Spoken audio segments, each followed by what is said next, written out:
Well, good evening, everybody. Welcome to Bourbon Neophyte. Surprise. Yes, I was not planning on streaming today, but as things have it, uh, got home and got stuff unpacked from camp. We actually were going to stay, but just some things happened, and I said, let's just leave today and avoid the traffic on Monday. And it was really nice. I mean, just cruising on along the whole time. So made good time, and here we are. So just because want to make sure I say hello to Neo, I saw him pop in there. Donner Pass, hello. Appreciate you being here. Thank you for coming in, saying hello, smashing that like button, and putting up with me for a little bit. Hey, Slapshot, I really appreciate you being here, man. Absolutely. And let me back out here a minute. I don't know if anybody saw my background because it's tough when I hog up the whole thing, but I'm going to go out here a little bit. Hold on.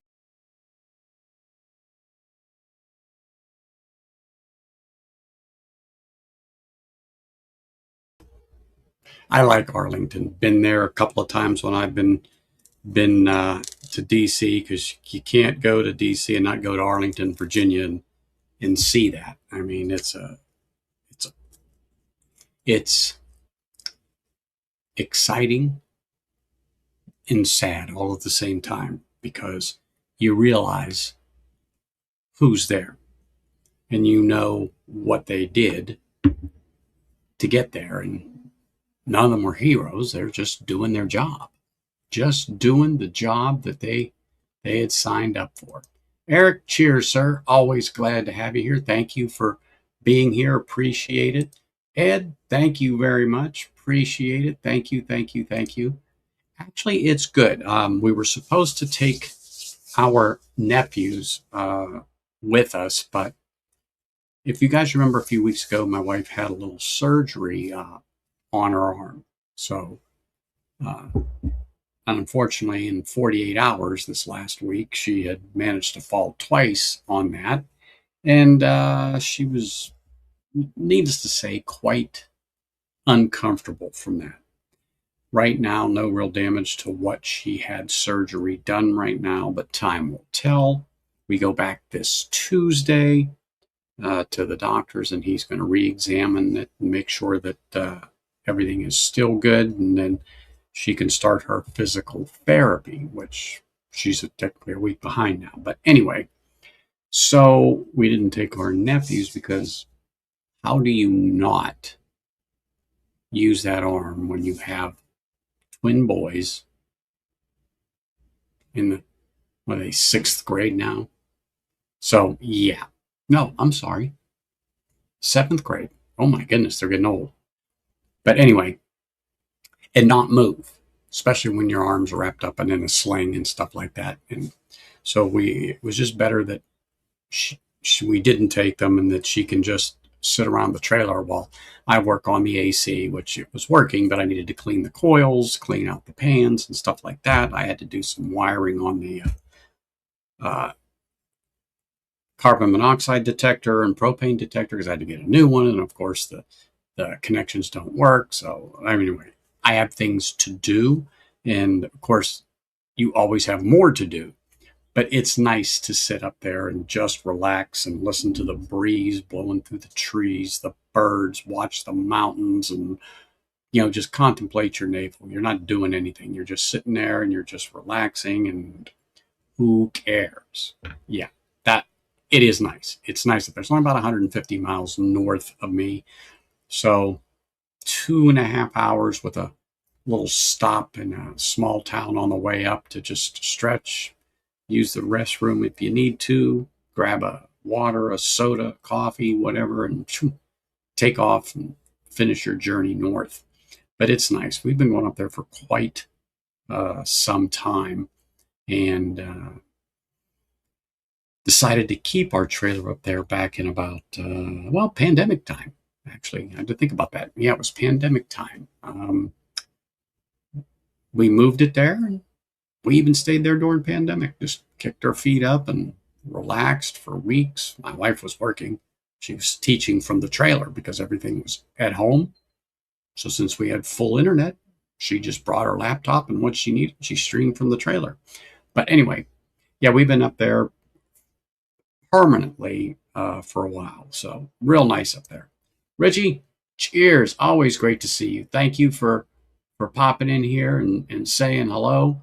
I'm about 5 minutes behind, but that's okay. We'll get over that. We'll get over that. Let's see. Let's see. Anyone else pop in? Yay, Mark. Cheers, man. Yep, I saw your text. Appreciate it. Thank you, thank you, thank you for your service, sir. And yep, if we're still on, come on over. I do believe Sean even might be going. I'm not sure. I have to look. I did see something on my text, and it was him, but I didn't have a chance to look at it because I was busy putting this together. Busy. Hey, Kathy. Hello. Good to see you. Appreciate you being here. Always, you're always welcome, and it's always great to see you. And Kilko, cheers, brother. Hope you are doing well. Thank you for popping over, saying hello, and smashing that like button. Always appreciate you. Thank you very much. Let's see. Let's make sure I didn't miss anybody. Kathy's in here. Well, I'll tell you what. Okay. Thank you. I knew he put something up. I wasn't sure. It's all good. And I think didn't I see Jigsy? There he is. It's like, didn't I see Jigsy? How did I miss that? Mr. Jiggs, cheers, brother. Thank you for popping in and saying hello and smashing that like button. Hey, cheers, brother. How are you, sir? Hope you are well. I appreciate you being here. Just so you guys know, you should see it. The link is pinned to the chat.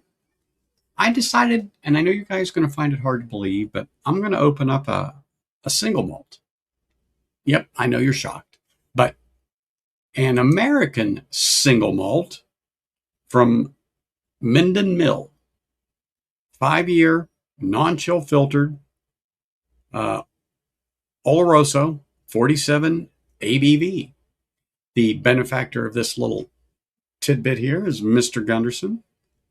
So I'm going to open this up here and we're going to get things rolling with that. But instead of, hogging the airways up tomorrow and having a stream, and my wife has taken a little bit of a nap, I said, you know what? Let me see if I can get something together here in about an hour to just, see if we can get some people together who just want to sit, relax, have a dram, do a little toast to our veterans who are still serving and the ones that gave the ultimate sacrifice. And I said, you know what? Why not? Yes, they are. Yes, they are in Nevada. Absolutely right. Yes, they are. So, anyway, so we'll get to that in a minute. I sure hope. I don't care what you have poured. It could be a glass of water, a glass of tea. It could be a bourbon. It could be a beer.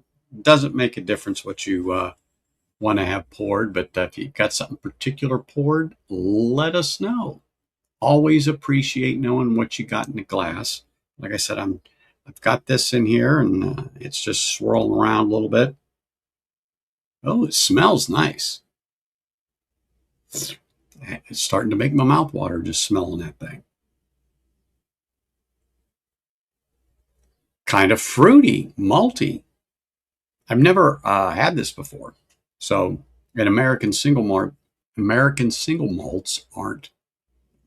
You can't call them a Scotch because it's not made in Scotland. So, that being said, they're the same but different. How's that? Same but different. Oh my gosh, Grandpa, you're still up? Oh my goodness. The family, you talking about the people next door in the other rooms up and down the hallway? What did they make you, some hot dogs and hamburgers in the puree machine so you guys sip it through a straw? Excuse me. My goodness. Everyone's chatting here. I've got to clear these things out or it's going to drive me crazy. Let me turn that off. There we go. We'll turn that off. That way that thing's just ringing away. Oh my goodness. Cheers, sir. Appreciate you being here. Thank you, thank you, thank you. And to all those that have served in the past and currently serving, we're raising a glass to you right now and just want to say cheers and thank you for your service. And I appreciate what you've done and do for this country. So cheers. Mm. Mm. Wow. I like it. That's got a little spice to it. What did I say? That's 47 ABV? Yeah. 5-year non-chill filtered. It's got some viscosity. Ooh. It really does got some viscosity to it. Wow. That's quite nice. That is quite nice, actually. Aha! There you go, people. There you go. So, it's nice to recognize our veterans and the ones that are serving, the ones that have served. But as you know, there are many that we have in this country that made the ultimate sacrifice, right? So let's just take a moment and remember those, but let's raise a glass to their memories. And I'm going to tell a story or so about my grandfather and who had passed away here in 01, but served. But let's just raise a glass to our veterans who are no longer with us. Cheers to them.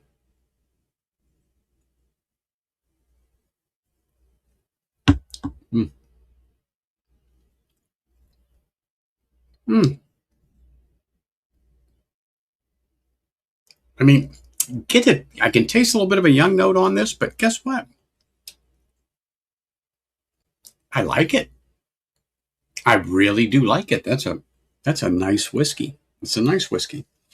So I don't think I have shown this before, but my aunt served in World War II in the Marine Corps, and she was stationed in Virginia and DC, and then she was out in San Diego.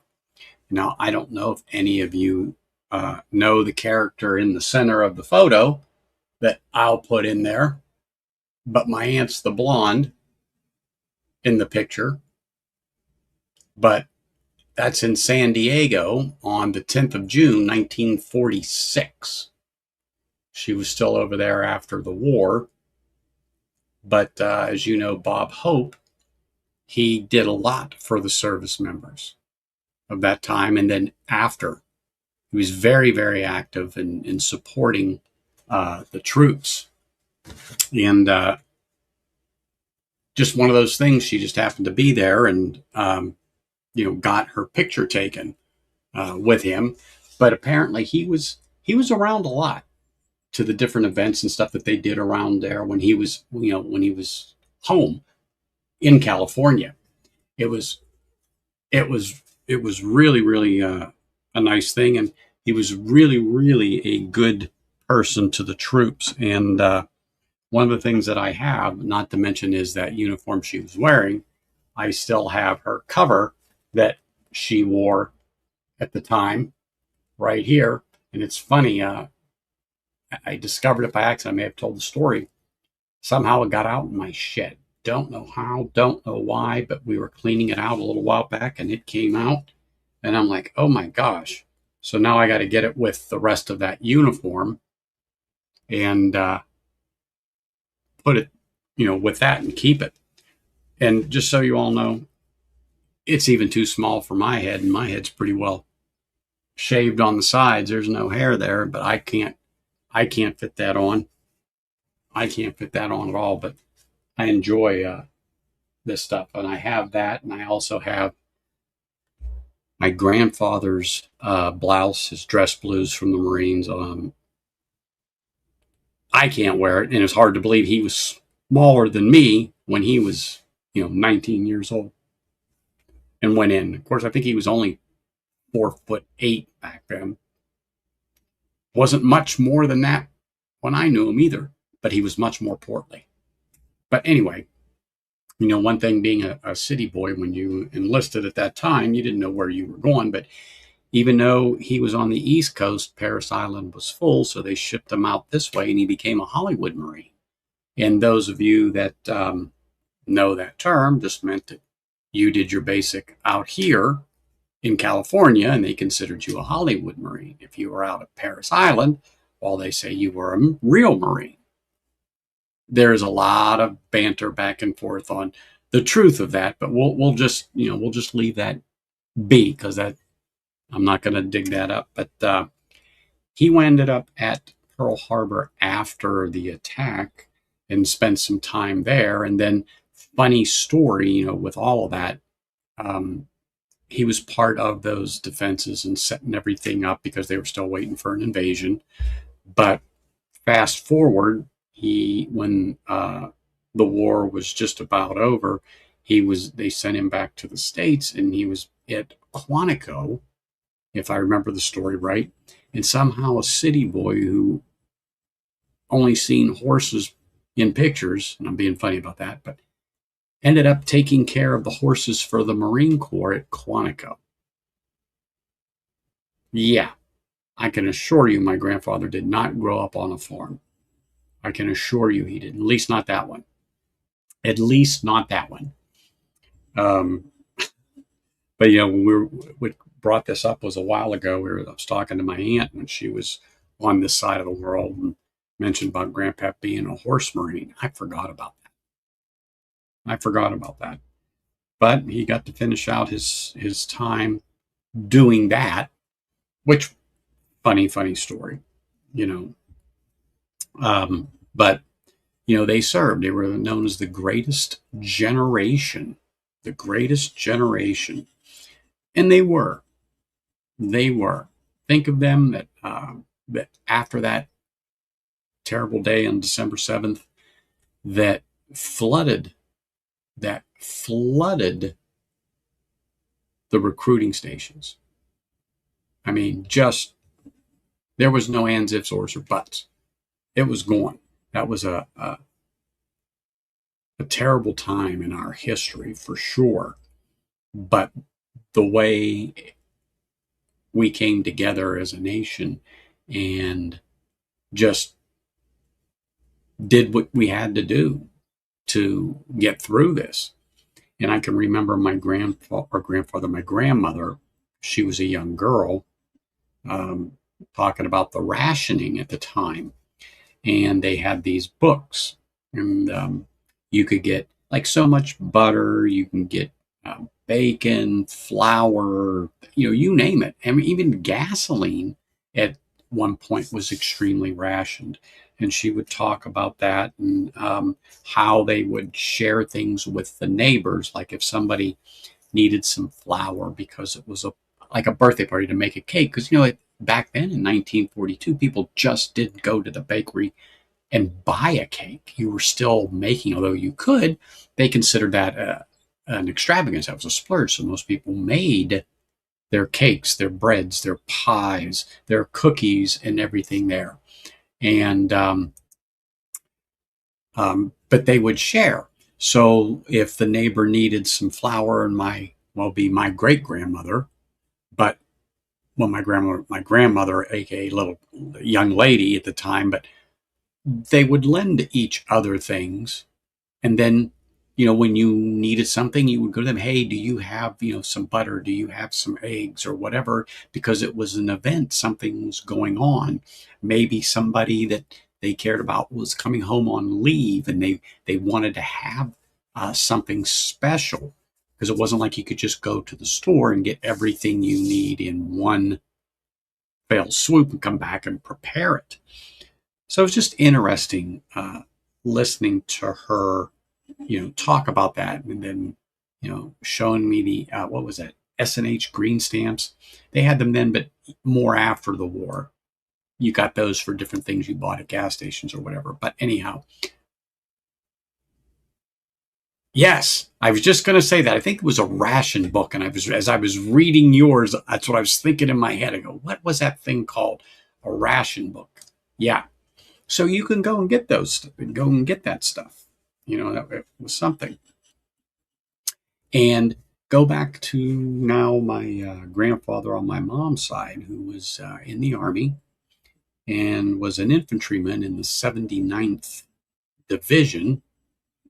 I have the breakdown of exactly down to the unit, but I don't have it with me. But um, he landed in Normandy, but he was one of the lucky ones. He landed about 9 days after the initial invasion on June 6th. And he was just lucky because of how many was going over and where he was in all of that mess. Um, he just happened to get there, 9 days later. But he said, uh, he was lucky there. But he says there's still a lot of people that weren't, and still, he says, a lot of bodies laying on the beach as they were bringing them in from the areas that they had taken. But he was in St. Lo and St. Mary Glees. I remember him talking about the Battle of Schornberg when he was over there. And then, of course, the Battle of the Bulge. He was in that, and that's where he had gotten captured and was a prisoner of war in Germany. And matter of fact, the town was called Bad Orb, Germany. Stalag 9B, like boy, he was in. And he did make it out of there and came home. He was awarded a Purple Heart for injuries that he had sustained while in combat. Matter of fact, he actually had another, but it was one of those things, they took care of it right there in the field, and he went right back to doing what he needed to do because he was a 30 caliber machine gunner. So he was a little busy at times over there. As a kid, you don't understand some of the questions sometimes you ask them. And I remember asking him, I said, Pat, did you ever kill any Germans? And he said, well, I never did kill one. He said, point blank. Probably that probably gets like taken out of YouTube now, but he says I didn't intentionally go up and do anything to anybody, but he goes, I'm sure I did, because he goes, that was our job. He says that was our job. But these are the things that you just ask when you're a kid. And so I also remember talking to him about when he got captured. He said one of the things he wanted to do was get rid of that steel helmet. And he asked the German guard, if he could get rid of that hat. And he said, yeah. And he says, man, I took a hold of them straps and I give it a couple of twirls around my head. And he says, I'd have put a champion shot putter to shame the way I tossed that sucker down that hill. He says, and it just rolled and tumbled and rolled and tumbled. And he was glad to get rid of it. And he says, that thing was just terrible. But he made it out, and had come home. And then I had another uncle, in the Navy. And then, of course, another one in the Army who was he was in construction. He wasn't a Seabee, but he was along that line in the infantry or in the Army, and an engineer, basically, Army Corps of Engineers, and going out there and I'm going to say building bridges and things of that nature to get everything across. And I just wish I would have been able to understand and talk to him more, but I just didn't. You just don't know. You're young, but now you're older. You realize what we are losing every single day. This history. And one of the things that was always important to me was listening to like my grandparents when they would tell stories, because when they were when they were born in like 1920 and after, they grew up in a time where plumbing wasn't in every house. Plumbing wasn't in every house, and electric lights weren't in every house, and definitely a phone wasn't in every house. It was just interesting listening to them talk and in what they did as a kid. But what was absolutely normal would seem like, what do you mean you don't have plumbing in your house? Or What do you mean you don't have running water? You go out to a well and pump it and bring it in, you know, 1920, 1930. That was still normal. I mean, there were cars, but they didn't have a car. They walked. They took the streetcar to go places. And then, of course, when the war broke out, if you did have a car, you weren't going anywhere. You didn't have to because it required fuel. So, like I said, I enjoyed listening to the stories of them growing up, and my grandfather, the father on my mom's side, telling me what it was like to go to school in a one-room schoolhouse, and that you only had an eighth grade education. There, I mean, you could go to high school if you were lucky, and his brother did and became a high school graduate. And back in the 30s and 40s, if you were a high school graduate, you were something to have. You were considered a educated person, and so. Like I said, I just enjoyed listening to that. And as a kid growing up, when my grandfather would take me hunting, we'd go past that school because it was still standing. And every once in a while, he'd joke. He would say, "You know, I shit a lot in that outhouse over there as a kid, and that outhouse was still standing next to the school." We'd go by it all the time to hunt because he grew up on a farm. I thought I saw Sean there. Hey, Sean. Cheers, brother. Always glad to see you. Appreciate you coming by saying hello. Neo, I shouted out to you earlier, but I don't think that you were here when I did, but I don't want to exclude you, brother. Appreciate you being here.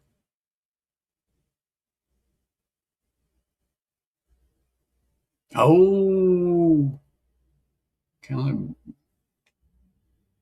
and met up with a Highland Huntsman and drank a lot of amazing whiskeys at the malt room in Iverness. Yes, I bet that is nice. I bet that is nice. Really, bet that is nice. Wait a minute. Did I see Independent Joe in here? Or am I crazy? No. Yes. No. Yes. Because chat was flopping by me, but for some reason I thought I saw him. But I've been wrong before. You can ask my wife. Because if I did, I don't want to miss him. Okay. Just want to make sure I didn't miss him. But I for some reason, thought I saw Joe pop in here. But anyway, yeah, I was thumbing through some pictures. And then up in my house, I have 4 flags.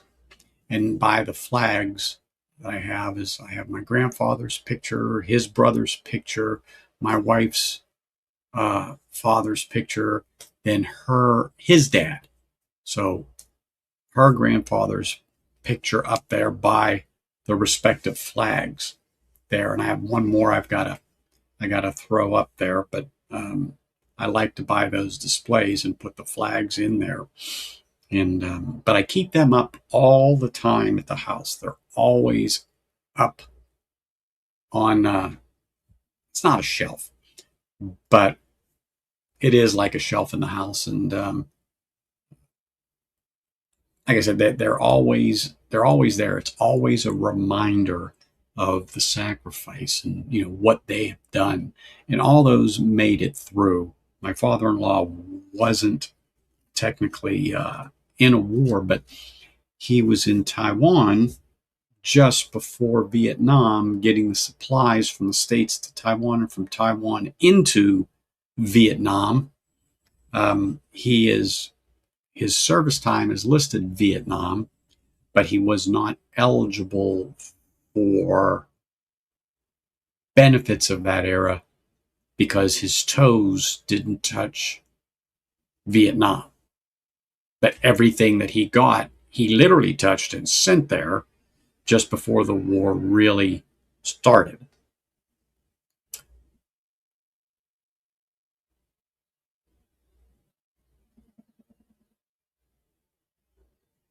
Okay. I said, I know something. Okay. Okay. That's it. I saw you drop the link, and usually when you do, it's because somebody pops in here, and I'm like, ah. But see, I appreciate when my moderators do that because the chat's flipping up, and I'm trying to watch it, and when you do that, it changes the chat and it catches my eye, and so I look at it and I saw Independent Joe, and I go, did I miss him? Did I miss him? And I said, I thought about it, but then in retrospect, once you said that, I was like, you know what? I probably saw your post. That's for sure. I know I did see, and I got to say hi because I know Ben was in here because I saw him say cheers. What's up, Ben? Cheers, sir. Great having you. And you know, Ben's dad's a veteran, so our veterans are special, quite special, and it takes a special person to want to do that, to sign on that dotted line, knowing what you are agreeing to do when you are called upon by the commander in chief without hesitation, just as they did for the Revolutionary War, our Civil War, World War One, World War Two, Korea, Vietnam,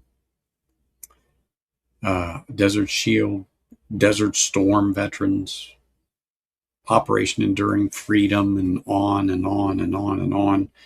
And of course, now the war in Iran. You just don't know when you sign on that dotted line what you are going to do, but you're going to do your job. Whatever that is, you're going to do your job, and you're going to do it to the best of your ability, no matter where it is. No matter where it is.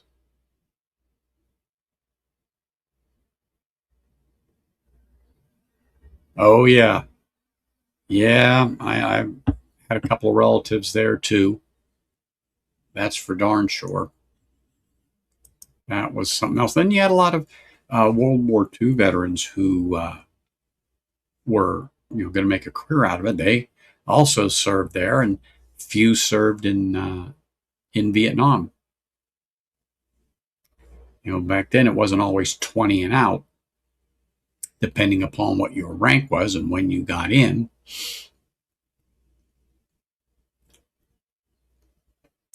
Let's see what we got here. Looking for a great pick. Who isn't looking for a great pick? Oh my gosh, that Onyx and Amber, the one that Independent Joe did, that was absolutely amazing. Absolutely amazing, that Onyx and Amber. As a matter of fact, it's right here. I keep it right on the front. It's so good. Let me get over here and get that, show you all. This is Independent Joe's pick of it. And that was the first time I had heard of Onyx and Amber. Never heard of it before. And oh my goodness. Coming in at 143.6. This is delicious. So Onyx and Amber, yeah, I can't say anything bad about them, especially their hazmats, people. Especially the hazmat. That's for sure. Let me see this. Why is my great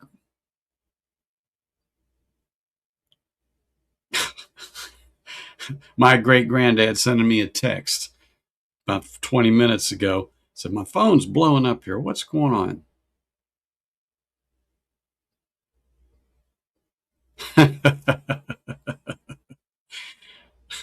Oh my god. I'm just laughing at some of these texts. Troy Man, Mr. Jiggs here. Sorry. But Troy Man was talking about tonight's the 50th anniversary of the Judgment of Paris, where California wines beat French wines on their own turf in a blind tasting. So he's celebrating. That's for darn sure. And I like wine too. You've heard me talk about it. That's for sure. Oh, that is a pick that Joe was involved in? Another onyx and amber pick. Okay, well, I'm going to tell you what, people. I would, I mean, I haven't tried that one, but I tried this one. And I'm telling you, if you want to try it and you've never tried it before, I'm going to say it's worth a gamble. I think you're going to like it. I think you're going to like it because I darn well know I did. That's for sure. It is a good whiskey. I really liked it. And it doesn't drink as hot as you would think. It's warm. There's no doubt that it's warm. It is absolutely warm, but it is a sensational, sensational dram.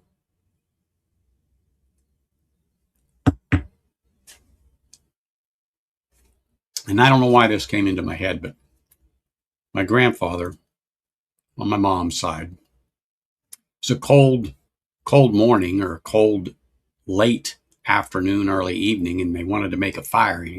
I can't remember. He's in France or probably France. And there was a hole made by a German 88. And, they were tossing stuff in there because they wanted to make a fire that they all could stand around. And so anyway,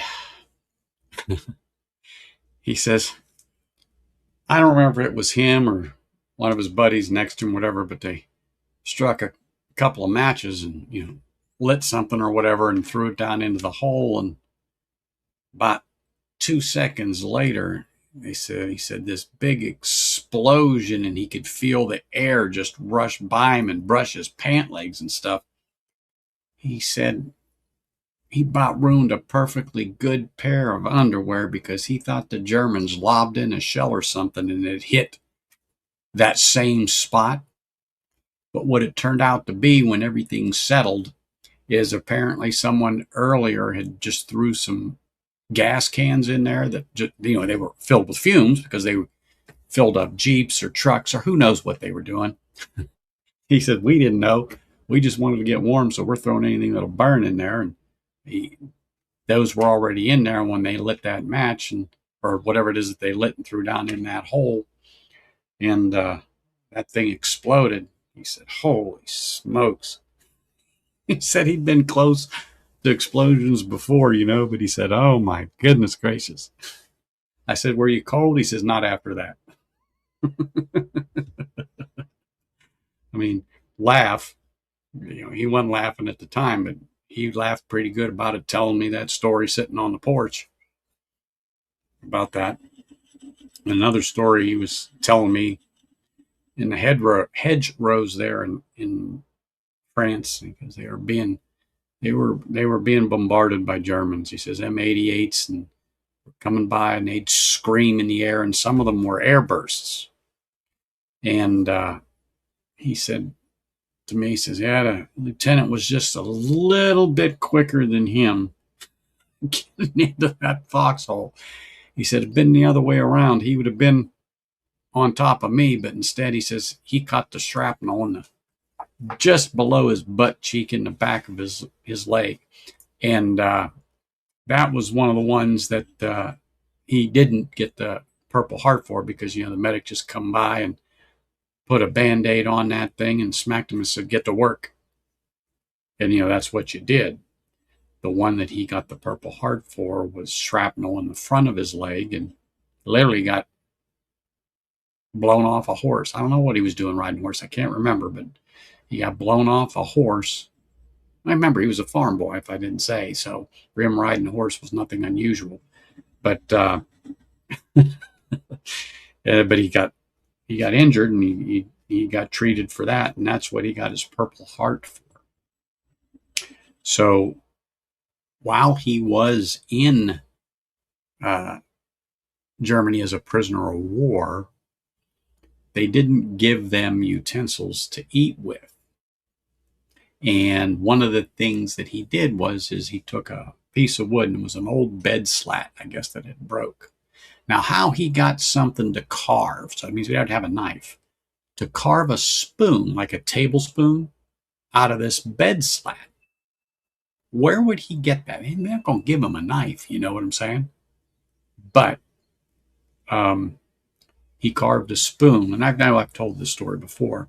And then in the handle, he wrote Bad Orb, which was the name of the town he was in. And he was in Starlock 9B like boy. So he carved that into a spoon. So his daughter, my aunt, has that spoon along with his Purple Heart and the letters his mom got, so my great grandmother, from Western Union, listing him as MIA. And, last known location, he was in France.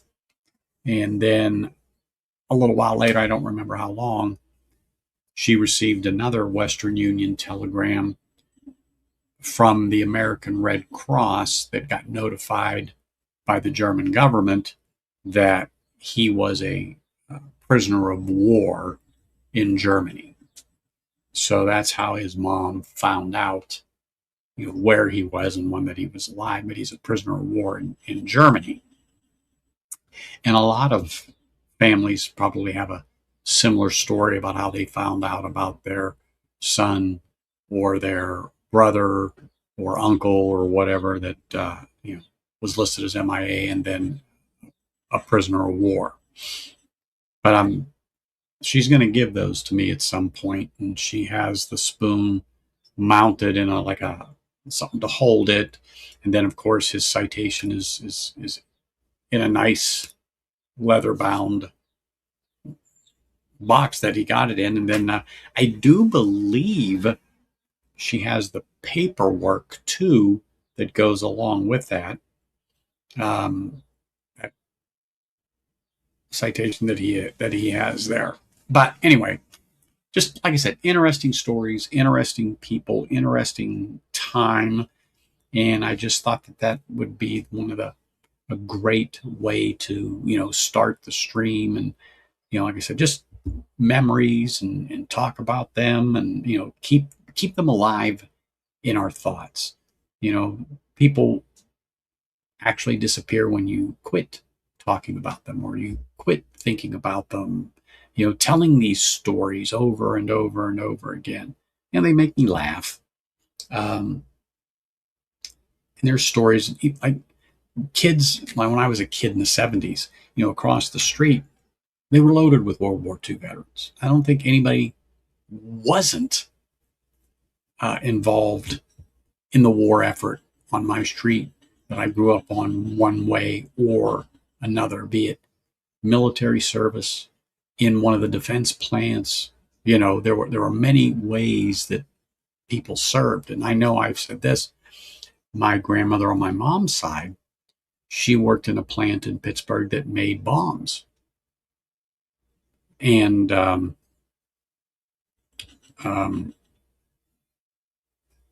had other family members, you could say, were Rosie the Riveter of their day, working in defense plants. So, yeah, people at that time contributed different things in different ways.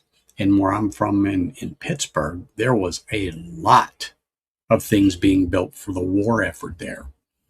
Neville Island in Pittsburgh made a lot of landing craft.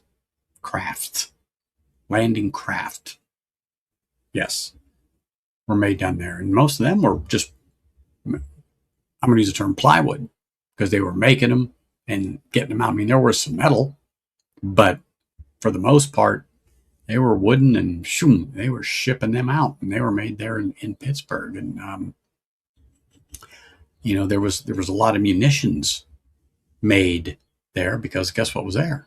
All the steel. All the steel practically was coming out of there for that. Not only for the U.S., but for the UK and other allied countries were buying, because we could make it. We could produce it. We had the materials right here. A lot of other countries were not as, let me just say, industrialized as we were, particularly in making steel and manufacturing weapons, manufacturing helmets, things that they needed to have. A lot of it did come from the U.S. I mean, the Lend-Lease program, if it wasn't for that, a lot of countries would not have been able to continue the war, or would have not been able.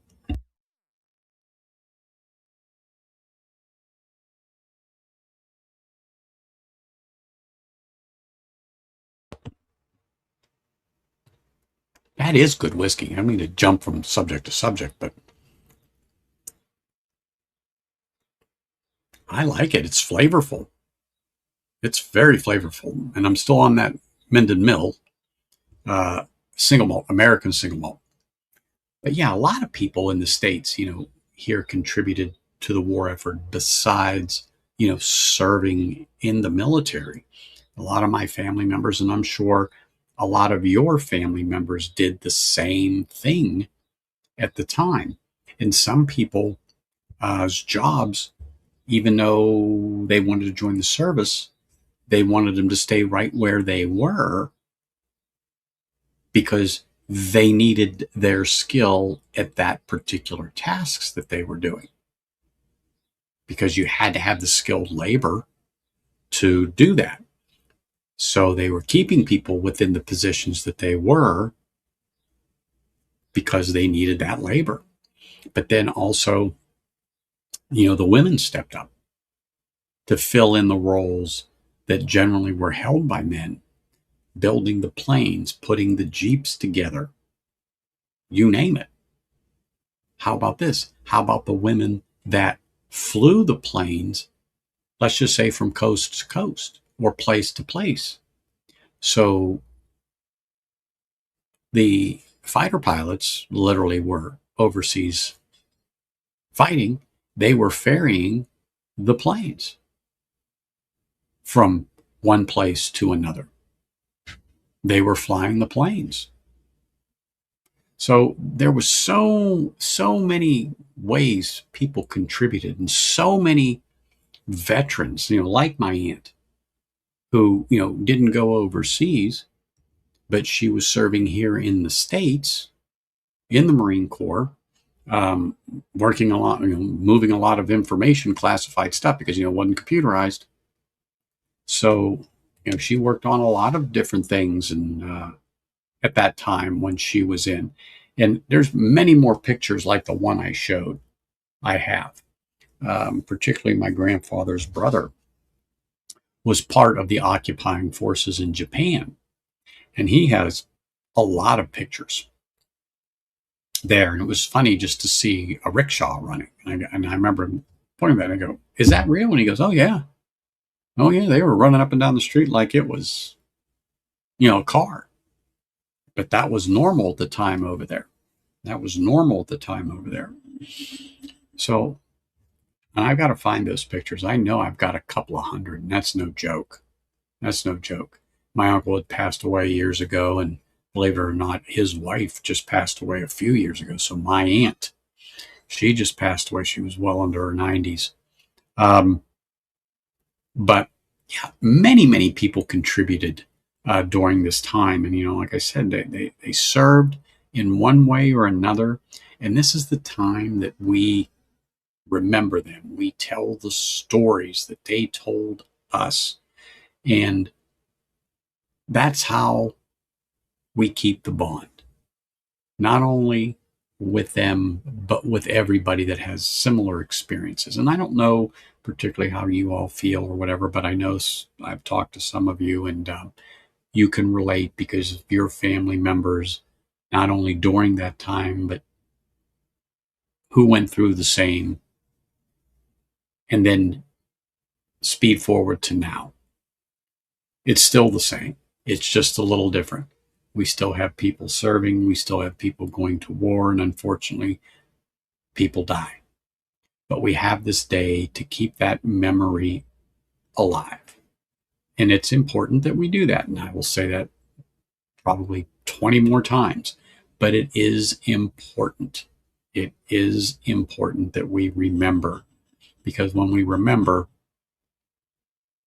it may help us avoid things like this in the future. And that's the thing that we have to remember. So, as I finish this little sip off, to all our veterans again who are with us still and the ones that have gone, cheers. Mm. Mm-mm-mm.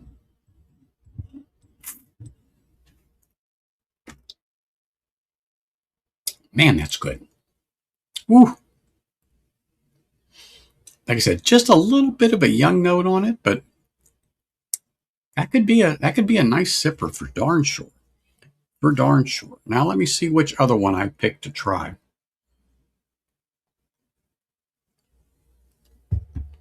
Let's see what other one I picked to try. So, is it in front of me? Is it in front of me? The problem is I still have the Ardna Merchant sitting here from C.A. Scotty. That was a really good flight.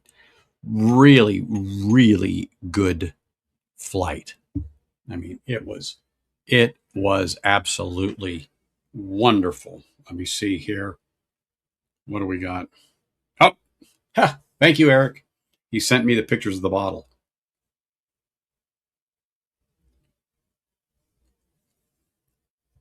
I don't want the light to get on it too much for you, but that's the bottle that the whiskey had come out of that I was partaking. Meticulously crafted and individually small batch distilled, 94 proof. I don't know. It had some spice to it. So I'm going to say it was probably the from the barrel. It was some oak spice from that barrel, without a doubt. But that was a American single malt. Yeah, I liked it. I liked it. It's definitely was a good. It definitely is a good whiskey. That's for sure. Definitely was a good whiskey. All right, let me put this over here. All right, now what was that other one? I had was another single malt. Um, that isn't it. Give me a second here. No, I'm not going to do that. Oh, here we go. Here we go. Here we go. Here we go. Copperworks ASM. 50 ABV, matured in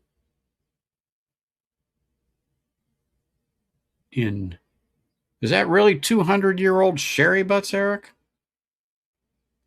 Copperworks ASM, matured in 200-year-old sherry butts. We opening that sucker. I was like, I know I had another one around here, and it wasn't, the ABV wasn't far up, but it was, okay, you see how dark this is? This is the Ardna Merchant ones. So when I was looking down, this was turned over to the side. So I'm looking at it, and I'm like, it's got to be here. This was not facing me. So I see the color of the bottle. The color of the bottle matches this. I'm like, where did it go? It was in front of me. I just didn't turn it around. Just didn't turn it around. Hey, Donald, cheers, man. Exactly right. 1776, right over my shoulder. We made sure that empire was gone.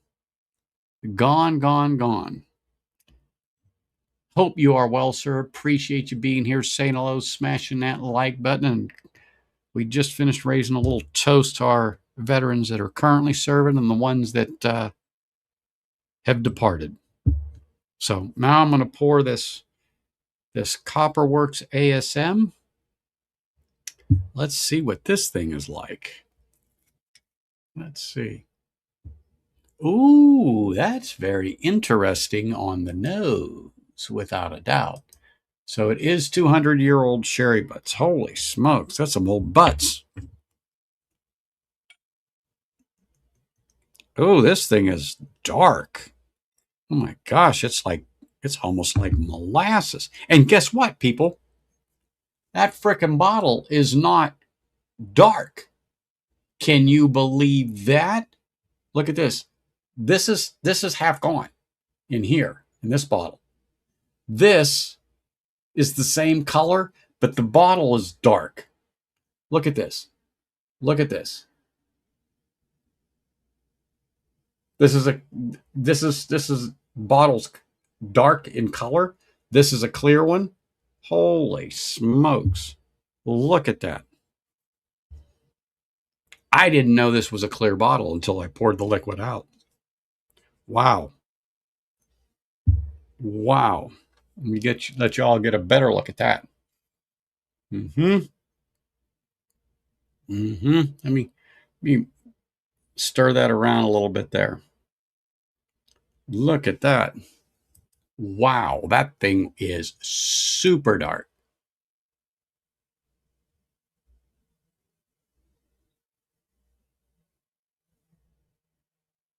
Yeah, yeah, nothing wrong with that. Nothing wrong with that. You know, we do that here. We just don't wait for one day. Sometimes we'll do it a couple times a year, not just 4th of July. And it happens on New Year's. There's idiots everywhere, Donald, everywhere. So let's see here. What do we got on the nose? Oh my goodness. What the heck is that? There is such a thick, syrupy note. It's unbelievable. I'm telling you what. I'm telling you what. I just was not expecting that at all on there. I was not. And when I noticed that sample bottle was clear, oh, holy smokes. The nose is unbelievable.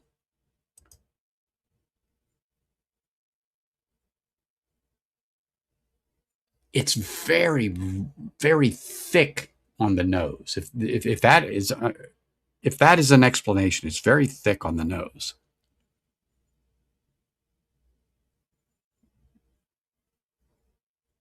It has a maltiness to it, but the sherry is there. I mean, it is right there, but it's a molasses butterscotch, a bit of caramel. So definitely like a date, a prune note. I mean, just like I said, my grandmother would cook prunes or stew them at the holidays, and she'd put them in this bowl in the center of the table. And when they were warm, I used to like to eat them. And this smell, it isn't bad. It reminds me of the way it smelled. Warm, thick, rich. Dare I say, even a bit of chocolate? Oh my gosh. So this is Copperworks ASM, 50 ABV, matured in 200-year-old sherry butts.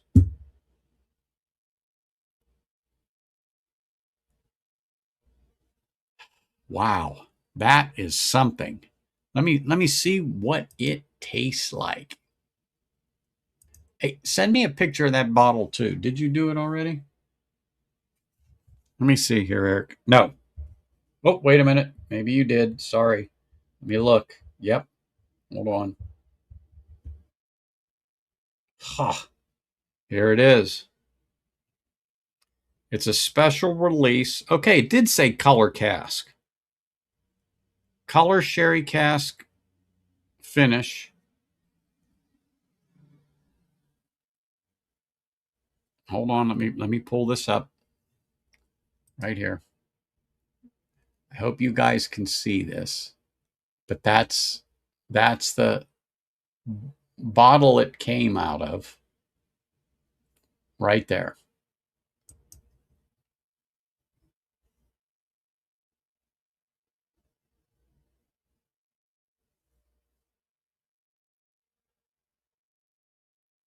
Oh, for 78 bucks, I would tell you buy me one too. Holy smokes. That's a steal. Really? What was the ABV on that then? 10-year cast strength. Were we at 55, 58, 60?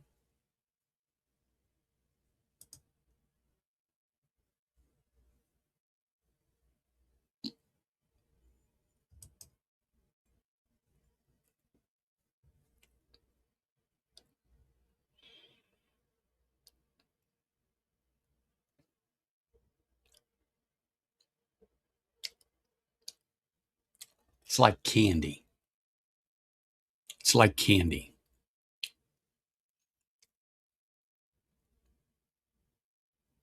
Like molasses. The sherry is just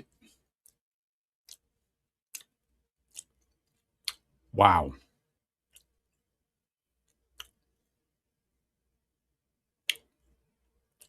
A little tart, a little bitterness on the finish, but holy smokes. Okay, let me just take a sip of this water here real quick. Let me just get a sip here. Let me just get a sip here. Hold on. This is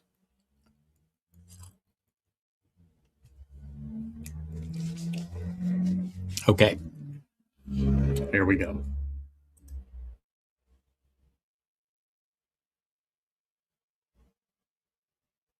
Okay. I'll have to take a look at that. For 78 bucks for one of those releases, that's worth it. Now I know the 2025, Donald told me to buy. I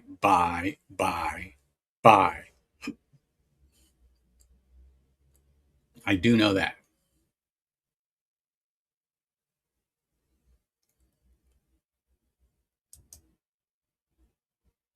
Wow. Okay. Let's do another sip of this because see how dark, I mean, I know you guys see how dark it is, but it's it's reminiscent of what it tastes, if that makes sense to you. That dark, that rich, that wow. I keep going back to that molasses, that sherry. And the sherry tastes just a tad bit burnt, but not in a bad way. Not in a bad way.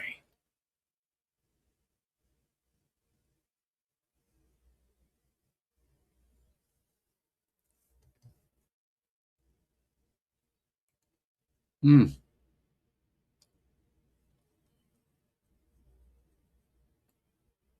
wow. That's really different. It's really different. Hey, Mr. Hall, cheers, sir. Appreciate you being here for the pre Memorial Day Veterans Dram. Thanks for coming and smashing that like button and saying hello. Always great to have you. Thank you. Really do appreciate you, man. And thank you for coming to support the veterans.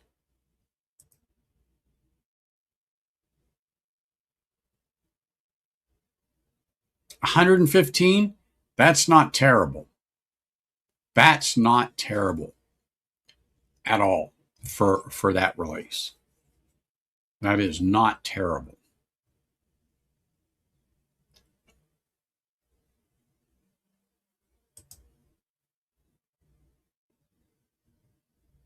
I got the backup last week.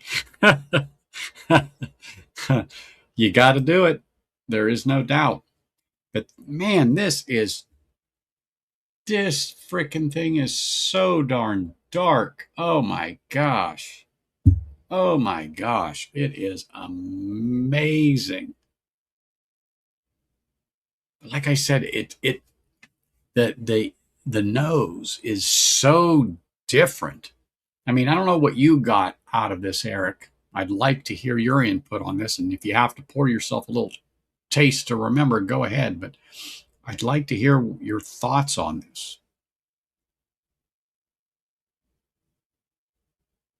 I mean, it's so thick and rich on the nose, so thick and rich.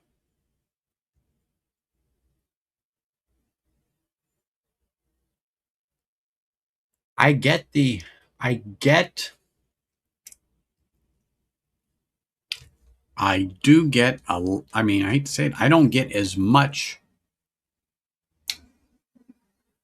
malt. However, I know it's there because I can sense it. I get it, but it's not like a normal Scotch. I think the sherry is what's really coming forward on this. The sherry isn't. Like I said, I still am getting a whiff of chocolate right about here. I'm getting a chocolate, and wow, it's yes, that is such a good explanation. A little earthy and kind of an old bookish type of a note. That is so good. Yes, sorry, didn't mean to take that off so soon, but that is perfect. That is perfect to describe this. I mean, I hate to say a little mustiness, but yes, yes. And it's not bad. It is not bad on the nose. But now you made that correlation for me, Donner Pass, and that is like bingo.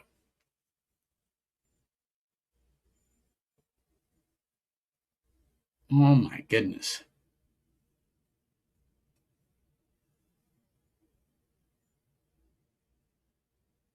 I mean, going through like a used bookstore. Now I'm thinking of one that I go into, and I'm like, oh my gosh, he's right.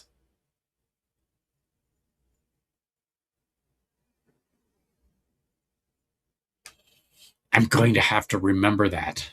I absolutely do have to remember that. That is such a good description of this. I just like sticking my nose in this glass. I really do.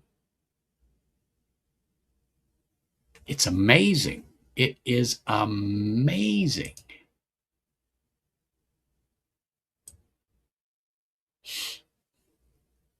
Which is sold out, Neo.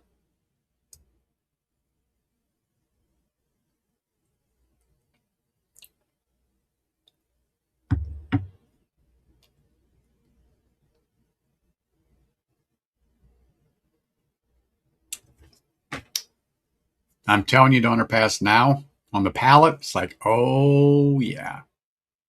Yeah, yeah, yeah, yeah, yeah, yeah.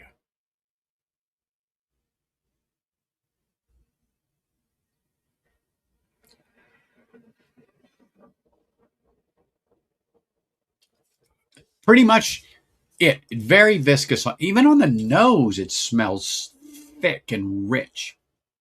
Plum prunes, absolutely. I'll lean more towards the prune because that's what is in my mind. Um, well, the nose is very intriguing. The color truly floored me when I realized that was a clear bottle, holding it up next to the dark bottle. And oh my goodness. Oh my goodness. Literally goodness. Wow.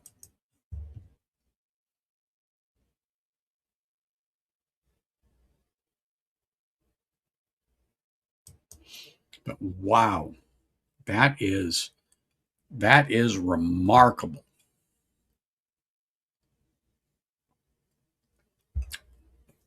Such a rich thing. Did anybody catch Whiskey 6 this past week? Anybody catch that? I did. I did. And it's funny, they touched on a topic that I talk about not frequently, but often. And I've mentioned it, a couple of times on stream uh, prior to seeing this. And I just thought that, it was spot on. But they were talking about us in general as Whiskey 2 people and our habit of collecting whiskey and, of course, partaking and then doing what we're doing, sitting right here talking. Now, um, like you, I'm sure,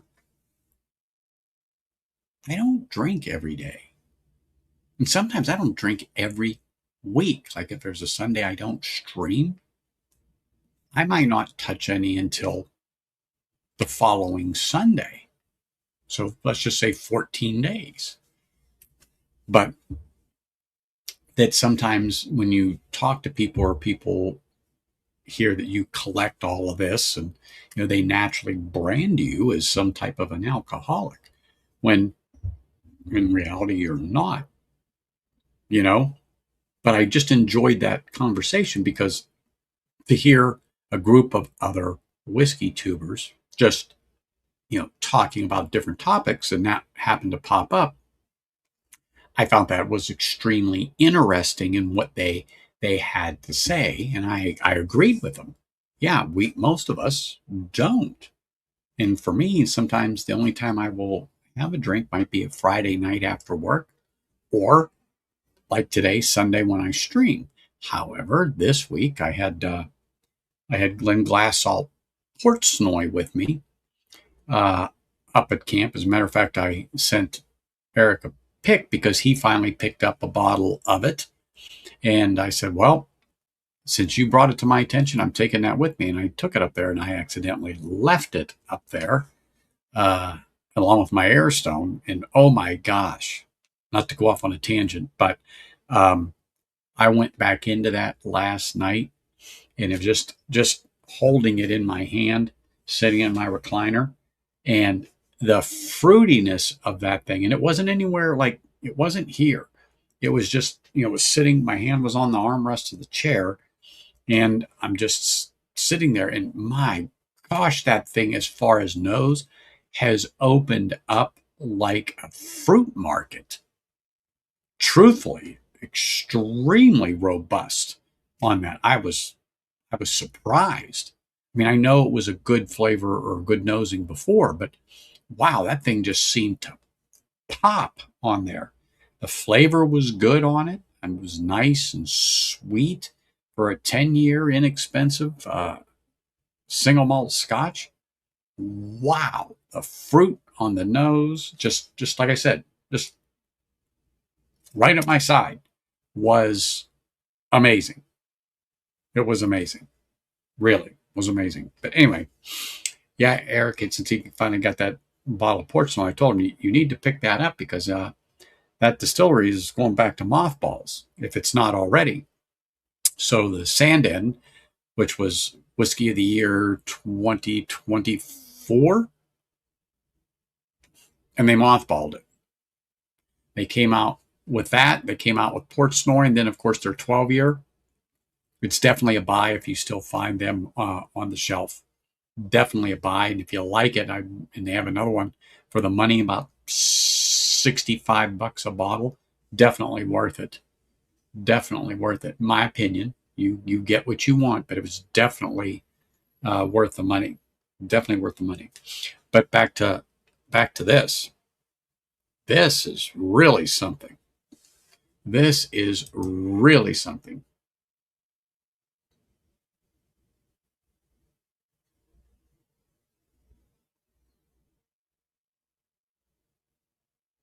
Yeah. Yeah, you should. You should. I didn't think I was going to get it because before it got named Whiskey of the Year, I had it in my hand. But I bought a couple of other things. Not only that time I had it in my hand, but subsequent weeks. And then when I was back at Liquor Lineup, he showed me in Whiskey Advocate or something like that. What the heck was that book, magazine? It was Whiskey of the Year 2024 or was it 2023? It was 2024. But anyway, holy camolians. Then I couldn't get it. They happened to get one and then let me know. And of course, take my money. I picked it up and I didn't have any. It's an amazing whiskey. I still, well, I haven't seen it recently, but I've seen the Portsnoy and I've seen the 12, but I haven't seen Sandin. But it is definitely worth it.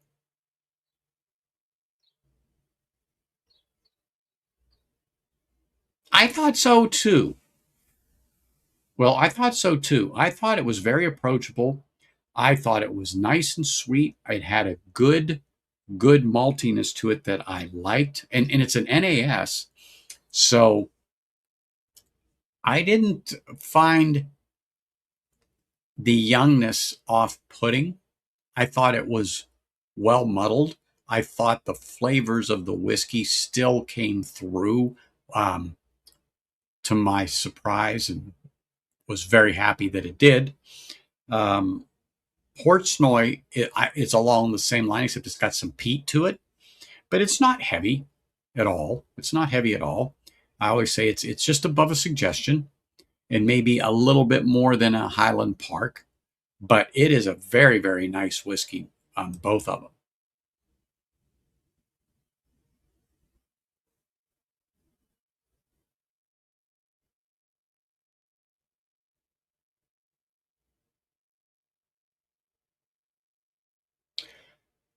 Yeah, yeah.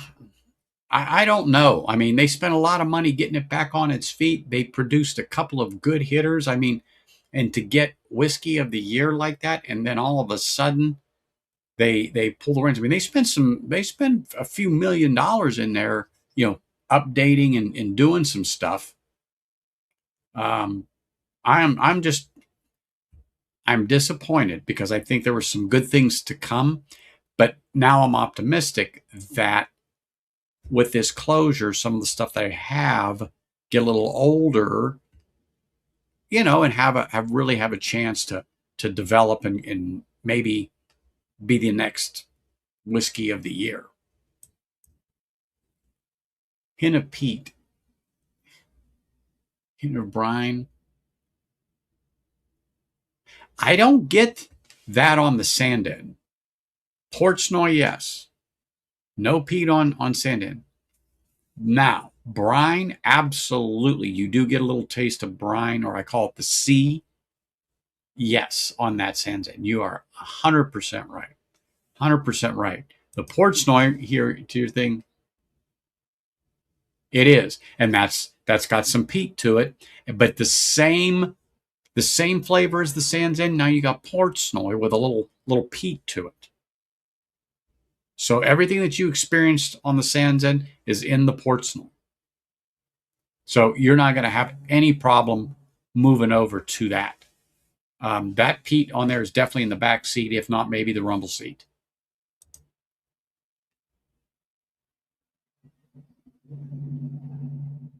Wow, I do not get anything on that. Nada, zip, zero, zilch. But I'm always willing to try that again because it's literally, well, it's not on any of these shells. It's moved over to the other side. I will do that. I'll have to try that. Yes, color cask. The color of the cask.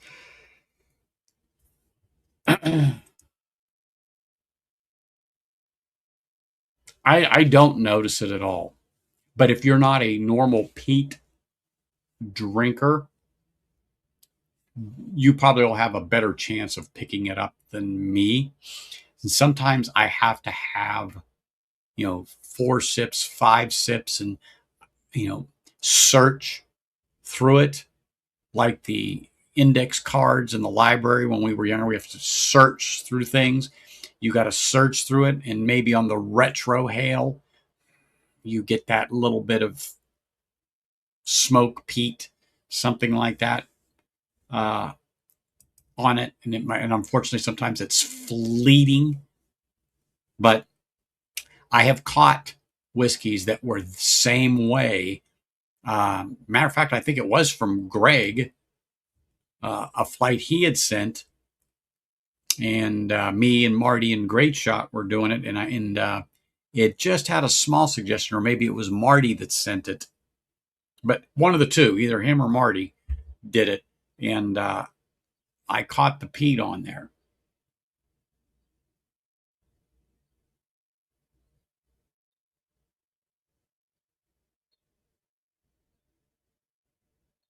You know what? That's a good That's a good hypothesis there, great granddad. Good hypothesis. Yep. Yep. Yep. Yep. Yep. Yep.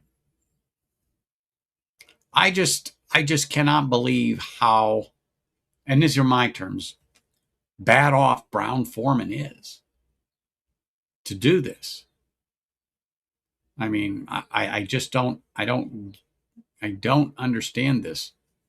I mean, the brands that they have, oh my goodness, who wasn't drinking it? Who wasn't drinking it? You know what I'm saying, people? Who wasn't drinking it? I don't know. I absolutely don't know. Let me get another sip of this.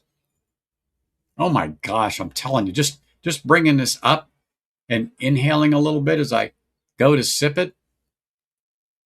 Holy smokes. It's just so thick. And I'm going to use the term just a tad bit of funk. Just like, I don't know, the mustiness or whatever we were talking about, the old books. Yeah, without a doubt. That fits. But the chocolate is what gets me. I mean, when you get it, you get it. And it's not like a fleeting thing. You get it and you might lose it. But when I'm holding it here sometimes and I inhale, it's like, holy smokes. Yeah, it's like, wow. Unbelievable.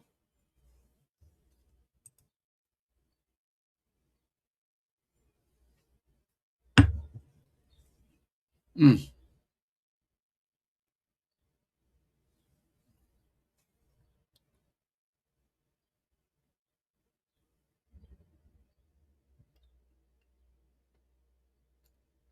I still don't get it in there.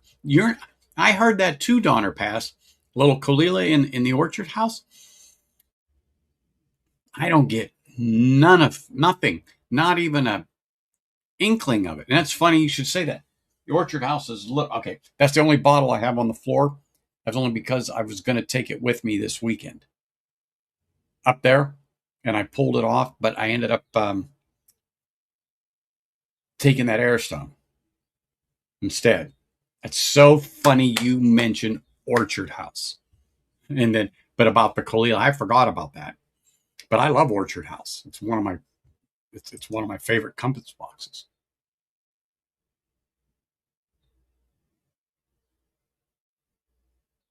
Had to have been, had to have been extremely wet. I'm talking sopping, dripping. Sorry, but holy smokes. It's a nice whiskey. It is a nice whiskey.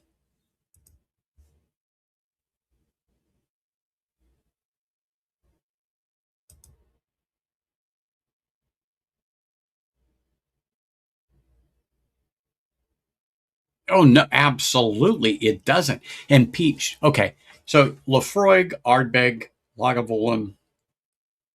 Okay, those are the big ones that everybody knows. Oh my gosh, oh my gosh.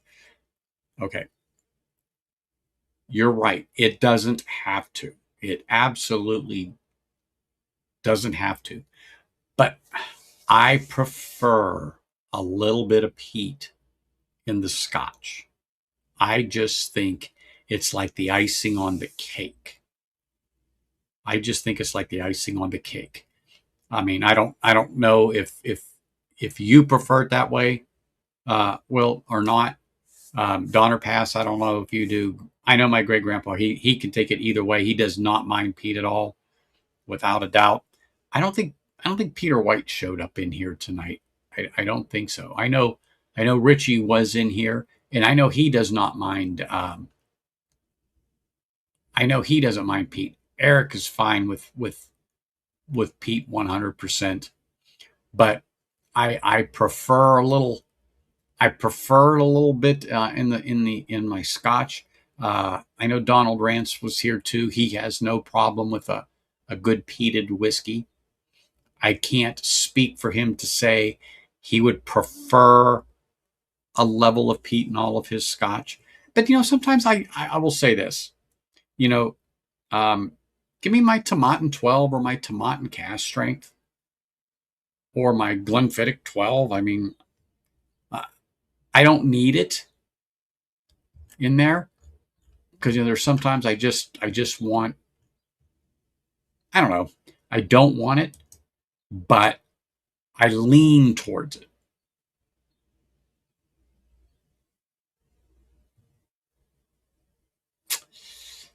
Uh, so Tore Up sent me a compass box from 2025. They call it Bespoke Edition.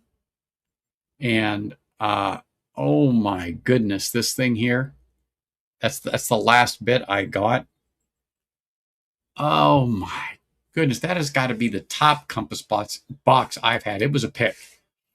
That has got to have been one of the best that I have gotten to try. Truthfully, I mean, oh my goodness. Oh my goodness. I mean, that is definitely worth a, because that was something that I wasn't expecting on the compass box. It was like, oh my goodness, that thing was absolutely uh, that was amazing. It really, really was. And if he was on here tonight, I was probably gonna do a little bit of it, but that's definitely one that I would like just to sit on the porch with a stick of something, you know, and contemplate my navel. Did anybody watch Scott My Bourbon Journey this week?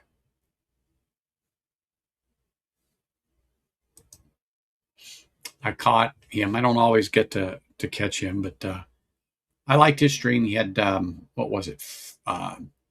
Fresh Box, I think was the name of the person that he was he was interviewing on there, and they have this system for shipping cigars and stuff like that. I really thought was I really thought was neat for sure. Really thought was neat, and I liked the idea. I thought it was a great idea, how they came up with the humidor and the way they packaged the cigars, so on and so forth, and using the Bovita packs. And you don't have to season these boxes or anything like that. That you can order the cigars from them, or you can just put your own in there. If you didn't look at it, Fresh Box Cigars, Google it, go to the site, and take a look at it. If those of you that do like cigars, it is just, it's neat. I'm not sponsored or anything like that. I'm just telling you, I looked at it and I thought it was really neat. I like how they're designed. They're great for traveling. Each pack has its own humidification in it. So if you did take it with you, um, it stays fresh because of the pack that's in there, keeps it humidified. So if you're traveling for a day or two and you wanted to take something with you, or if you're going to an event or whatever, it's just a neat system. I was really impressed with it. Really impressed with it. I thought it was nice. I and I thought it, for the price for one of those, and I think it's 3 packs of cigars. So it'd be 9 cigars. That box was for like $100 with a Bovita pack already in it. Comes with a lighter and a cutter. I was like, oh man, that is a deal to try.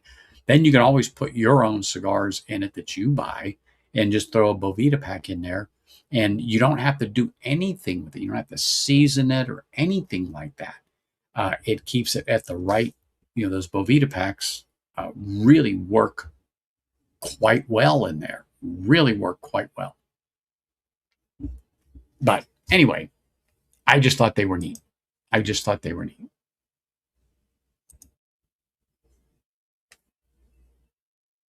Yeah. Now I prefer a little peat, like I said. Love it, love it, love it.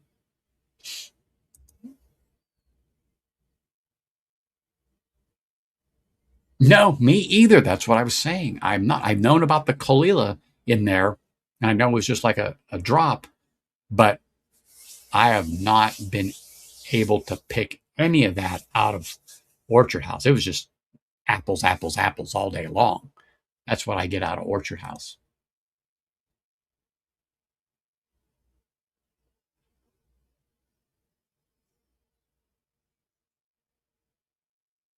Oh yeah. Oh yeah, there, great granddad. You know what I'm talking about right there. Absolutely. Absolutely. I think that is really, really uh, a nice sweet spot right there, particularly on an Isla, without a doubt. Extremely good. Extremely good. Holy smokes. What's up, Hey, sir? buddy. How are you? Saw you were on doing a memorial thing. I'm late making dinner for my family. I was wondering. I was just going to say, I thought you were making dinner. I wanted to jump out here and jump on with you and raise a glass to the fallen for Memorial Day with you, if you don't mind me taking over. No, no, no, no. Okay, I've got my glass ready to roll right here. Roger that. I just saw you were on and wanted to, give you a verbal hug and handshake and high five and raise a glass to the fallen with you because you're doing a Memorial Day stream over here. Absolutely. So most of you guys know that I have this special black bag horse soldier that was given to me by one of the horse soldiers personally, and he Hmm. signed the bottle for me. But I only drink out of this bottle when I am raising a glass to the fallen, and And you so still haven't left. I'm still so it being Memorial Day tomorrow, I wanted to come on and pour a glass of this with Anthony and raise a glass to those that are no longer here with us. I've been in the Army since 2006, and so I've had a lot of people along the way that I've shared, breathing space with that are not with us anymore. And just to go back on my favorite quote about honoring the fallen is that everybody dies twice. You die the first time when your heart stops beating, your brain stops functioning, and your body passes away. The second time you die is the last time someone speaks your name and tells a story about you. And so Memorial Day is tomorrow. I want to tell you guys that I want to raise a glass to Swanson and Povolitis and Colors, Solis, Bentley, Reyes, Quiles, Rankin, Brown, Tate, Fletcher, Rutledge, Kreklow, Blevins, Kabaj, Connolly, and Banda. Those are all soldiers that I got to, chew the dirt with and spend time with, and they are no longer here with us. And so, Anthony, thanks for letting me come on and raise a glass with you. So all that are willing and able, raise a glass to the fallen, those that are no longer with us, lest we forget until Valhalla. Cheers. Cheers, sir. Thank you. Mm.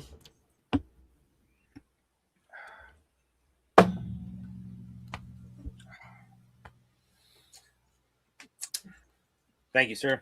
You are quite welcome, and I appreciate you popping in here for a minute and taking time away from the family. But yeah, I really thought you had something going on the Barbie, or I am making spaghetti and meatballs. I almost made that today. Now, and I'm talking homemade, where Yeah, I'm not not ragu. I'm not putting no. I don't like ragu at all. I'm adding meatballs with some red onions and yellow onions. I'm doing a mix today of two different onions with my meatballs and a whole bunch of tomatoes and a whole bulb of garlic in there, Oh, and gonna make some nice thick delicious sauce for the wife and kids. that Um, sounds like something that I would like. if you didn't, I'd say there's something wrong with you. Hmm. Oh man, Absolutely. my goodness. So Anyways, did you pop over to the other stream? what other stream? I was on Off Track Syndicate, That's what I was just going to say. Off Track Syndicate. Yeah. So they do a Sunday afternoon show just like you do. And about a month ago, they reached out to me and asked me if I would come on and do today a Memorial Day thing to where, I kind of tell some military stories and do the tribute to the fallen type thing on their show. And they've had it in plan for like a month now. They wanted to make sure that they could get me on because I usually don't come online this early. So, but yeah, it was a good time. It was a good time. They did a good job. Well, perfect. Hey, what's up, Mark? You good to see you. Great shot. Good to see you there, Mark. Anthony, see you, sir. Always good to see you, sir. Thank you. Yeah, I'll pour a little nip of this with you guys, but then I got to get back into my meatballs. Hey, yeah, don't get in trouble. I don't get in trouble. This is my house. Yeah, Mama gonna be I hollering do down. have a schedule. Mama gonna be hollering down the steps. She don't holler at me, Anthony. Come on. What are you guys drinking? So I got Kilhoman in the glass right now. Okay. I've got Copperworks ASM color cask. Oh, that color cask. That color cask is a very distinct craziness. What's up, Ben? Ben knows what's up with the color cask. What's up? Yeah, I don't have a bottle, but I do have a sample. Yeah, the Copperworks color cask is definitely something. Little Anthony, your stage about to fill up a little bit here. Red. Cheers, everybody. Cheers, Anthony. Hydration Cheers, is Mark. key. Yep. That's why I'm drinking. Drink your water. Drink your Japanese soda, everybody. Or drink your water out of a mug if you want. Or come go. That works.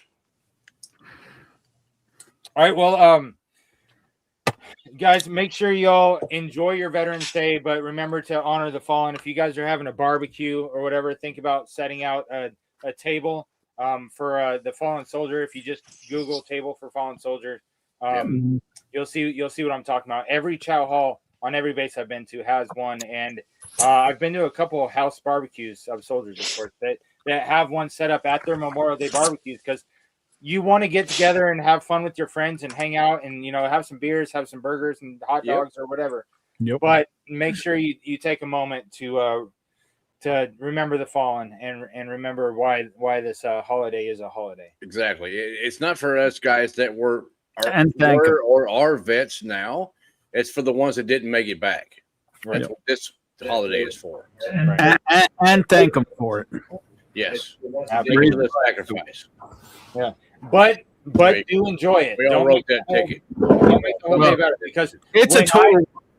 When I pass away, I don't want you guys to remember me with down faces. You better be smiling and laughing about the kind of guy, the kind of joy I brought to other people. I don't want people remembering me in this sad, like shitty way. No, you're gonna remember me as someone who brought light to other people's life. Absolutely, for sure. Oh, for sure, without a doubt for you. But for me, they'll probably just be. I heard there was a party going on over here. There'll probably just be a lot of grave. People use it as a urinal, but whatever. Well, all right, I got to get back to my meatballs, so I got to get back in there and see the family. But get back to your balls. Get back to your Mark, balls. Mark, before we go, sir. One more, I poured some. I poured some of the 250th. Okay. Well then. Okay. Give me 1 second. Let me switch bottles. Waiting on you. No, I'm just kidding. Okay. I think this is the most America bottle I have since it has Lady Liberty on it. So I figured I'd pour some of that. So, Mark, have you collaborated with anybody on stream tomorrow? I have not heard of anybody besides is that Women and Whiskeys that's doing one earlier. And so I was planning on if when I put my kids to bed, if nobody's live streaming, then I'm going to go on. There you go. Well, we have 2 vets on screen. So if one of you want to lead us in doing the damn thing, because I'm just a guy that drinks too much whiskey. So Just a guy who drinks too much. Yeah. We all, Speaking about guys who drink too much, welcome in, Z-Man. yeah. Fuck you, Shred. It's a party already. Yeah. All right, guys. Okay, so Memorial Day, raising the glass to all of those that are no longer here, those that paid the ultimate sacrifice, and lest we forget, may we keep telling their names and telling their stories until Valhalla. Cheers.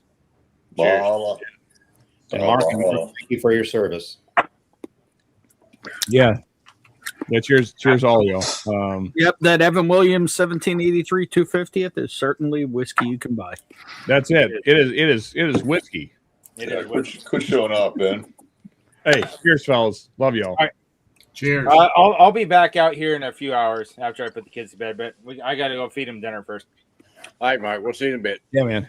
All right, Mark. Cheers, sir.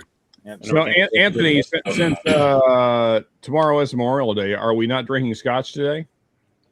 Well, I haven't made it that far yet.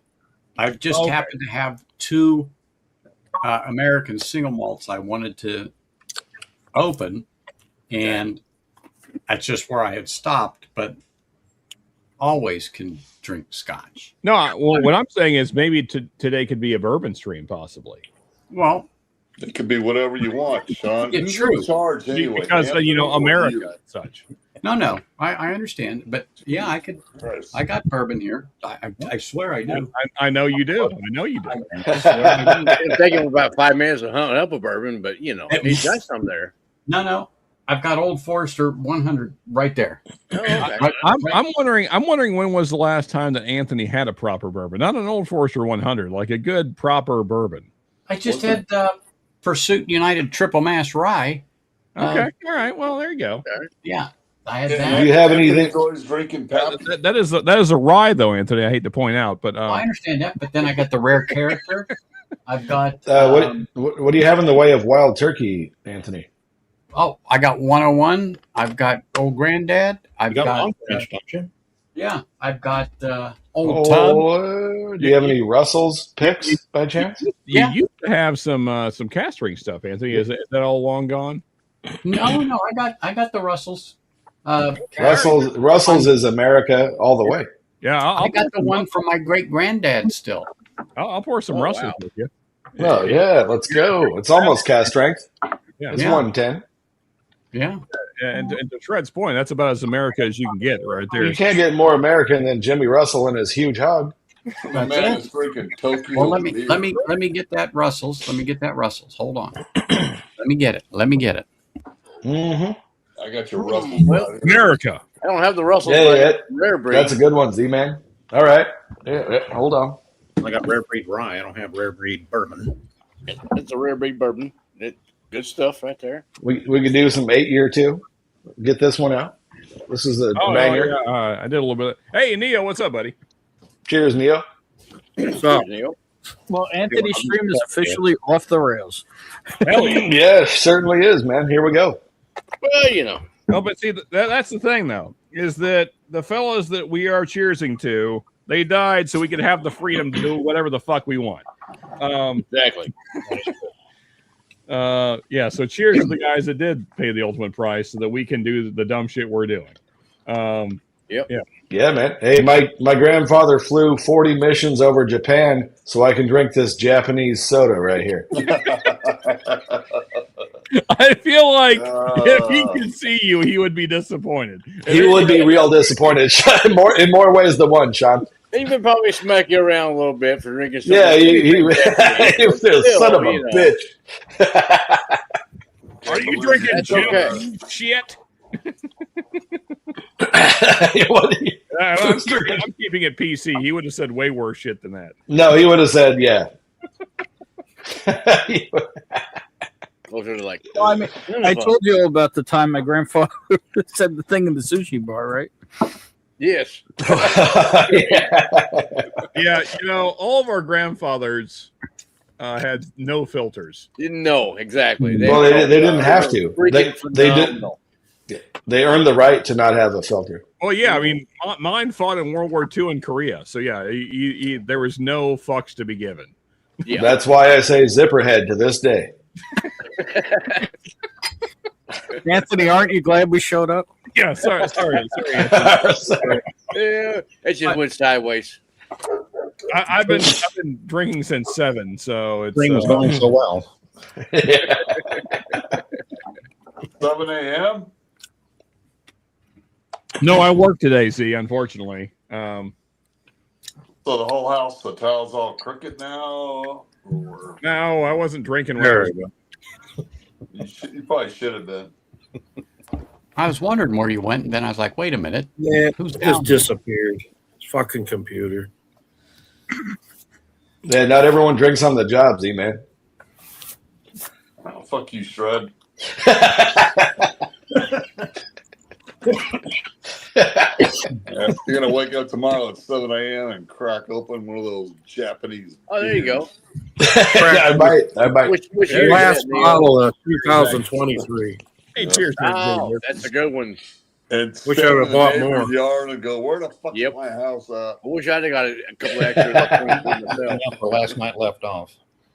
That was a Yep. damn good batch. Hey, Sean. Hey, Sean, how are you, sir? Other Sean. What's up, dudes? Sup, Sean? Yeah, my grandfather never had a nice thing to say about a German, Russian, or anyone slightly Asian looking. Yeah. He might be a little bit biased, but, you know. Yeah, he may have been. And my It mother was back in the day, and I can understand. see that and agree with it. My grandpa used to use the word Charlie a lot. And I'm like, who are you talking about? He goes, I'm talking about the Japanese. Charlie. Well, I'm not going to use the terms he used. Oh, yeah, You've heard them, though. You know it. Just use your imagination. Oh, yeah. Yeah. You can look. It's called the internet. You could look it up. I want to see. Yeah, but I feel like if you've been shot at multiple times by a certain type of individual, you have the right to say whatever the hell you want to say. Yeah. I don't know about that, man. You could say whatever you want. That's exactly right.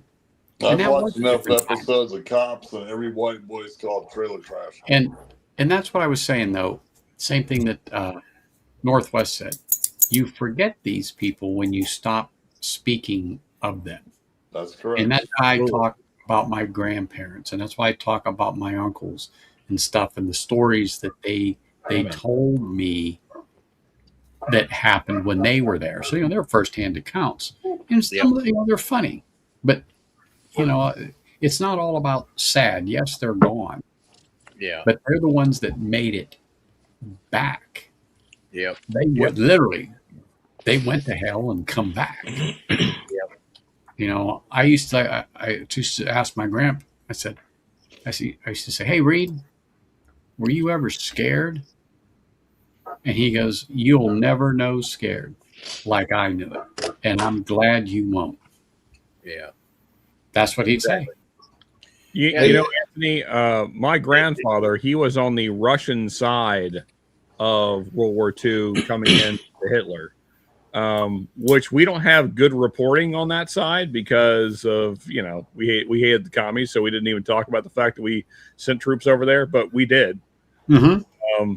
And a lot of times they were like under Russian command. There was just platoons that were basically like following the Russians in, and it's exactly how you would imagine it went. It was unpleasant to say the least. My mom and dad were in a movie theater when Pearl Harbor got bombed, and when they walked out the door, everybody was just running around, and the newspapers were getting thrown on the ground. And my dad was in the military, and that's when World War II started. So there's shit you don't forget. Yeah, there's a lot of shit that my dad told me about stuff back in the day that, I can't say now, especially on here, Yeah. I can't talk about stuff that he told me back then, Yeah, it ends up in that. It's not politically correct at all nowadays. Yeah, politically correct did not exist in the 40s and 50s. No. Ends up. No. Hey, Anthony, did you say your grandfather's name was Reed? Mine was too. That's a weird coincidence, man. Yeah, that's cool. Yeah. He was born in 1911, and during World War II, he was like 31, 32, and everybody called him. Oh yeah, everyone called him Grandpa back then because he was in his 30s, and he was the bubble gunner on a B-24 Liberator. Oh, which wow. Was he in pretty gnarly job? Yeah. That's the worst spot, bro. Yeah, yeah. Oh yeah, man. He survived. He somehow survived 40 missions in the Pacific. Damn. So I'm going to talk. Yeah. Cheers to Reeds, man. Yeah, maybe I would say just here's the grandpas in general, man. They Mm-hmm.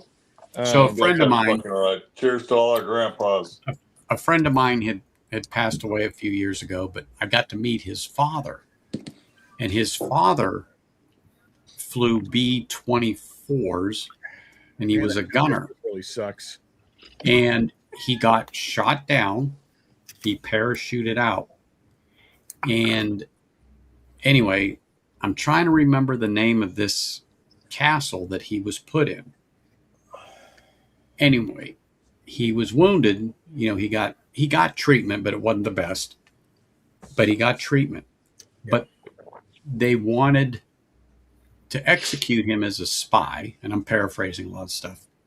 But the person that saved him, Ava Braun. Oh, wow. Really? Yep. Really? And he wrote a book, and it's no longer in publication, and I'm trying to remember the name, but I can't. But I got to read the book about that story and him parachuting out, and he got, I don't know if it was shrapnel in his eye or something. Yeah. But he parachuted out and landed in Germany. And very interesting. And I got to meet him back in 05.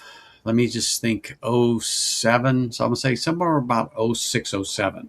I got to meet him. He had passed away a few years ago. Matter of fact, Dennis passed away first, and then his dad's name was Forrest, his first name. Okay. And but it was such a great story. And then listening to him talk about it, but also reading that book, I would have loved to have been able to get a copy if he had one and had him sign it. Yeah. And had him sign it. Now, like I said, Dennis is gone, but I still talk to his sister, you know, once a year. And Dennis was a Vietnam veteran, airborne, 101st. Yep. But I still talk to his sister. Campbell. And I call her on April 1st all the time because that was his birthday. Gotcha. And, you know, just remember him. And she's always so happy that I call and, you know, talk about him and just, you know, tell a fun story about him when we worked together in the hotel and stuff. But she also knew that he was over my house probably 3-4 days a week. He literally had the key to the front door, and he'd come in and do his laundry because his days off and mine only overlapped on one day. He was off Sunday, Monday. I was off Monday, Tuesday. But he'd come over and have dinner, bring steaks and stuff. And then when he retired, he moved down to Florida because his dad was still living. Yep. And Dennis moved down there to be around his dad and so on and so forth. And he was in good health. He just got pneumonia, and that got him. Yep. And that gets a lot of folks. And true story. What's up, buddy? True story. He called me hours before he died. Really? In the hospital. Yep. And I was working. I was in the middle of something, and I stopped to listen to him, and I could tell he was having problems breathing. He just said, "It's really bad. It's really, really bad." Yeah. And I says, "Okay." I says, "Are you okay?" And he goes, "No." Something along that line. I don't remember exactly, but I could remember him wheezing. And I go, "All right, I'm going to call you back. Answer the phone, but it'll be a good hour or two." I says, "But I'm in the middle. I'm in the weeds." I said, I've got to get this. Something's going on, and I got to get it done. But anyway, so I tried to call him, and he didn't answer. Oh. The next day, the phone rings. It's him. I pick it up, and I said, "I tried to call you a couple times yesterday, and it was his sister telling me that he had passed." I said, "I just talked to him." She says, "What do you mean you talked to him?" I go, "He called me." It was like the day before. I go, "He called me," and she goes, "What do you mean he called you?" I go, "He called me," and she says, "He called you?" He said he was dying. I go, "He called me. We talked for a couple of minutes." Yeah. And since then, I call her or whatever, and she still says, I can't believe that he called you. Oh yeah, he called me, and he's the second person that another veteran, Army veteran, who I got to know at the Flamingo. He called me just before he died, and I had to find out later that he had passed through normal channels, but some channels to tell me that his brother went to look for him because he stopped returning calls. It's not that he called every day, but he drove up to Idaho to where he was, and he found him dead on the floor with his cat. But he'd been there a while, and the cat was curled up beside him, dead too. And the cat's name was Murphy, and I remember the day he found Murphy. Fuck. And he was hand feeding him. He was telling him about it. He says, "Oh, that damn cat." We'd worked together, and he was telling me the story about the cat and stuff like that. And he's the second guy that literally called me hours before he died. The last thing they did was call me. Both of them Army veterans. Called me. But Dennis was always here, and Keith. That was his sister. Yeah, his sister's married, and her husband retired from the sheriff's department in Florida, lieutenant, and he has dementia real bad, so she's doing what she can, with him. But cheers, Orlando. Cheers, Orlando. Hey, Orlando. What's up, Orlando? Cheers, buddy. But like I said, we don't want to. Are we still doing Russells right now? Absolutely, I don't see why not. Yeah, do whatever you want. I just wanted to join in with you guys and have a pour. But like I said, we don't want to forget our veterans at this time of year, and this is the day for them. This is the day for not us veterans, but for the ones that didn't make it back. Correct. For the ones that gave all. That's right. This is the day for that. Like you and others here, you serve, so you're a veteran. Yeah. But I'm a vet, but I made it back. So I have a bunch of friends of mine that they made it back, but then they decided it wasn't quite enough, and they ended their own life. Yeah. But a few of my other people, my cousins and things like that, they were over there during all this other kind of stuff, and they didn't make it back. So this is a weekend for them, for the guys that served and they did not make it back. And like I said, that's why I like Orlando. to add this. Gordo is looking very I don't know what's the right word, like everything is trimmed up, everything is like the hair is very coiffed. He's white. He's whiter. This is what you get laying underneath a boat for 8 hours. Well, either way, man, like you're nailing the look, like you're nailing it. Isn't the purpose to be in the boat on the water, not underneath it? Not when all the Chinese wires for the lights have fucking corroded away. Oh. Okay. I love that.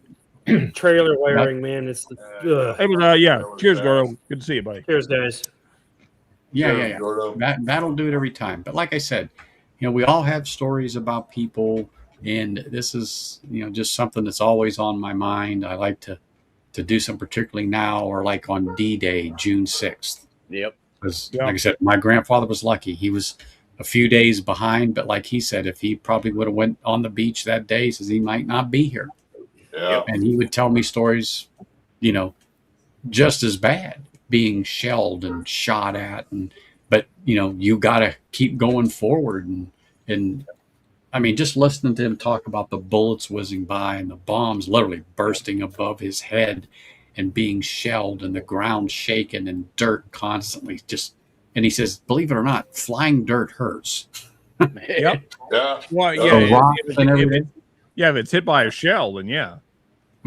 Exactly. And he says, you see him on TV getting up and keeping going. He goes, I can't tell you how many times I fell, from stuff like that. And it wasn't anywhere near me, but the shock just takes you right out. Mm-hmm.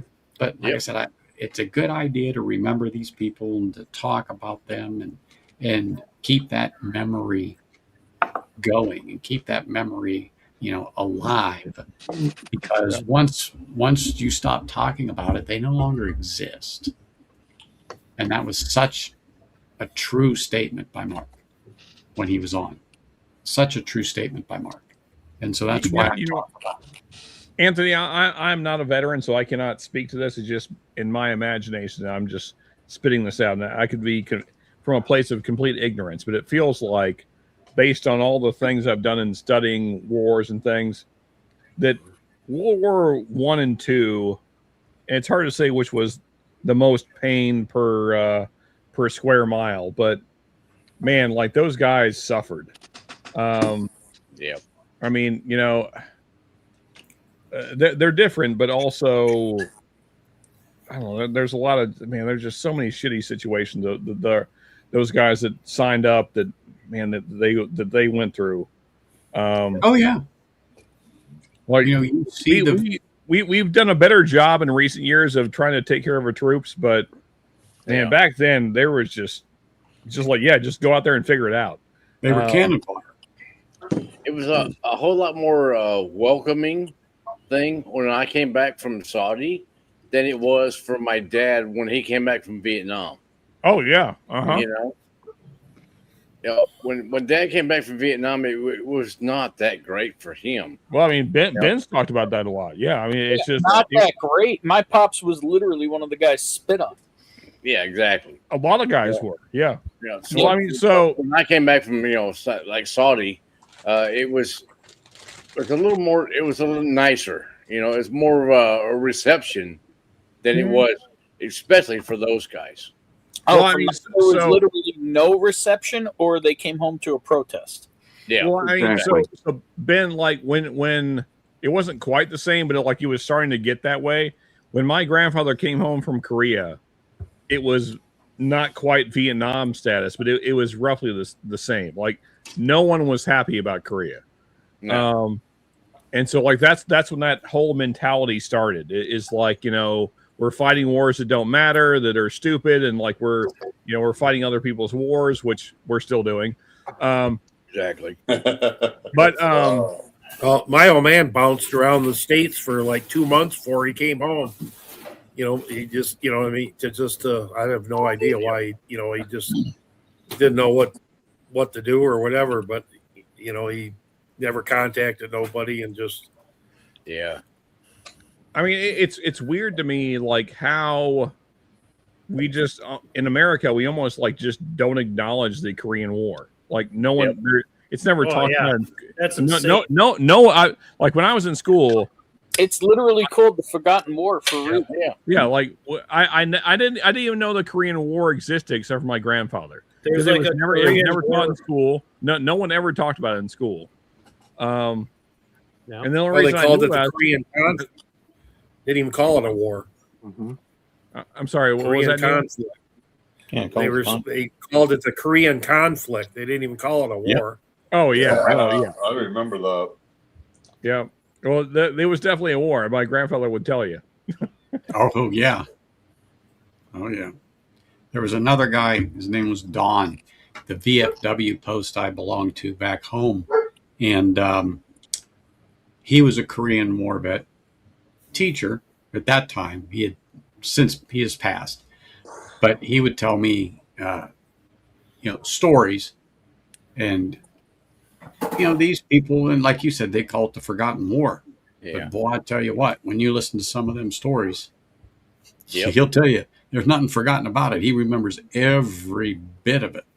Yep. Oh yeah, it was brutal. It was a lot like, as far as like the style of warfare, there's a lot of similarities between that and Vietnam.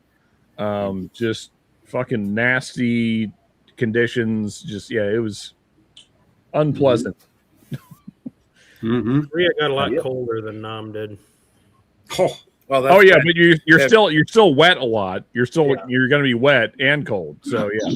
Although those guys that winter when they were protecting the Chosin Reservoir, they called it the Frozen Chosin. I was just going to say that. They just froze their off. I mean, they said they had the half-ass clothes that they had back then, and it was just brutal, the cold. They just had fall gear. You just had your field jacket, and they didn't have any winter stuff at all. Oh, so Neil, my grandfather, between World War II and Korea, he had pneumonia 3 different times, and he was just told to work through it. So, but Kyle Busch got told the same thing. I heard. Wow. I've just heard that it was pneumonia. Yeah, it looks like no official word. That's different pundits, let's say. I mean, the huge difference is that Kyle Busch had all of the medical advice you could possibly have. Yeah. My grandfather was in fucking Korea. That's right. He got his advice. Here, take 2 of these now. Get going. Yeah. Well, you ever see the I had a coat I got from a yard sale once. It was the winter, Army parka thing. It had this little thin, what they called insulation. I mean, it was just like hell.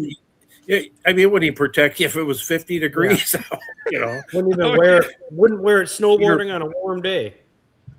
Yeah. So winter parka.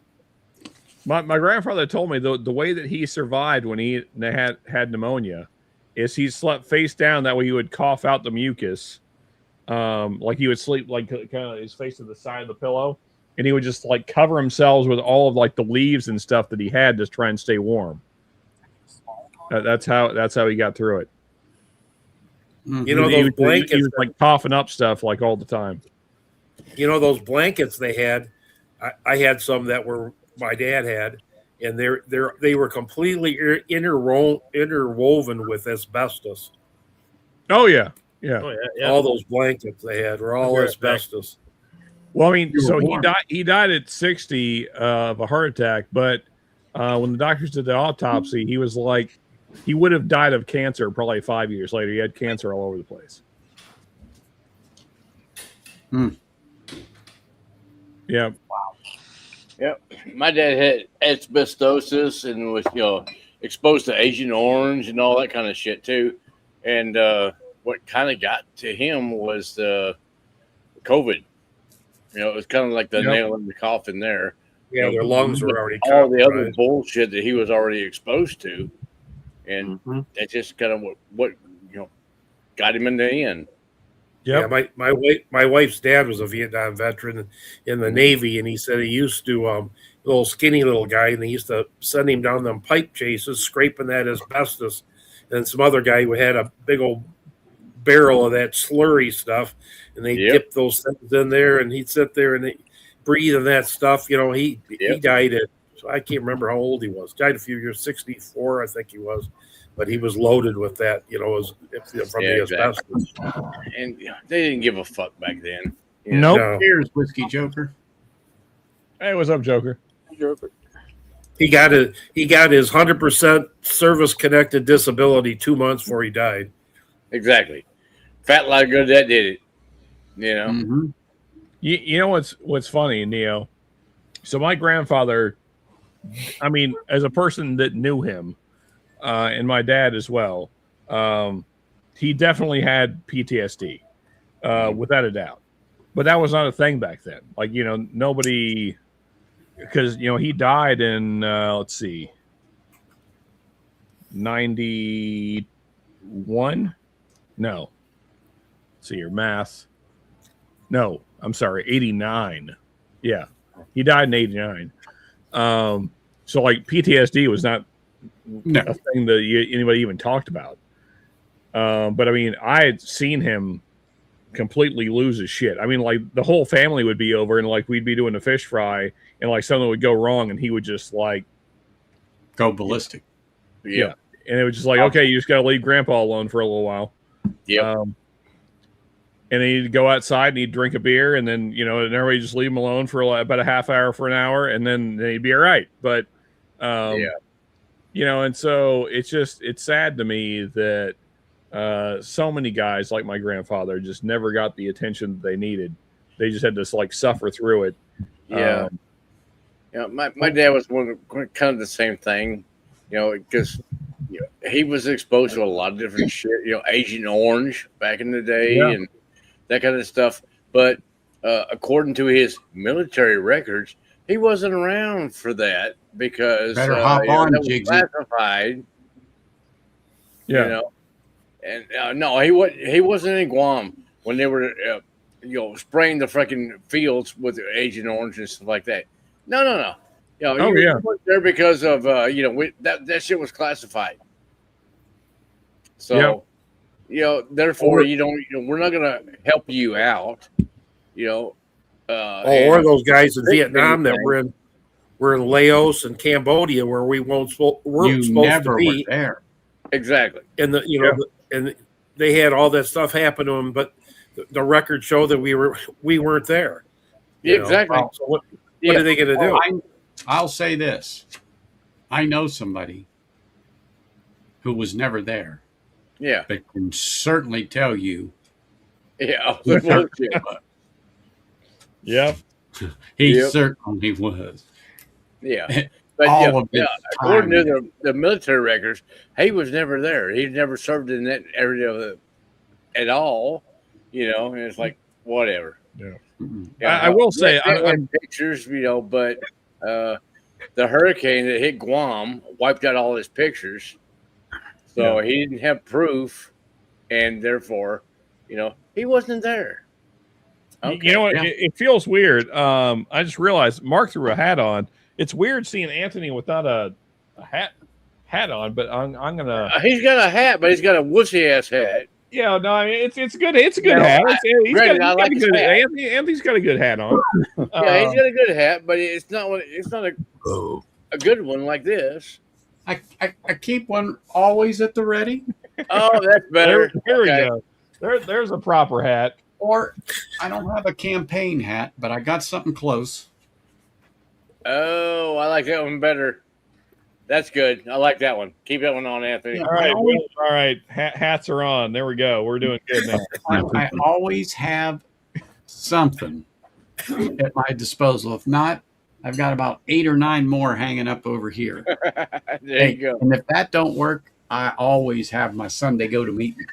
Oh, good God. That's Anthony's pimping hat since he's in Vegas. That's right. That's right.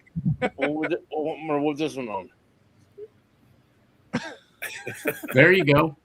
That's fine. Now you just need that propeller on the top. I think that's the Rasta Man hat right there.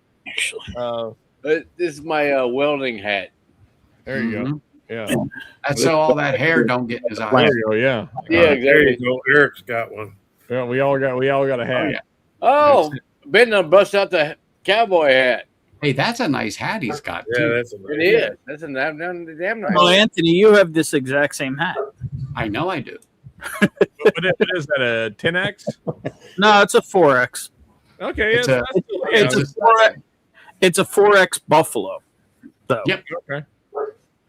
4X cool. Buffalo, no beaver. Yeah, 4X Buffalo. Okay. That's a warm hat. Then. I got beaver, let me tell you. I gotta say, I Beaver's where it's at now, man. I know. I do like your black hat better, but that's just personal. Nice beaver. Nice beaver. I just had it stuffed. Let me help you with that. I just had it shaved. Yeah. No, what I like about this one is it's actually really lightweight. Yeah. Oh yeah. A good beaver hat is hard to beat, and they're comfortable, and you can keep that fucking beaver hat for 10 to 15 years, no problem. They're warm though. They're a great hat.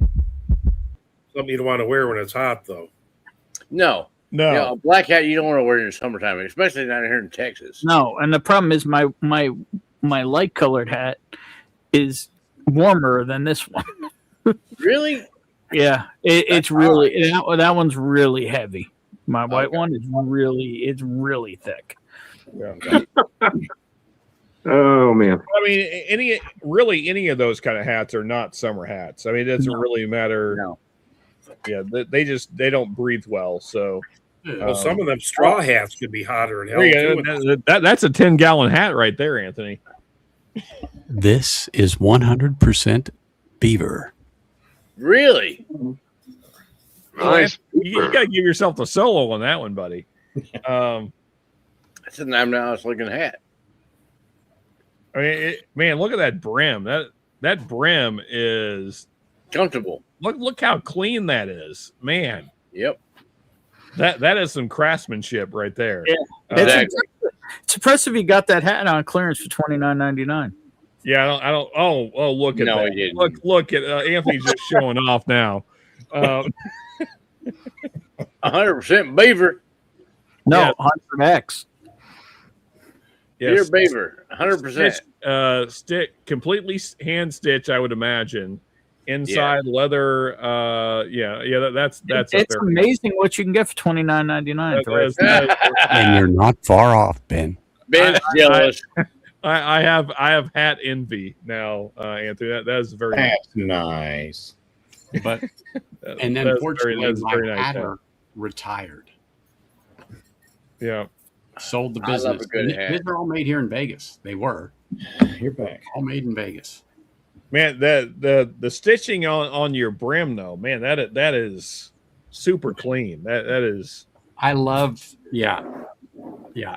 I like that on there. That's really nice. Mm-hmm. Yeah, that is. Yeah, that's sharp. That's top notch right there. Yeah. Yeah, this is definitely Sunday go to meet. Yes, sir. Mm-hmm. But you know what? The great I thing wear is these a good when hat it's- is going to last you for like 10 to 20 years. This will It really last will. me. This will last me when they put me in the ground. Exactly. But they're truthfully meant to be worn. And even my 10Xers that I have, that are what I call my dailies, they are as durable as denim. Yep. Yeah, man. And you do what you want with them, and that's that. Now, this one is one of my favorite just everydays right here. But this is a off the rack. I mean, sure, it's an off the rack. Yeah. I really do like this. I like style. that one. It just needs the brim needs a little bit of work. Well, I had it this way on purpose, but you're right. If I get another one, if I get another one like this, I'm definitely going to keep the size of the brim, but I think I'm going to flatten it a bit more. I would tweak it just a little bit more myself. Yeah. Well, It's just me. Anthony, I mean, I could iron. It's personal preference. This is the hat. This is the hat I've worn for every video I've ever done, for every review I've ever done, and it's a cheap hat, but it fits perfect. Perfect. I love the look of it. I love the leather. I can't think right now because What material is the hat itself?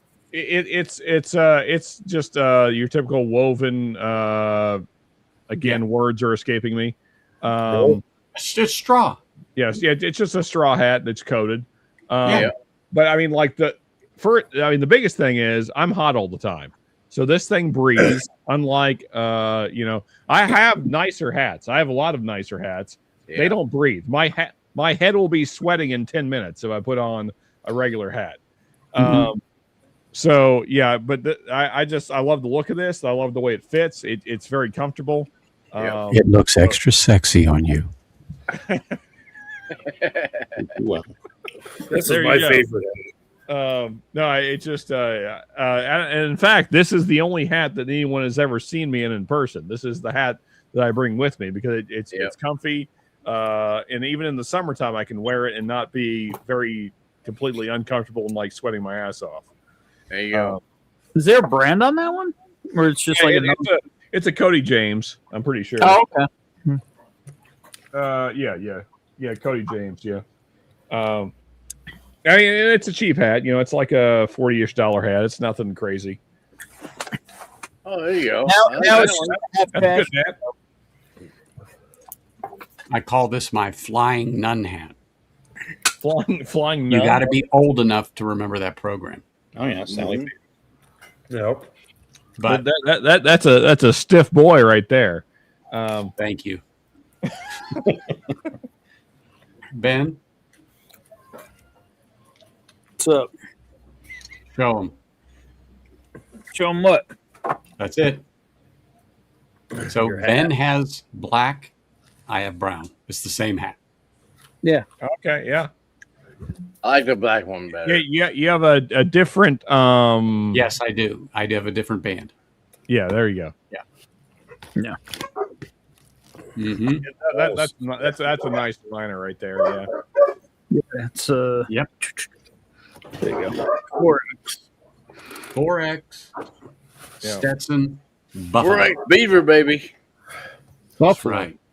Buffalo. Beefalo. Hello. Yeah. Yeah, man. There you go. 4X Beaver, We baby. both still have the stupid white. We both still have the stupid white sticker in it too. Yeah. That's a nice hat. Damn right. Yeah, I feel like this hat needs a band upgrade though. I feel like this hat needs a band up. I think that will really make it. I guess my thing is, Ben, like, I'm so much a fan of the material itself. I quite like a small band, but, to each their own. Well, it's just the problem is you look at this hat, you don't even see that there is a band. It's like it's so thin. It is is how thin. It's thin, yeah. It's I did a bunch of. Been a Reynolds thing. Yeah. So for a band. you got a straw weave there, Dio. Yeah. So one thing is though what me, the bands, I like them to match, but I also want them a little different than just a normal hat.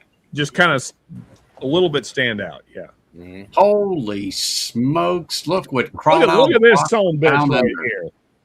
here. Holy smokes! Also, what is Ken doing up at this hour? Also, where the hell is he? Yeah, he's what is this room that we're in? Look at. Hold on. Let me get that Cooper there. Hold on. Let me get that. Let's give Ken the solo. Yeah. Oh yeah, I know what that is. A coup. Yeah. Oh, that's a good. Look at the inner hand stitching there. Yeah, no, that's a damn good hat. Yeah, don't fuck around with the Cougars, man. No. Oh yeah, get the breathing holes. Yeah, the feather. Yeah, that's from the chicken in the backyard that became dinner. No, it's from a 28. I was mowing the lawn, raking up the leaves, and saw the feather, and I thought I'll stick that in my hat. There you go. With your hat, you can stick what you want in it. That is a great hat there, kid. That's a great hat right there. It is. So Cobra supplied the slouch hats for the army as well. So which one did your wife get? Because I know you both got them. Oh, she got a really nice one. It's a different model, but I'll grab it. It is really nice. Yeah, go get it. Not like I know how many hats Ken's have. Also, I know they got those at the same time. When he gets back, we have to talk about the guitars hanging on the wall there. Yeah. Uh-huh. Guitar or ukulele? We got two small body acoustics. I'm not sure what they are. Mm-hmm. Oh, there it is. Yeah. I like nice. that. Yeah, that's from the rooster that they boiled in the pot. Yeah. See. So Ken, where are you sitting right now? In his office. This is the opposite side of the dungeon. Here, I'll show you. Look. Oh. There's the whiskey. Oh, So right that around, here's my desk with all my. Yeah. Uh-huh. Yeah. Or dual screening. No, there's more than dual. You have no idea what goes on there. I mean, I don't know that I want monitors. Yeah. Oh, okay. Yeah, I don't fuck around. And then there's another one out there if I want to stick something up there as well. I'll put a screen Damn, up there. right. Yeah, I don't fuck around. It's hard to stream, edit, day trade, and jack off at the same time. Exactly. But Ken is the man to get it done. For sure. I don't fuck around. Yeah, this don't fit my head. That's a little bit small, yeah. But Yeah, you make that's it look good. Yeah, I'll grab my Snapchat. That don't fit my head no more, but it is in the camera.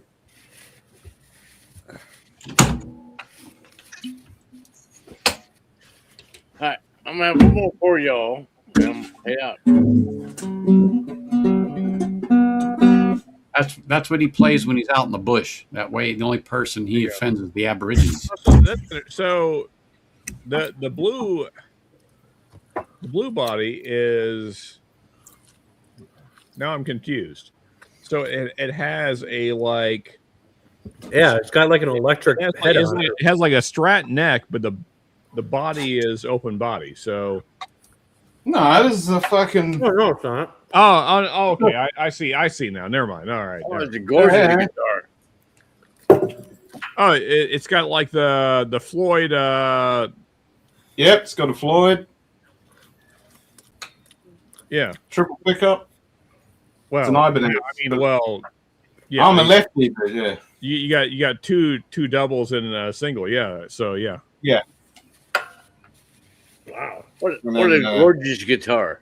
Yeah, that's great. So is that maple top looks like? Yep. Kind of sunburst style. Yeah. Yeah, that's cool. That's a great guitar, man.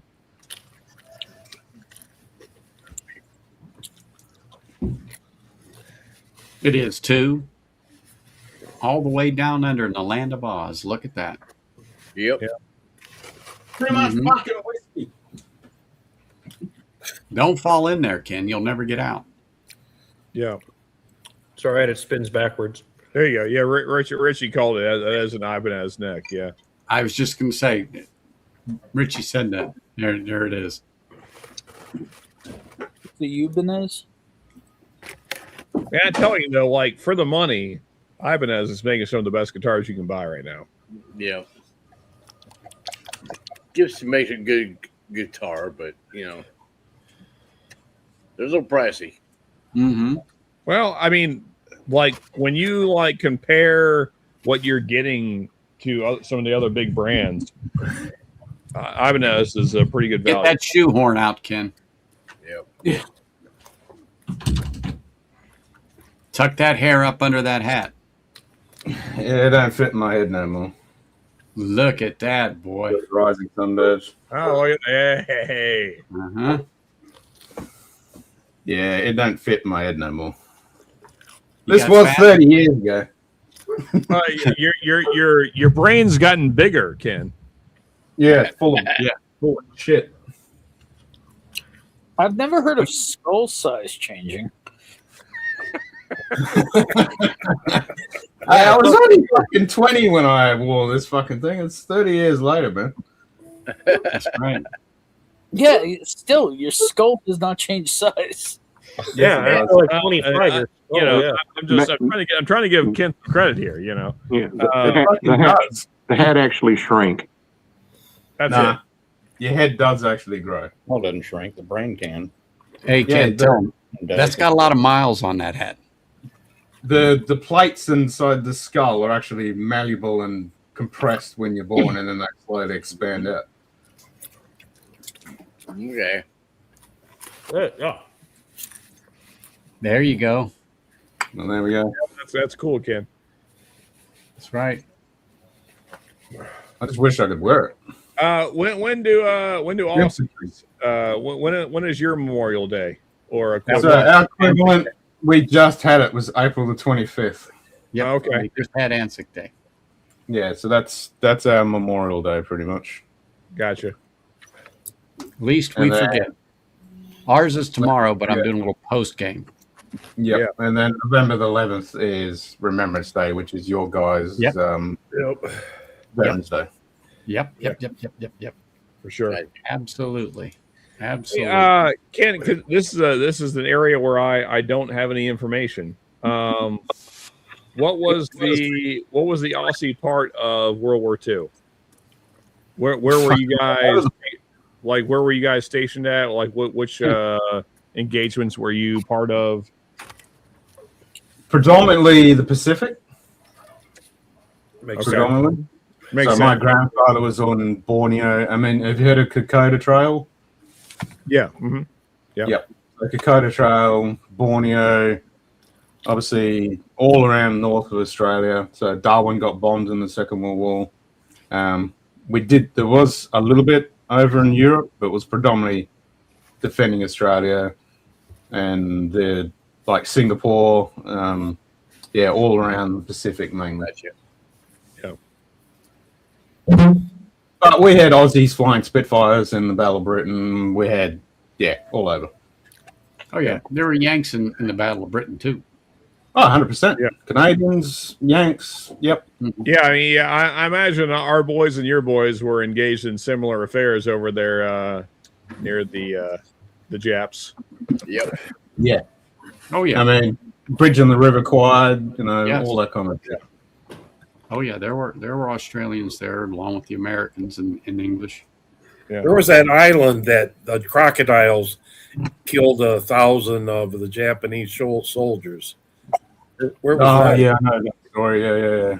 I think that was Dundee Island. Dundee, yes. Was that in the South Pacific? That's your info coming from Ben here. That's not enough. Where's my buoy? My K-bar. Where's my K-bar? Mm-hmm. Mine's right here. I'll have a Yeah, K-bar. I have a buck 119 here at my side all the time. Yeah. But, Yep, there it is. Except it's an Army one. It's got to be a Marine one. There you go. And this I got a was bottle gifted to opener me. right I'm here. not. I mean, Ken, it's a true 1220. So you know. Yeah. No, it's a proper K-bar because I know they do the Army ones. I mean, no, it was gifted to me. What am I gonna do? No, I they're mean, nice. literally in the box. Yeah. Mine's in the box. K-bar. Mm-hmm. You know, I had another pour of this since Shredward popped out, but I poured another one of these. Oh. Oh. You still got Russells in your glass, Anthony? Well, it's because it's been here and I've been sipping. I was like, boy, that's pretty good. So I poured a little more in there. Yeah, and some, Anthony, you should drink bourbon more often. Well, I'll be honest with you. There's probably 35 bottles of scotch around me and 2 bottles of bourbon. Yep. Now, over there, over my shoulder, is another story. Uh-huh. Yeah, that's a whole nother story. Why doesn't that listen to me? Here we go. Yeah, all of that there. Oh, you can't see it, but all this up here, that's bourbon. I mean, he's got the real bougie basil. Oh, yeah, you got some Calumet there. You got some. There's bourbon here, and then as you come down here, it's a mix. Then as you get to the bottom shelf, and it's not representative of the whiskey, it's just where it went. But then over my shoulder, that's all scotch. Oh, well, okay. Yeah. With the exception of that. Heaven's Door. Yeah. Anthony, pretty much directly above your head. If you look at me and then you look directly above your, well, not quite, slightly to your left. Is that a haystack needle? No, Redwood Green Emerald. Those are the original Redwood Empires. Oh, okay. All right. I don't have any of the releases after Emerald Giant and them.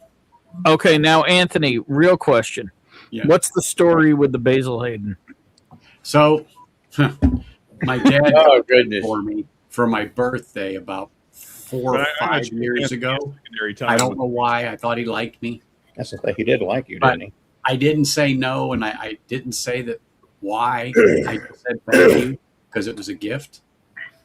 And I've opened it once and tried it. Just to, and that's where it's been.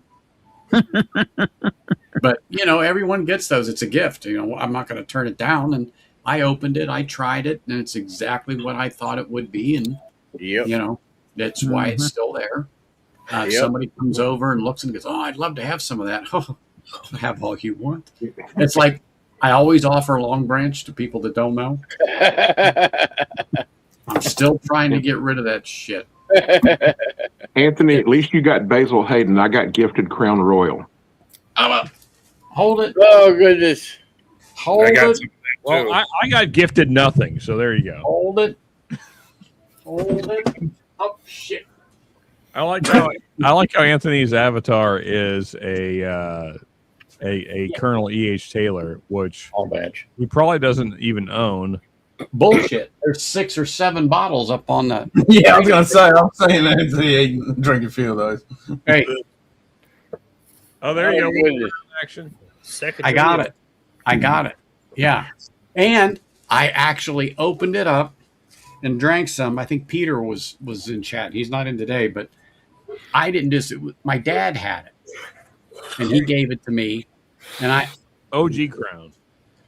I mean, it's 40 proof, but this bottle's probably 25, 30 years old. I had a bottle of the Northern Harvest Rye that wasn't bad. It's just, I'll be honest with you, this wasn't horrid. This What do you one got really there, isn't Neil? that bad. Is that a stays 10 or a 16, Neil? I can't. It's Hold on. the 10. It's actually for 80 proof. It's got quite a bit of flavor on it. Okay. It's not worth the. It's not worth $100 I paid for it. It's the least gay of the belt buckle bottles. Yeah. Exactly. Exactly. But yeah, when someone said they got crumb, I go, oh my God, I do too. I'm not proud of it, but I'll show it to you. And okay. And then at my feet, I didn't realize this, but I have a shelf underneath here. So underneath my feet As one is does. Baker's 7. Oh, there you go. That's a good bottle. Unopened. Here. Unopened Eagle Rare. Okay. Yeah. And there's 2 more up on the Freedom Ticket locker. Good opening pour. And then there's for Colin Falls is a Irish, Okay. like $30 for the bottle. That makes sense with the color. Yeah. Kilhoman, Craig Isle, Yep. Lagavulin 16, Glenfiddich. There you go. Yeah. I got to get another 16. I don't have any more in that bottle. Can you remind me what is the? So you are. What is it? 12ish there. Nah, it's only 20 to 11. Oh, okay. All right. So you're okay. So you're exactly 12 ahead of me. You want me to make those brownies? Yeah. If you want to. I was If not, we can do it tomorrow. depends on Exactly 12 ASP. If it's daylight savings or not. That's He's getting ready to have a Vegemite and toast for lunch. Yeah. Hold off. We can do it tomorrow. Yeah, so you're currently exactly If you 12. want to do it tonight, we can do it tomorrow. Mm-hmm. Wait, already Little unplugged it. Vegemite and toast. But yeah, I don't eat them. but literally in front of me. Because Ken is a sane person. I mean, yeah, they brought I've got Vegemite over for all this samples from this guy too. This is fucking Vegemite. You might as well just put catfish bait on. The heck is that? I don't know. That Bourbon character sent this to me. Yeah, Ron North. Oh, there you go. Little signatory. What is it? Ben Nevis. Oh yeah. Oh yeah. Ben Nevis. Yeah. There you go. Yeah. That's now you're in Ken's doomsday bunker. Oh, Yeah, right. Kill the zombies. Long row. Long row. Yeah. That's his doomsday bunker right there.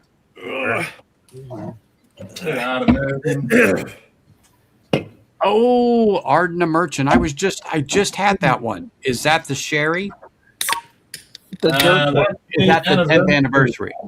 That's the anniversary, yeah. Hey, that's right. That's what's right in this one. Oh, Loggy 12 there. Yeah, there you go. Oh my gosh. That's the fireside. Yes, that's nice. I was just about to ask Ken why he's wearing a fucking hoodie. Now remember that he's in opposite world. Yeah, his temperature's dropping. Yeah. Oh, Bora 20. Yeah. Oh, that's nice. That's a thank you, Dad bottle right That's nice, Ken. That's it. Thanks, Dad. Yep. Yeah, thanks, Dad. That's really nice, Ken. 30 years. Okay, yeah. Yeah, that's really nice. Oh, look at the velvety inlay. Oh yeah, velvet, baby. Doesn't taste good, right, Ken?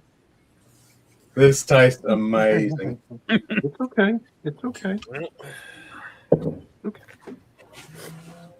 That's nice. Yeah, you're right. You're not wrong, Richie.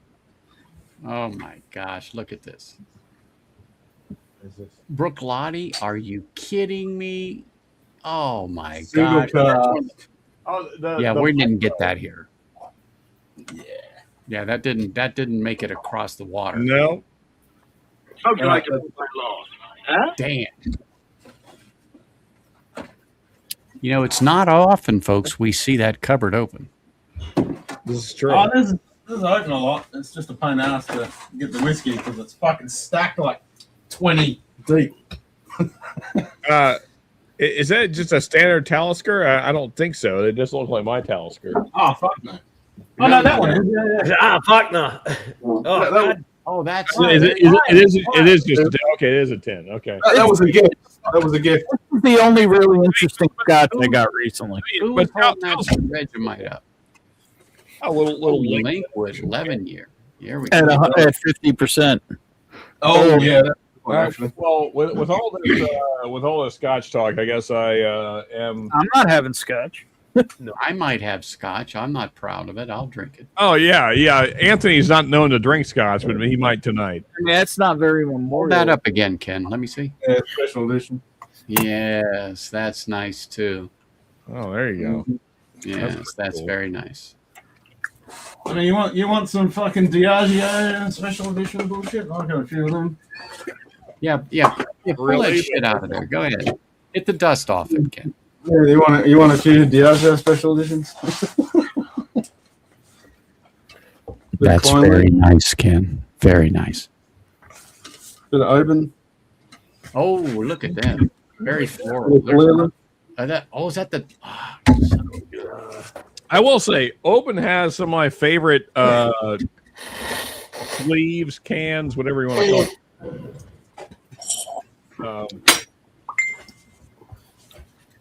There's a more. Oh wow! Open has very pretty cans, I guess you would say. Nah, this is fucking Diageo special edition. That's why they make them all. Yeah, the Open. I mean, like, look at that thing. That thing looks amazing. Unfortunately, the whiskey is probably not as amazing, but yeah, they're all right, okay, but they're not the good ones. Yeah.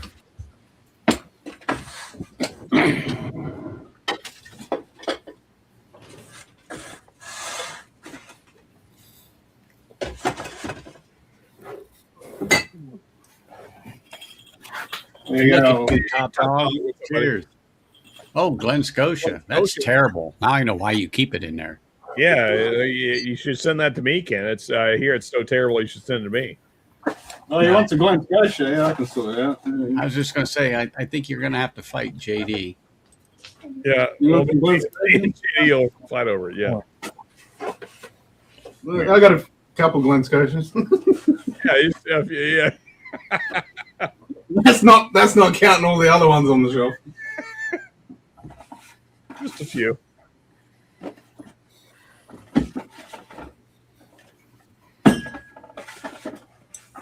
Just imagine all the whiskey that'll be left when the zombie apocalypse breaks out.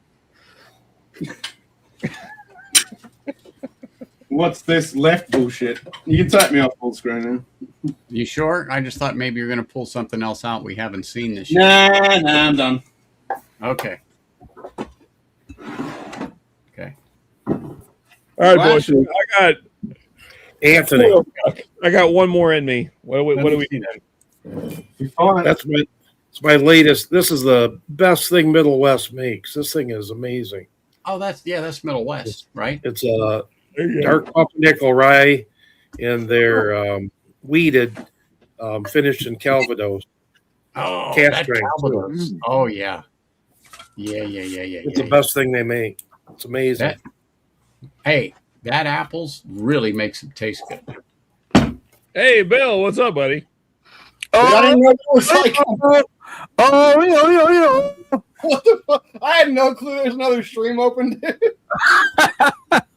Okay, so Bill, there was a time today where I legitimately thought you were dead, because I wasn't home all day. So like Sophia was home by herself with the guitar, like just. Okay. Well, apparently your dog like attacked a cat or something. I don't know what happened. There was definitely some screaming. Wait, what the fuck? No, because okay, so 2 different times. Ben heard the second time, but Yep. like the first time it sounded like an animal being attacked. Shred's here again. Holy crap! Is that Bill? Yeah, Bill's not dead. We Hey! Bill's not dead, which is good. And Bill was singing some song like Hey, cheers, Bill. Yeah. So Bill, you were muted, but we could hear you, even though you were definitely muted. Hey, cheers, Gordo. Cheers, Ken. Holy shit. Okay, Mr. here. Mom. Mr. Mom, Leo, Eric G, Burbin, Anthony, of course. Sophia, good to see you. Hello. What were you saying? Happened today? There was someone Holy crap. So they could hear everything in the house all day. So what were you screaming about? Not all day. Not all day. We started around 6, like 7, around 7. Which is 6. That's 6 your time. So wait a second. Sophia's making faces that are She knows. more suspect than they should be suspect. But I don't know what's going on, man. So Sean thinks an animal got attacked. No, there was someone making very loud screaming sounds. Why are you covering your face, young lady? Now I have more questions. I have more questions than I had. Oh boy. Going down that rabbit hole. You know what? I'm not even going to tackle this subject. I think that's a good idea, Sean. Anyway, Sophia, good to see you. Yeah, I don't know, dude. I was at like a random brewery in a small western town drinking beers. On purpose? As Shred would say, it sounded like a gorilla fucking a Sasquatch. I did not say that. Come on, Sean. I don't know, dude. Way back in the day. No. The correct quote, Sean, was, "It sounds like a grizzly bear fucking a Sasquatch." Okay. Who knows, dude? Shred, I bought her I got a the wrong mammal fucking the other. Yeah, no, but it's very specific sound, though. He's got these recorded. I got her an effect pedal for her guitar, right? She's got like 100 effects, so she's probably just sitting in her room with her guitar, like making noises and screaming. That was no guitar, Bill. What I heard was she was probably playing the guitar and then screaming.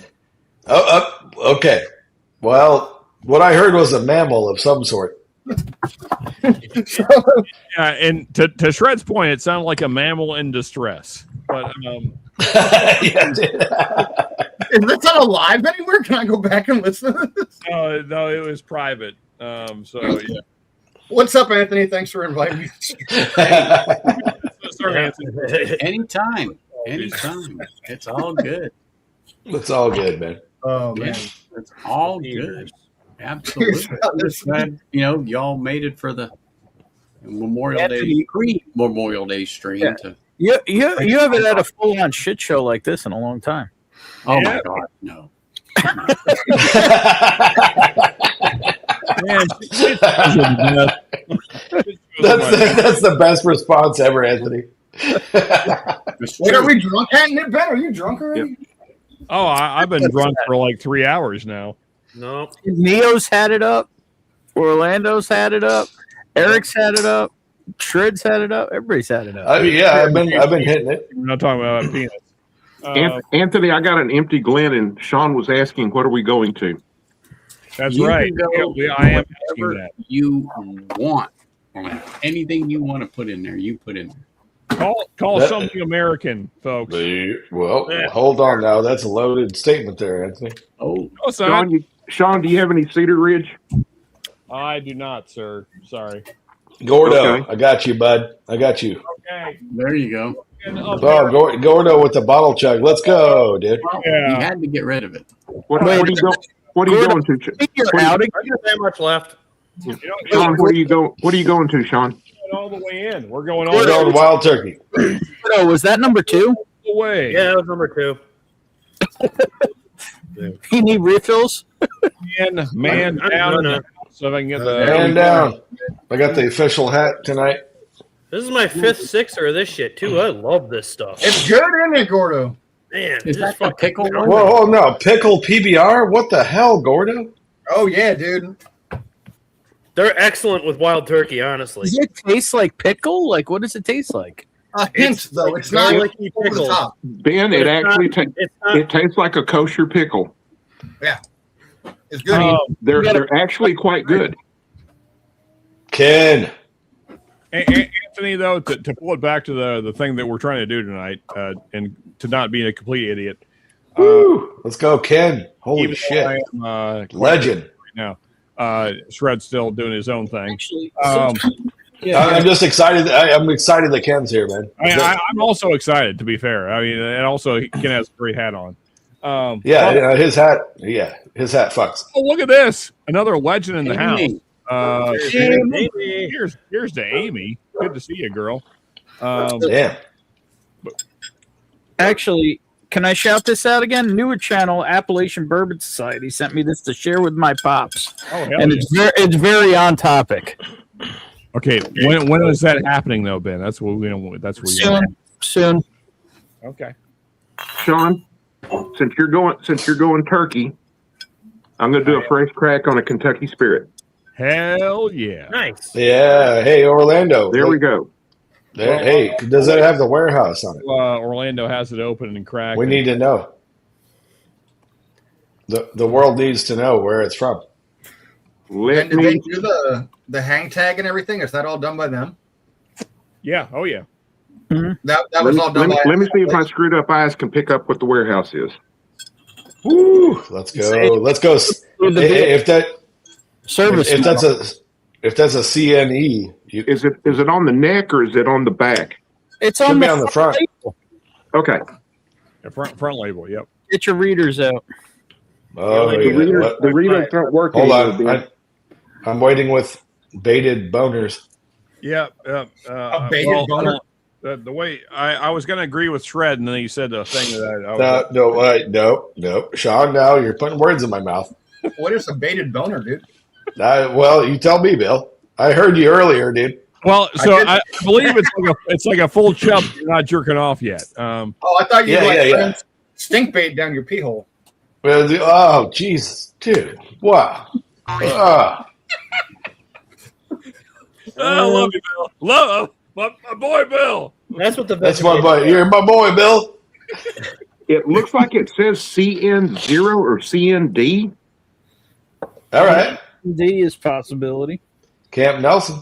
So Camp Nelson D, yes. Okay. And it was bottled in 25. Okay. That's a year. 11, looks like 11/7/25. Thank you, Shred. You're welcome, John. Coming through with the info here. Hey, just in case you guys forgot. It looks like it says barrel 4016. All right. Anyway, I just realized I'm too fucked to lead a cheers. Hey,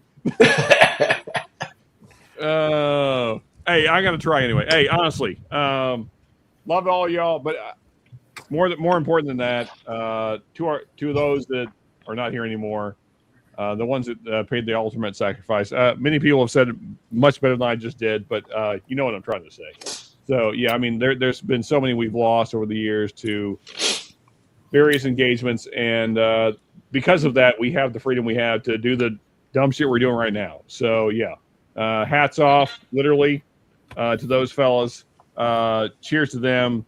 They are the ones that paid it all, man. So yeah, cheers. Lest we forget.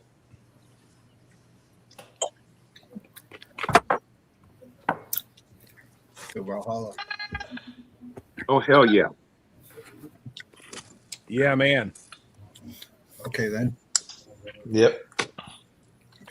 That's not bad. Isn't the worst bad? That don't suck.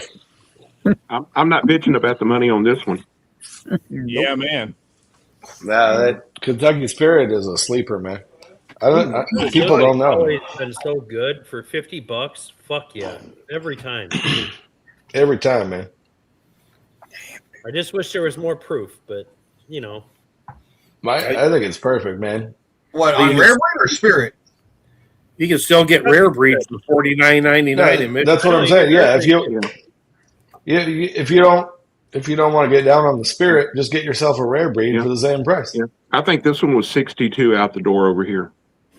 Yeah. I mean, so those Kentucky Spirits can be hitters, but they're single barrels, so they're not always. It varies. Yeah, the variance from barrel to barrel. Yeah. I've had a lot of luck. The Kent Nelson seems to be mostly hitters for me. But man, the C and E's and F's I've liked a lot. Both of the E's and F's. Yeah. Most of the ones that say turkey on them are pretty good. Those are my favorite at this point. The ones that say that's a good point. And that's the last name Russell somewhere on the bottle. Yeah, if there's a guy with a giant hog on the front, I'm going to buy it.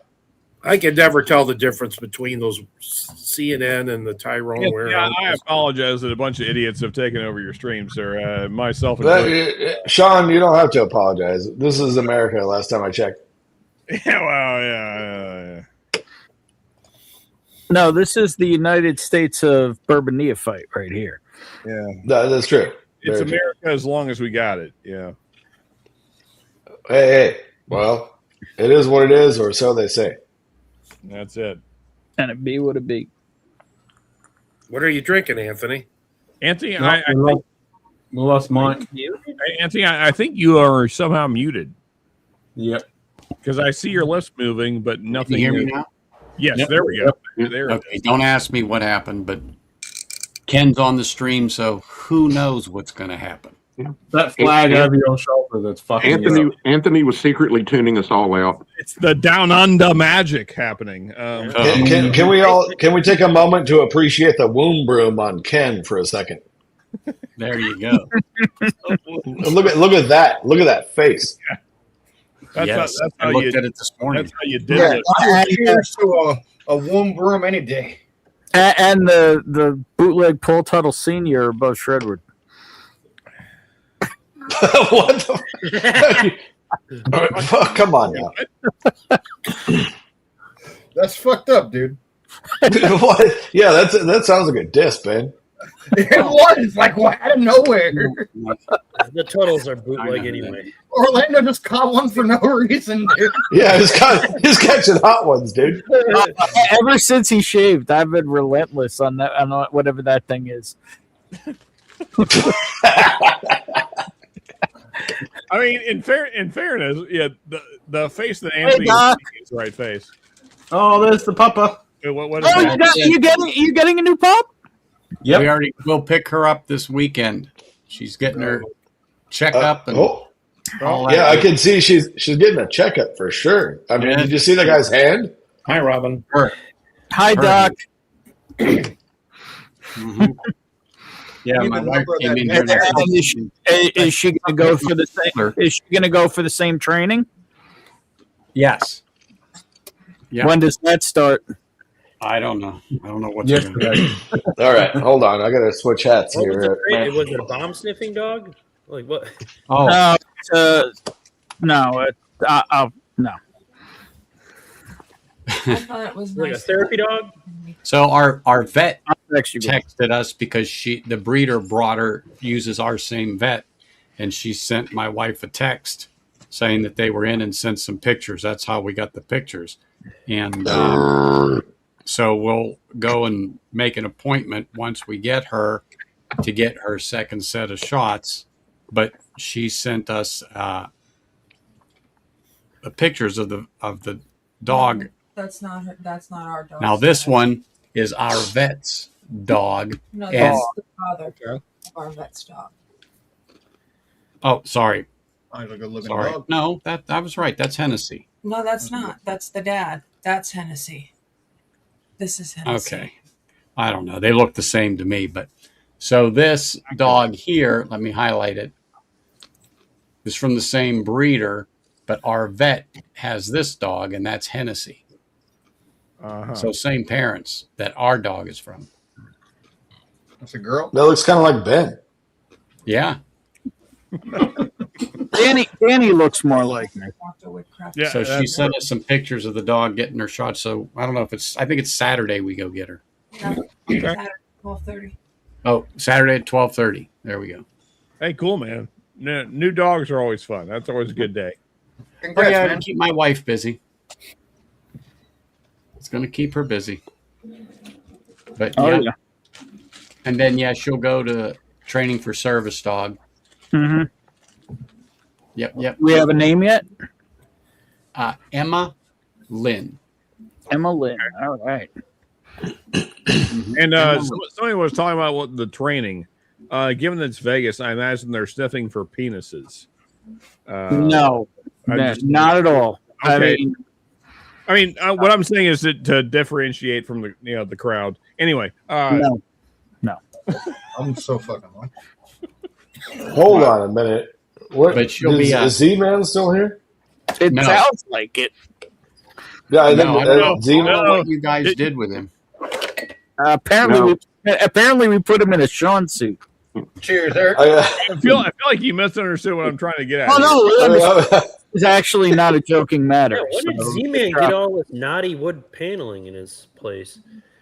Wait, what? Z-Man, he trained a couple of dong sniffing dogs in his day. What I'm trying to point out here is there's a lot of guys that are trying to pass off as fucking female hookers in Vegas. That's what I'm trying to point out.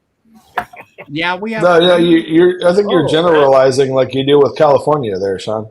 It's not all the same. That is accurate. That is what I'm doing. I'm so. Here's the thing, Sean. There's 48 million people in this state, and not all of them are trannies. Here's the thing. It's just the Southern California shit. Yeah. But Sean, you would approve though, because I believe most of them have hardwood flooring. If there's a tree in the middle of the hardwood flooring, then it's fucking off.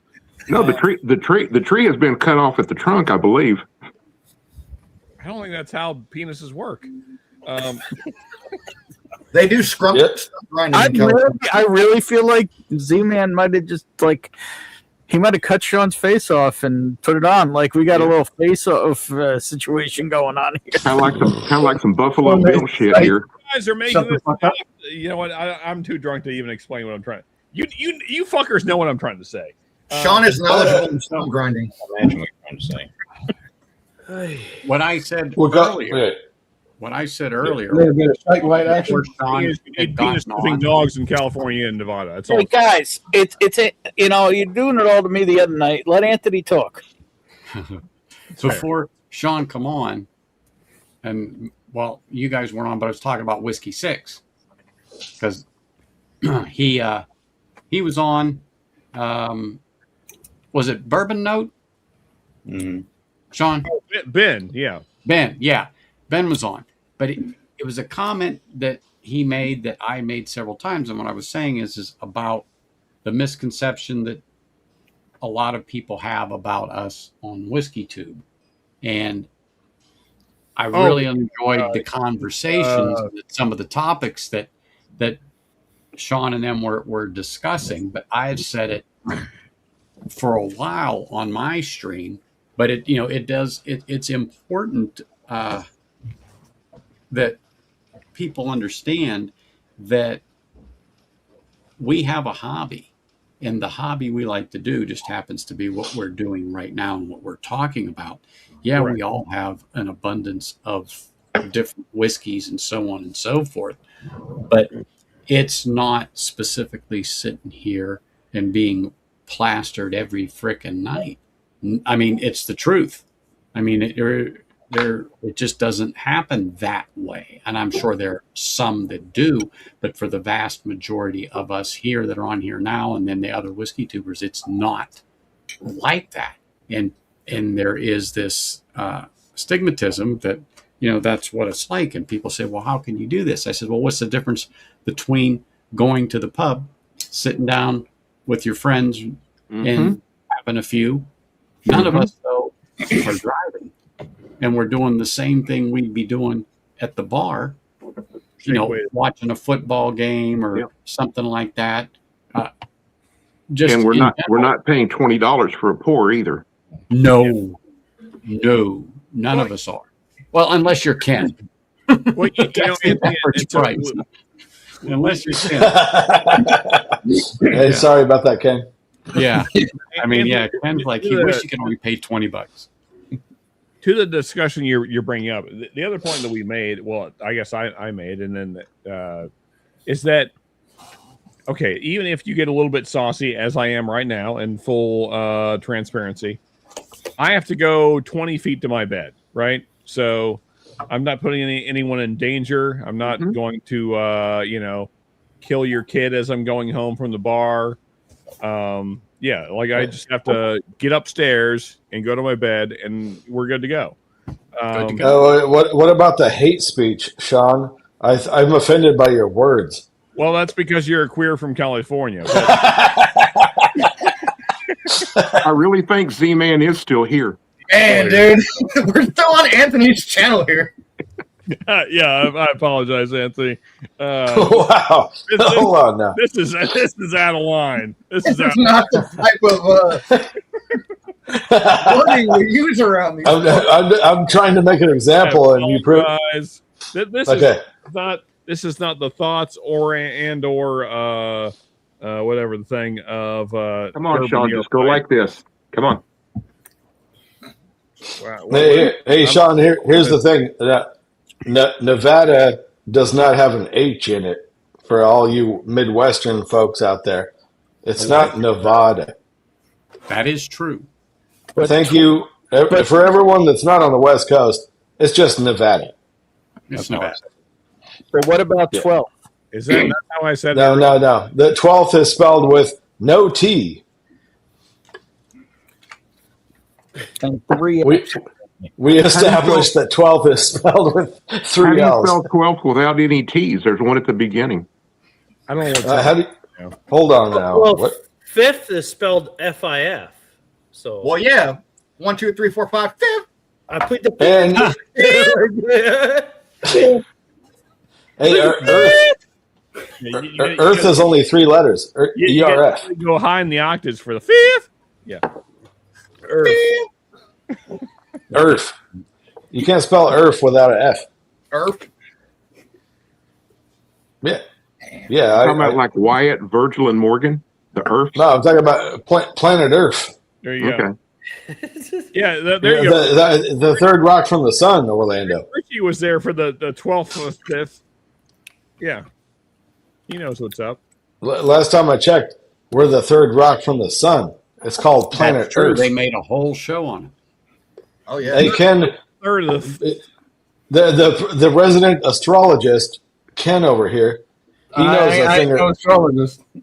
Yeah. No, but I think Ken, he's gazed upon the stars. He Wait a understands minute. where we're at. You don't mean astrologist. You mean No, astrologist. okay. I'm sorry. Okay. Hold it. Yeah. We're getting back into that Cali slide stuff again. No. Look, I don't subscribe to that bullshit. No, don't miss me with that shit, Orlando. Miss me with that astrology, dude. You said it, Shred. So we're just okay. Fair is fair, Sean. I did say it, but I've had a few of these guys, and I want to pull it back in, dude. All right, we're talking about not determined by stars drawn together. Astronomy and astrology are 2 different worlds. I hear that in California, pulling it back in is a pretty. Hold on a second now. All right, here's the thing, brother. John, is that like a tuck and run? I think so. Yeah, I believe it. So. Oh man! All right. Here we go. Yeah, astrology is. I apologize, Anthony. I'm trying here. I just can't help myself. I get it, dude. I get it. You have to take the bait when you see it, Sean. I get it. Yeah, it's just the jokes are there, so I can't. No, you can't. Yeah, this is your First Amendment right, and I just respect it. Neophyte After Dark. It's about what it is. Just remember, what happens in Vegas stays in Vegas. Oh, there you go, little Belvini. Yeah, Curious Cast. Curious Cast. That's very California. It's sticking with. All right, yeah. Hey, everybody, let's just crap on the state where everyone lives. Dude, just because I haven't married my sister and I live on the West Coast, that doesn't make me a bad person, Sean. Are you talking about a state of depression? I'm talking about like, dude, not everyone can live in the middle of bumfuck nowhere. You know, some people have to live. Where we all live, dude. I was like the state of depression, right? Look, yeah, look, here we are. Okay, I'm just talking population wise. Here I am in the most populous state in the nation. Do I have a choice? Not exactly. But yeah, but It look, I could may be live. the most populous, but only about 60% of them can actually vote. But anyway, No, yeah, I'm there with you, Mr. Mom. I get it. Depends on where you're at, dude. that's also a valid point, Bill. Like if you're in Mexico, you're going to need an ID. America, no ID needed.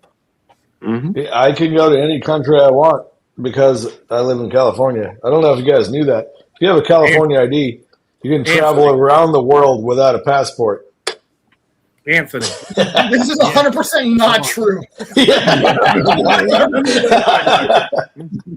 anybody had this Lost Lantern? They had, I guess last year they had I can't remember how many different releases of different distillery stuff that they blended. I think they had 7, 8 different releases. This one here's got Free Ranch and a bunch of other stuff from out west there. But I don't know nothing about it. I haven't cracked it yet. Does anybody know anything about it at all? No, I don't. Utterly zero.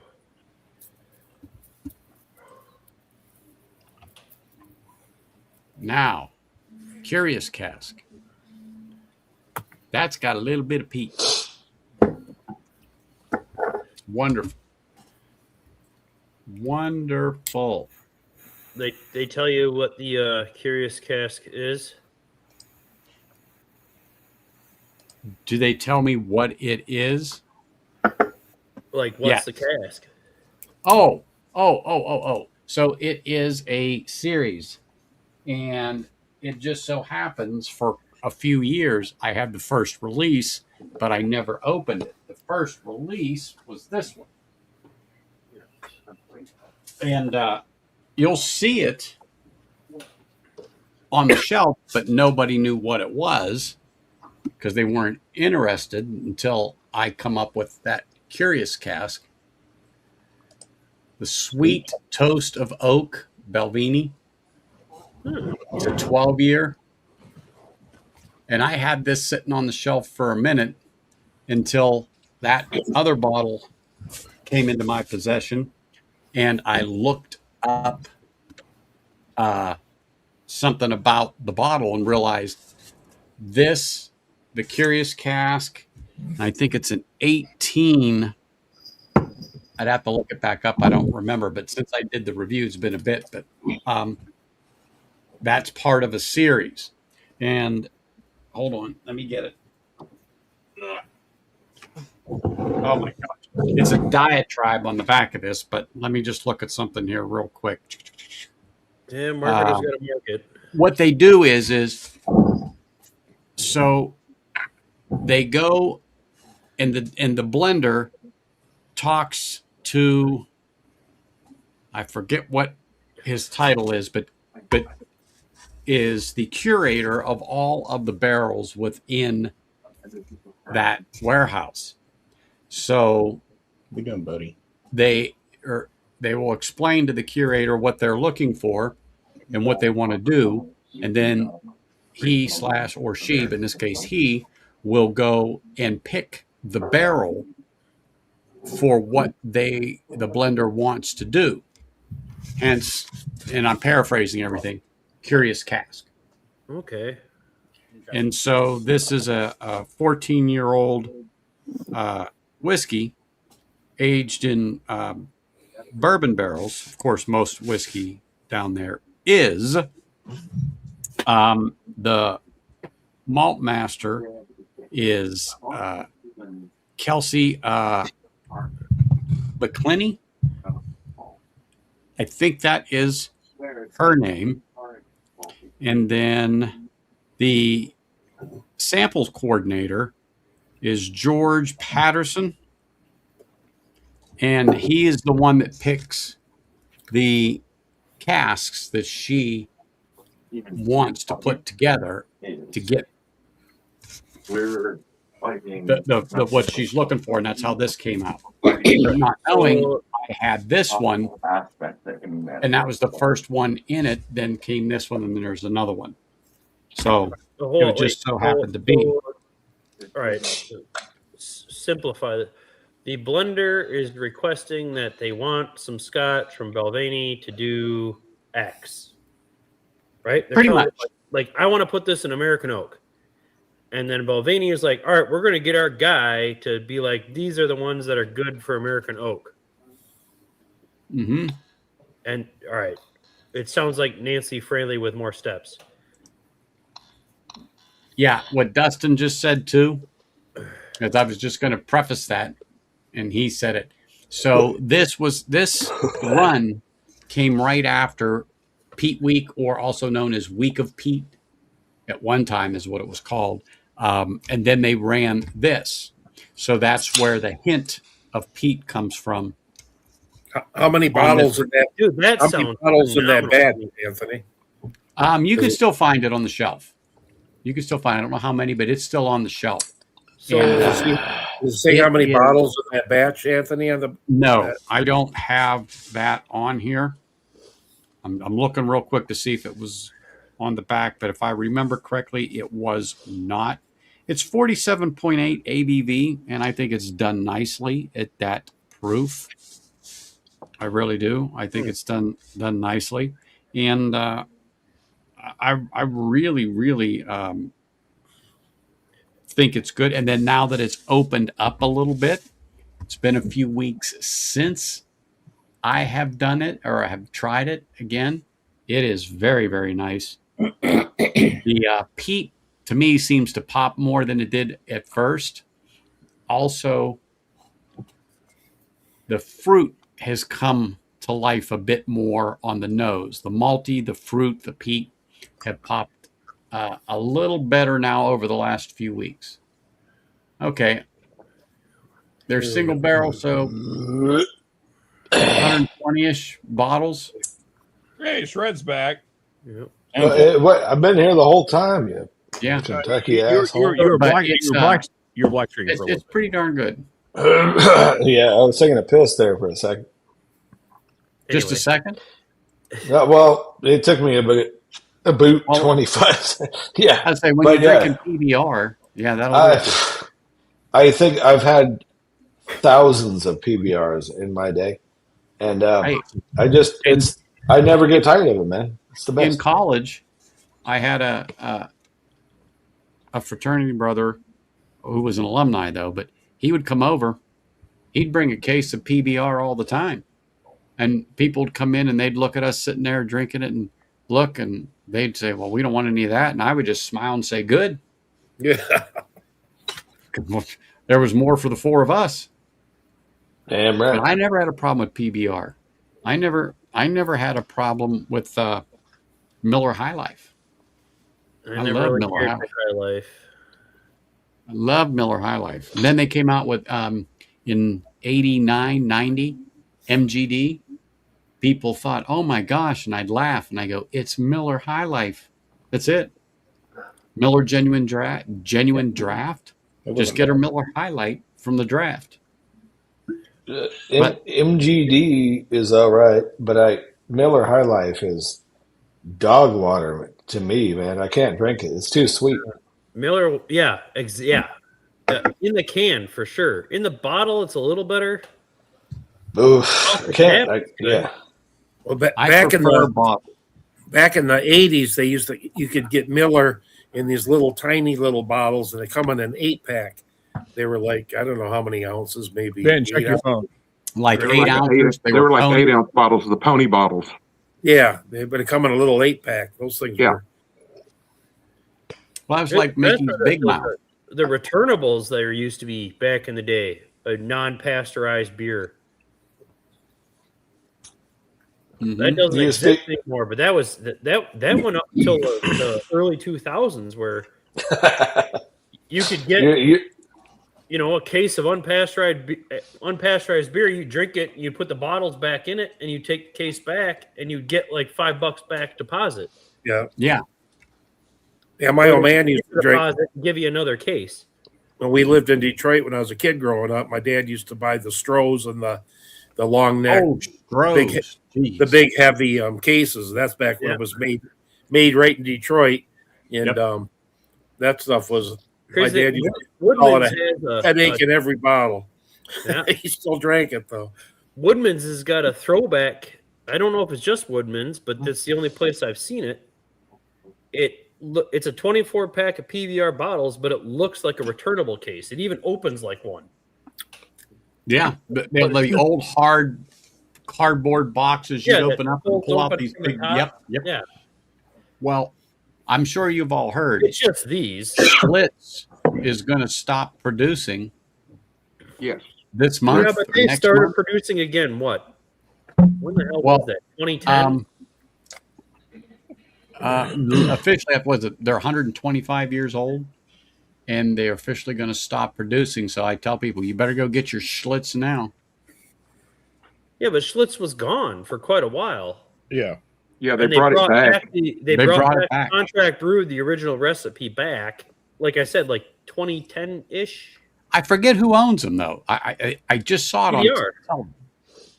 Oh, yeah. That's right. It's like, I know who owns it, but I just can't think of it because I watched the whole thing about it.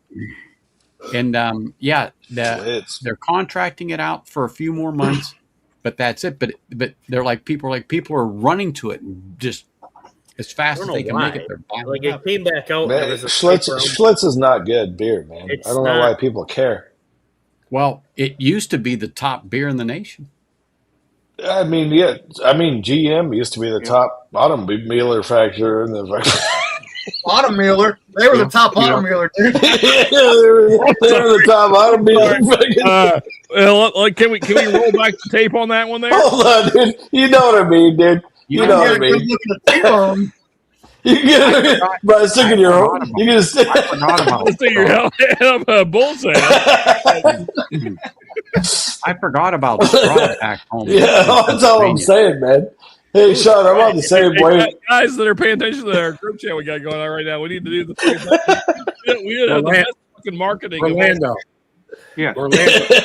Do they still? Can you still get like Pearl and Lone Star and those Texas beers in Oklahoma? I'm going to be honest with you. I don't know because I don't look for them. Being from Texas, even when I lived there, I didn't drink much Lone Star or Pearl. Back in that day, it was basically Coors, regular Coors Banquet. And then I went to Fred. It might have been.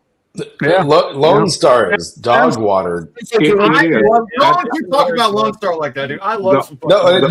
Bill, I will fight you. Lone Star is complete ass water, man. It's fucking fantastic. I love. No, it's terrible, dude. It's terrible beer. It's fucking delicious. Bill, what's the brewery over there, like by Fredericksburg and? Okay. If I may pause for just a second. We're fighting over beers. Can we point out that they got the whole little town for themselves? Stream. Shred was legitimately drinking fucking Jap piss water earlier and was like, no, you don't know that, Sean. You've never tried it. You shut your mouth. Talking about it, Jap. Sorry. How dare you talk about my Jap water like Fred, that? What you need to do is hand deliver him some of that so he can try it on the stream. How dare you, Sean? Fred is shitting on Lone Star while drinking fucking seltzerized Jap water over here. So in the middle of yelling Jap, I realized where we are. We're still on Anthony stream, guys. Yes. Yeah, I apologize for people that don't appreciate Anthony. I think this might be the longest I've ever seen Anthony now. Sean apologizes for people, not for himself. No, I'm apologizing for you being a pussy, not for my humor. He's like, I apologize for somebody else, not for me yelling Jap. Anthony, have you ever had Carling Black Label? I should be in bed. Carling's, yes. I was just looking at this comment about Straub. I forgot about that because I'm from back east in Pennsylvania. He mentioned that, and I'm like, I forgot all about that, but I didn't think they still made the returnable bottles that we were just talking about. We need to because I'm still laughing. Is that a Pennsylvania only beer?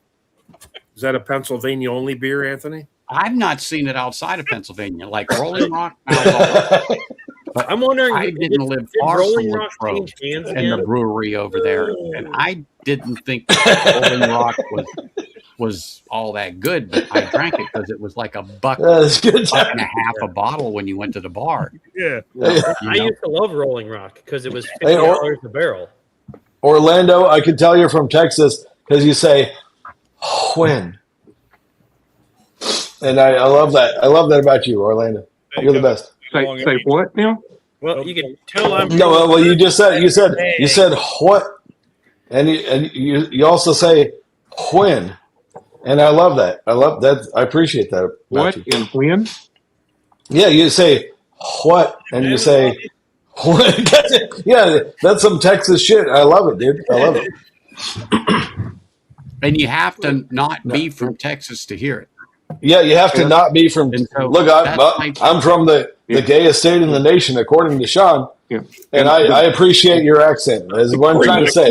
Okay, let's be clear. According to everybody, but yeah, sure. All right, yeah. Where freedom doesn't exist out here. The beer that I was trying to think of was Shinerbach. Oh, Shinerbach. Okay, Shinerbach is good. Yes, but Lone Star is trash. Lone Star I like better than Shiner. I'm the other way around. Bill, you must be high, dude. Bill, if you gave me a Lone Star, I'd drink it just not to offend you. I like Lone Star. I would too, but I would just puke it up afterwards. I'll take Hams. I'll take PBR. I'll take Lone Star. I like shitty beer. Like when it comes to, I don't like all the crazy beers. I like shitty beer or like good whiskey. It's so polar opposite. Like I like PBR. So I'm kind of in two camps here. I like really high end beer, but I also like really shitty beer as well. If I'm drinking whiskey, like if I'm drinking whiskey, I like really shitty low end light beer. Yeah, that's where I'm at. I'm hydrating, man. Sean, I got a question. I got a question for you, Sean. What is in your opinion, what is the shittiest beer you will drink? Other people's. Dude, I won't even drink Miller High Life. I had it last night. It was called Outlaw Light. I will. That's not the shittiest. Bud Light, I don't care for either at all. No, Bud Light's terrible. So, Bud Light's horrible. The worst in my opinion is a Coors Light because it's almost nothing. See, but I can drink that. Hang on. I actually got a hot take on this. For me, worst beer out there, shitty beer, common beer, fairly cheap, even though it's imported. It's the only beer I know of that actually tastes like roadkill skunk, and that is Heineken. I would not drink that. I love a Heineken and a Beck's, dude. Give me a Beck's. Fuck yeah. Dude, I'm with you on Beck's, Bill. Fuck yeah, Beck's. But Heineken, it tastes like a skunk. Yeah. No. Yeah. You're high.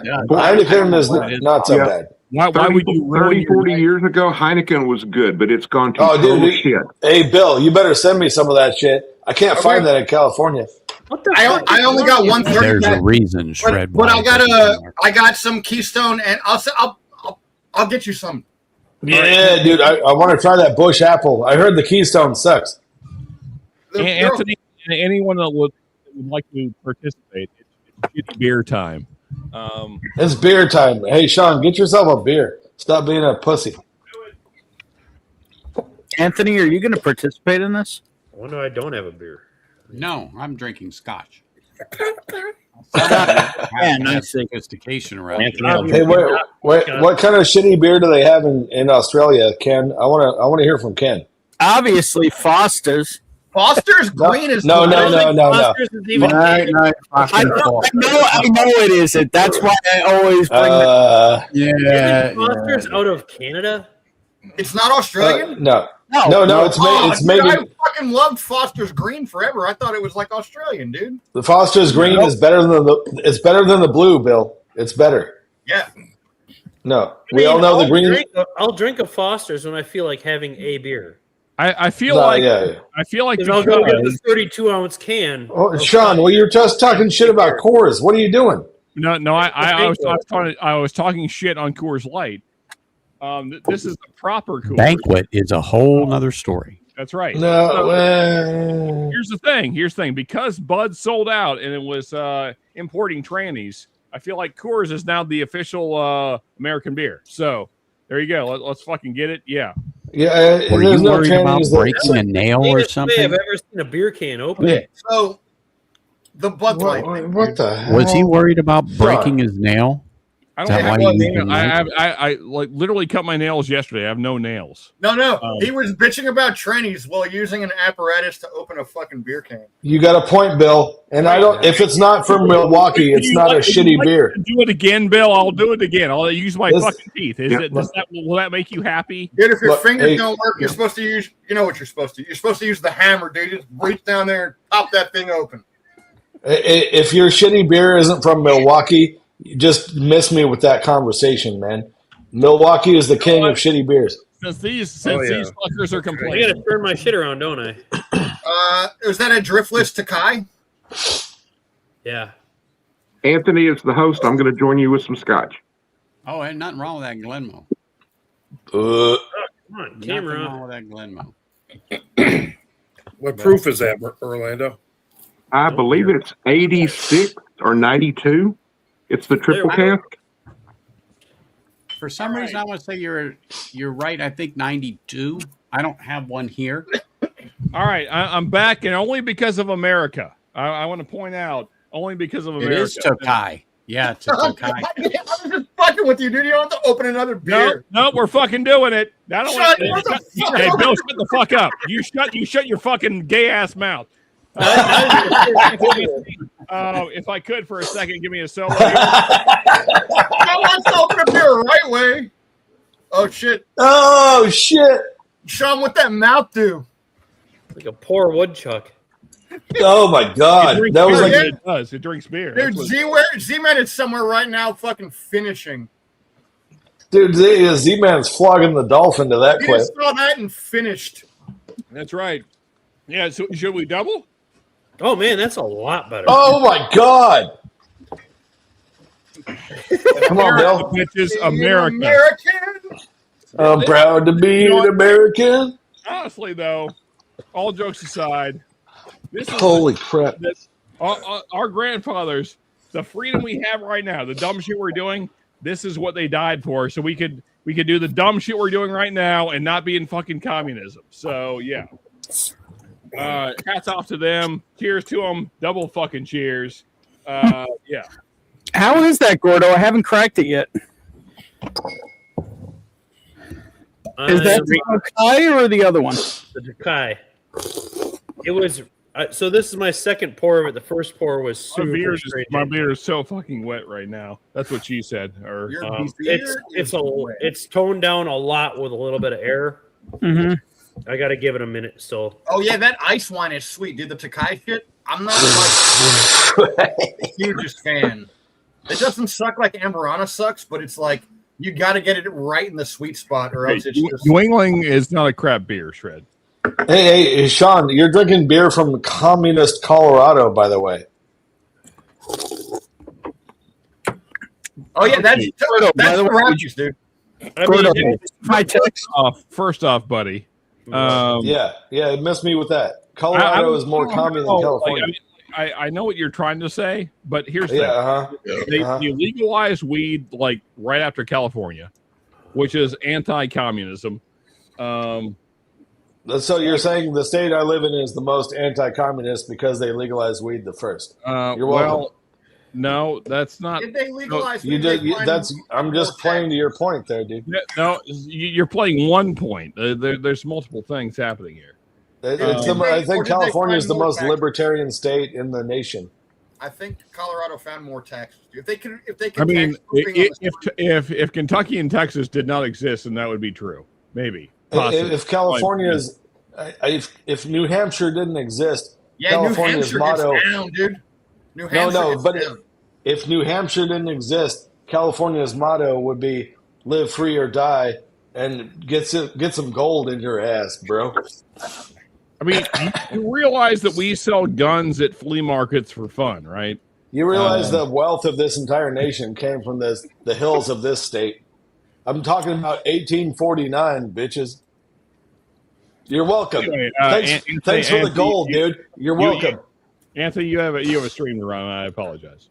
The loins of the Hey, you're welcome. Hey, all the gold that ever came out of this nation, right here in California, bitch. And you all came out here to mine that shit. That's not really true. Your forefathers. It's not historically accurate. Your father's fathers came out here to California, and they went bust because they couldn't find the gold. There's a lot of gold that's come from other states. There's no.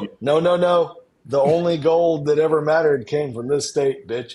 And you know it. Also, a lot of gold was plundered from us taking over, places. That's besides the point. Besides, forget about the Incas and the Mesopotamians. We're talking about. Wait, we're talking about the Sierra Nevada. What was the last thing you said? Because that's a whole other fucking continent there, buddy. Okay. Hold on now. Anthony, this is actually 80 proof. It's from the loins of Sierra Nevada, dude. Yeah, it's Sierra Nevada. 40 ABV. Yeah, thank you. It's Bill 80, knows what's up. It's 80 proof. It's 40 ABV. Come on, California. Try to be less fucked up than the East Coast. Hey, look! You all wanted to come out here, and now you don't. So fuck you. We got enough of you fuckers out here. No, you we fucking stopped at Wisconsin. We were good. We didn't even need the Dakotas. Anthony, I have a suggestion. All you Okies came out. All you Okies came out during the Dust Bowl. All you fucking Okies came out here to California. JD knows what's up. JD. Yeah, grapes are ass, man. Yeah. Okay, my grandfather hated Okies more than he hated the Japs, and he was in World War II. Okay, people from Oklahoma. I just in my drunken state. The Okies were the Mexicans. The Great Depression. Yeah. Fucking Okies. The Okies came out here like you had no right. You had no right to come out to our state. Look, I'm a fucking 8th generation Californian, man. You can miss me with that. We were just trying to make it less gay. You can miss me with that shit, okay? Is that even, like 2 streams? Is that even possible without being native? Stream back over. Hey, look, Anthony, dude. I don't think it is. I don't think it is. My family was part of the Bear Flag Party, bitches. We stole the state from Mexico, fair and square. Hey, that was back when they still had the Bears. They don't have Bears anymore. Well, Sean, they definitely have bears. Was that not the same kind of bears? Can I ask you guys what this has to do with Memorial Day? Nothing at all. Nothing at all, Ben. And that's the point. Just thought I'd bring up the topic of Anthony's stream. Yeah. Well, here's the thing, Ben. This is all a First Amendment issue at the end of the day, and this is where we're at. You know what? I think what Ben is saying about you do have a First Amendment, but you also need to be respectful. Well, of course, man. That's and kind I do. the point of the First Amendment, right? You know what? On that note, because I'm pretty sloppy, I'm going to check out.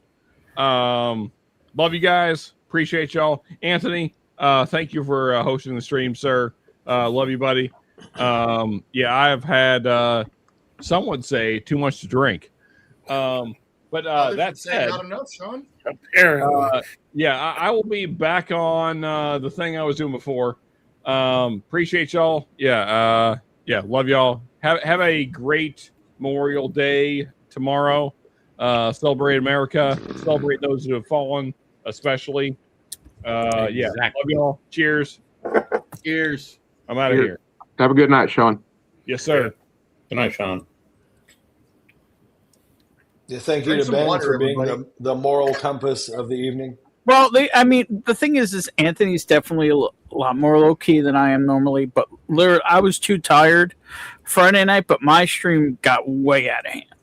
Like 4 and 5 people talking at the same time, and yeah, there's got to be a level of respect. And truthfully, my streams are basically bullshit normally anyway, but like, you know, still got to be a little bit respectful of each other. If you're at the point where you can't decide if maybe it's your turn to talk, maybe, you know, chill out for a little bit.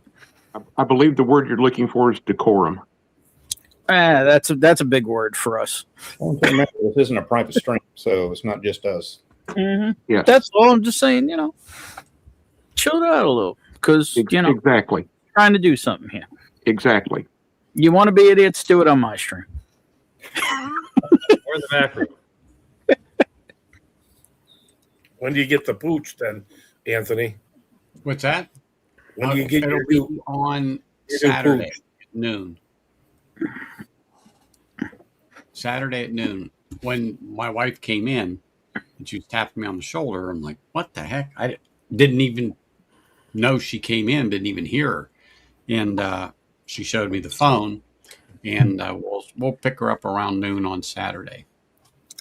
So she will be almost 7 weeks then, a little young as far as to move her, but we're gonna pick her up and we'll make sure she's fine from there. And we already have things set up with the vet. And matter of fact, the vet she was at, and you heard me say, was the vet we've been taking all of our dogs to for almost 30 years.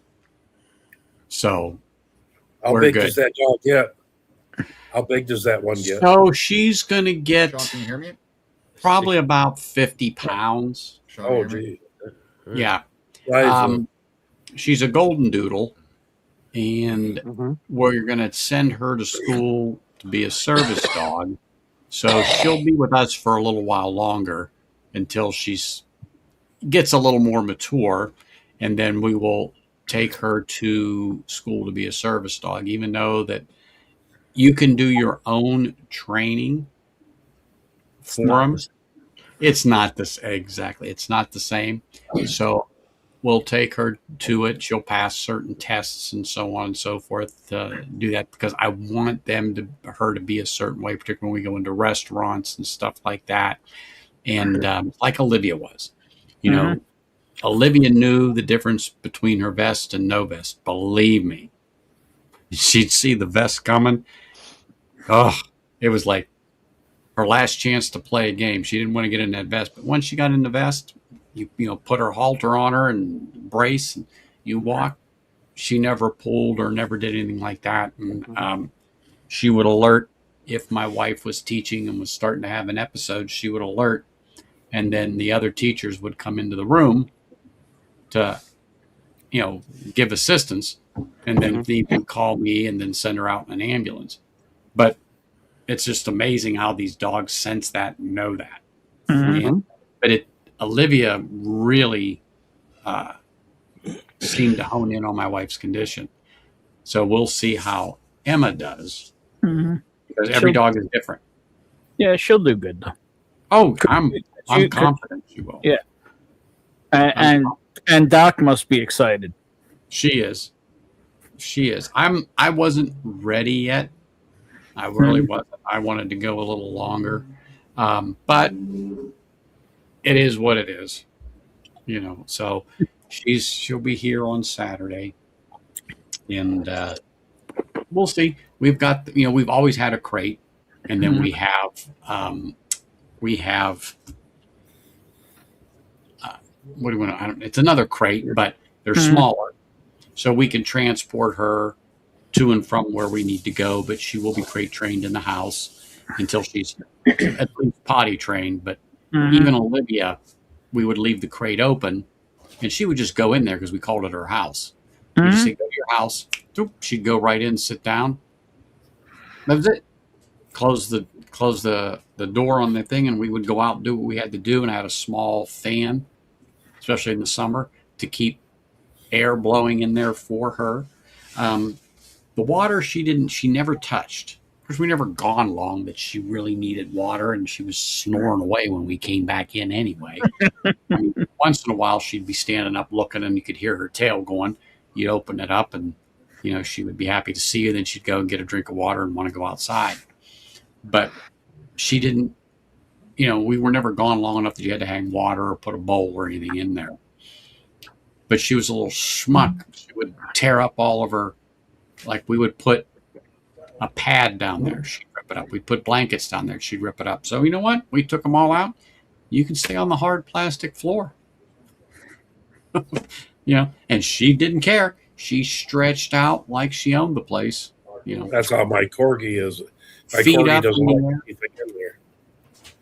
You Yeah. put toys in there and stuff for her, and there was put a towel or whatever in there. It wasn't on the plastic. She hated that. She kicked that right out the door. Just wanted to lay on the damn plastic, But whatever. So we did.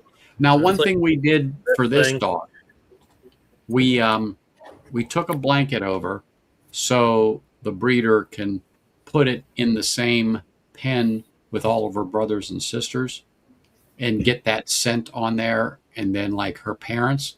And so when she comes, we're going to put that around the crate. So she'll still have that familiar scent in there for a while until she gets a little more acclimated to it. Smart. But she's very boisterous. We were over there Tuesday, and the first time I saw her, and she's very boisterous. And if I remember, she's like, Olivia was a little older when we got her, so Olivia was a little bit bigger than her when we got her. But I'm going to say she's going to be about the size of Olivia, if not a little bigger. Anthony, did you say how old the new pup's going to be, or how old she is? When I get her on Saturday, she might be 7 weeks, 7.5 weeks. Oh, okay. Yeah, she's young. Very Like I young. said, I got pictures of her when her eyes weren't open. She's about 2 weeks old. We saw her just before her 6th week. She was 6 weeks this past week. We saw her just before. And we'll get her. So she'll be at 7 or just over 7 when we pick her up. They usually do what, like 12? 8, you can pick them up, but some people will go 10 to 12 weeks before they release them. Yeah. She just happens to be going on a trip and offered it to us a little early. Got it. Yeah, we'll take her. We'll take her because we're literally about 5 miles away from her, maybe 6. She's actually closer to my wife's school where she worked before she retired. So we were, like I said, we were down there on Tuesday, and I originally thought the dog was more tan, like the color of this, because I saw so many of them, and I said, I don't care as long as it's this one, the brown one. Well, the one I wanted, or the one I thought, was not as a male, and it turned out to be her. I'm fine. I don't care. And the original name I wanted was Lilybell, but my wife said no. And Annabelle was close, but she wanted Emma, and Lynn happens to be the middle name, or her grandfather's first name, and the middle name of her best friend who passed away not long after we got married, and she was in our wedding, and she got leukemia and passed. So Olivia May was named after her grandmother. Her middle name was May. So Olivia May. And now Emma Lynn will be named after her grandfather and her best friend. So there's a reason, Norman Alexander was before Olivia. Riley didn't have a middle name. Alex never had a middle name, but Alex was Alex P. Puppy. P was for P the Pants, because one day my wife was out walking him. We lived in Henderson, and the neighbor's dog, which was a huge lab, come out, and Alex was a puppy. Come over, and my wife scooped up Alex. Well, Alex got scared and peed on her. And Alex P. the Pants Puppy. So Alex P. Puppy. That's how he got his name. But I picked Alex because remember the beer commercial where the golden retriever opened the door back in the mid 90s and would take the beer out? Mhm. Dog was deathly afraid of that rattle. Couldn't stand it. And a bag, like a plastic bag. It's like I couldn't trade him to get a beer for me out of the refrigerator. And then Riley came when we moved here. So Alex and Riley. Riley came from a Golden Retriever Rescue League here in Las Vegas. And he was here about a week. And we'd been in the house a few months.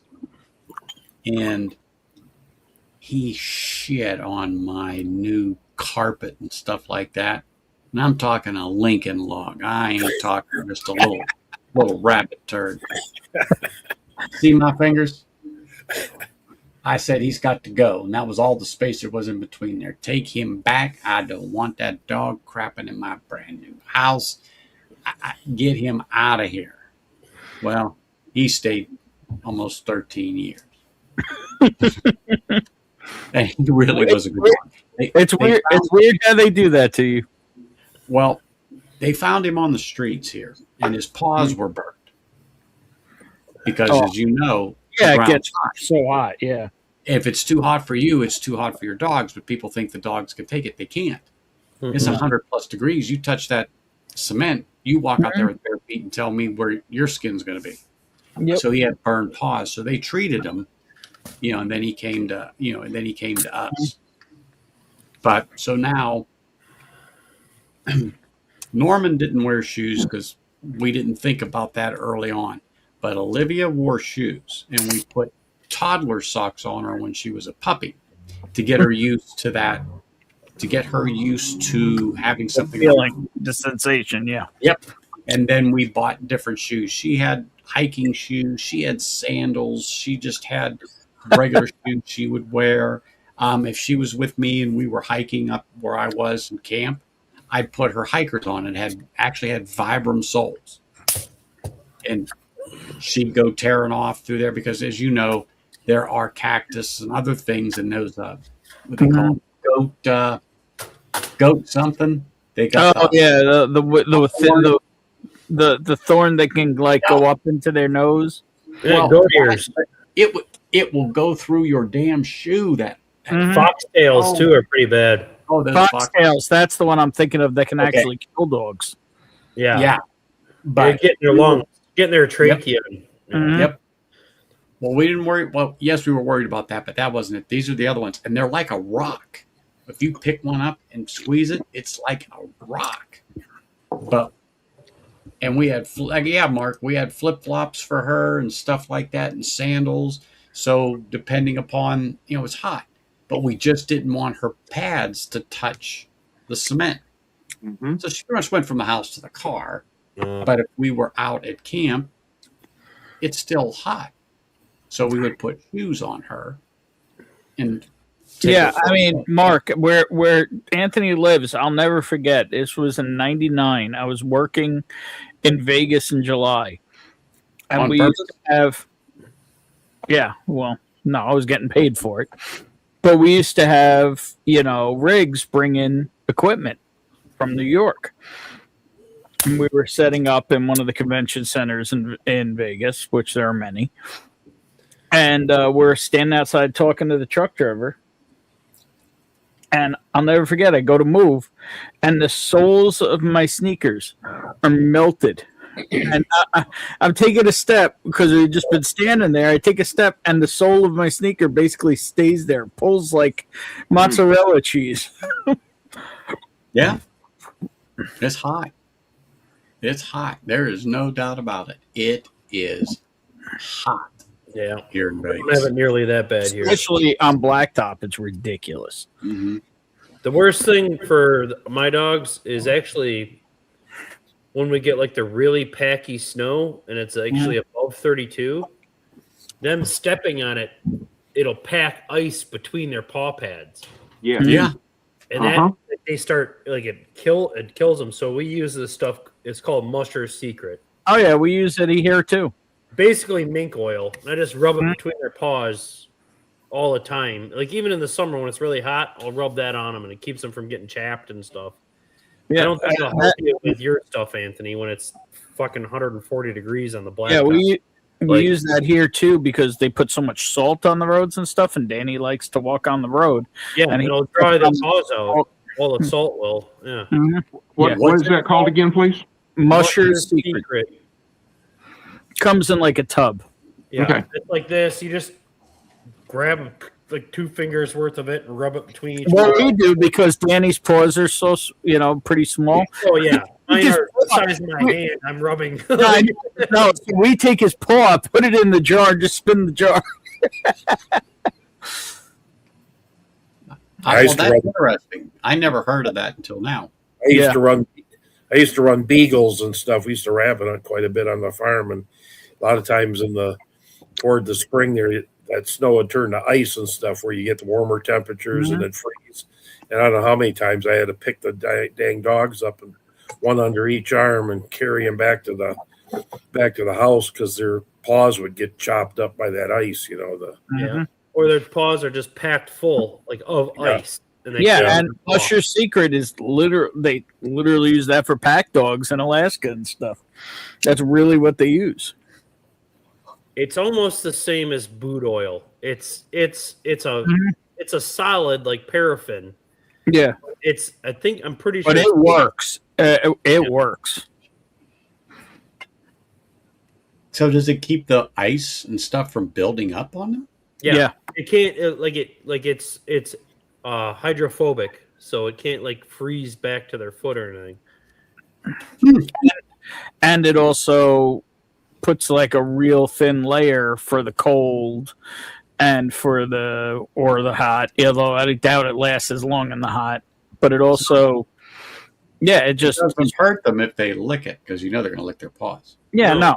It's like I said, it's a mink. I believe it's mink oil. It's 100. It's completely natural. Okay. Yeah, it's been around for ever and a day. Yeah, but I'll have to look into that. Maybe when the brand came, maybe earlier than that. I didn't know about it till I literally looked up. Like my dog's feet are getting packed of ice. It was like, oh, Musher's Secret. Like, oh, like been using it ever since. So, and that was. It's 100%. It's 100% food grade wax. No.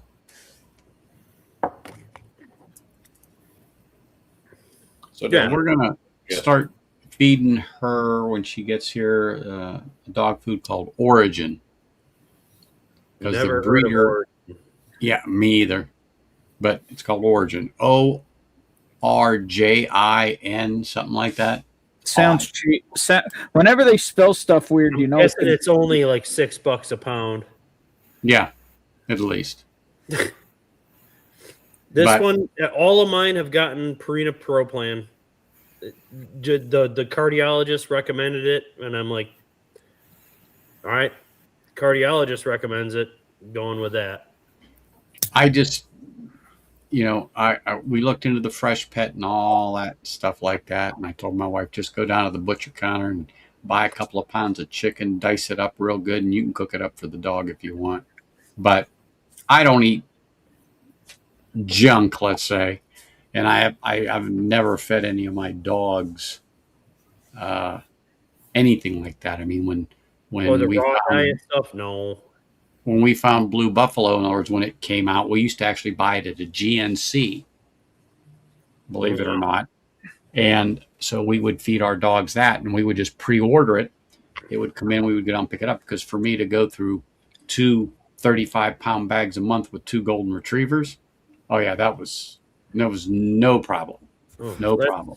That's one wolf own. Anthony, are we coming on a record here? 4 hours of Verve Neophyte? I haven't done a 4-hour stream in a minute. Well, you just did. Yeah, I just did 4 hours now. Let's say, where the hell's Ken? I've not mentioned it. It's Anthony's stream.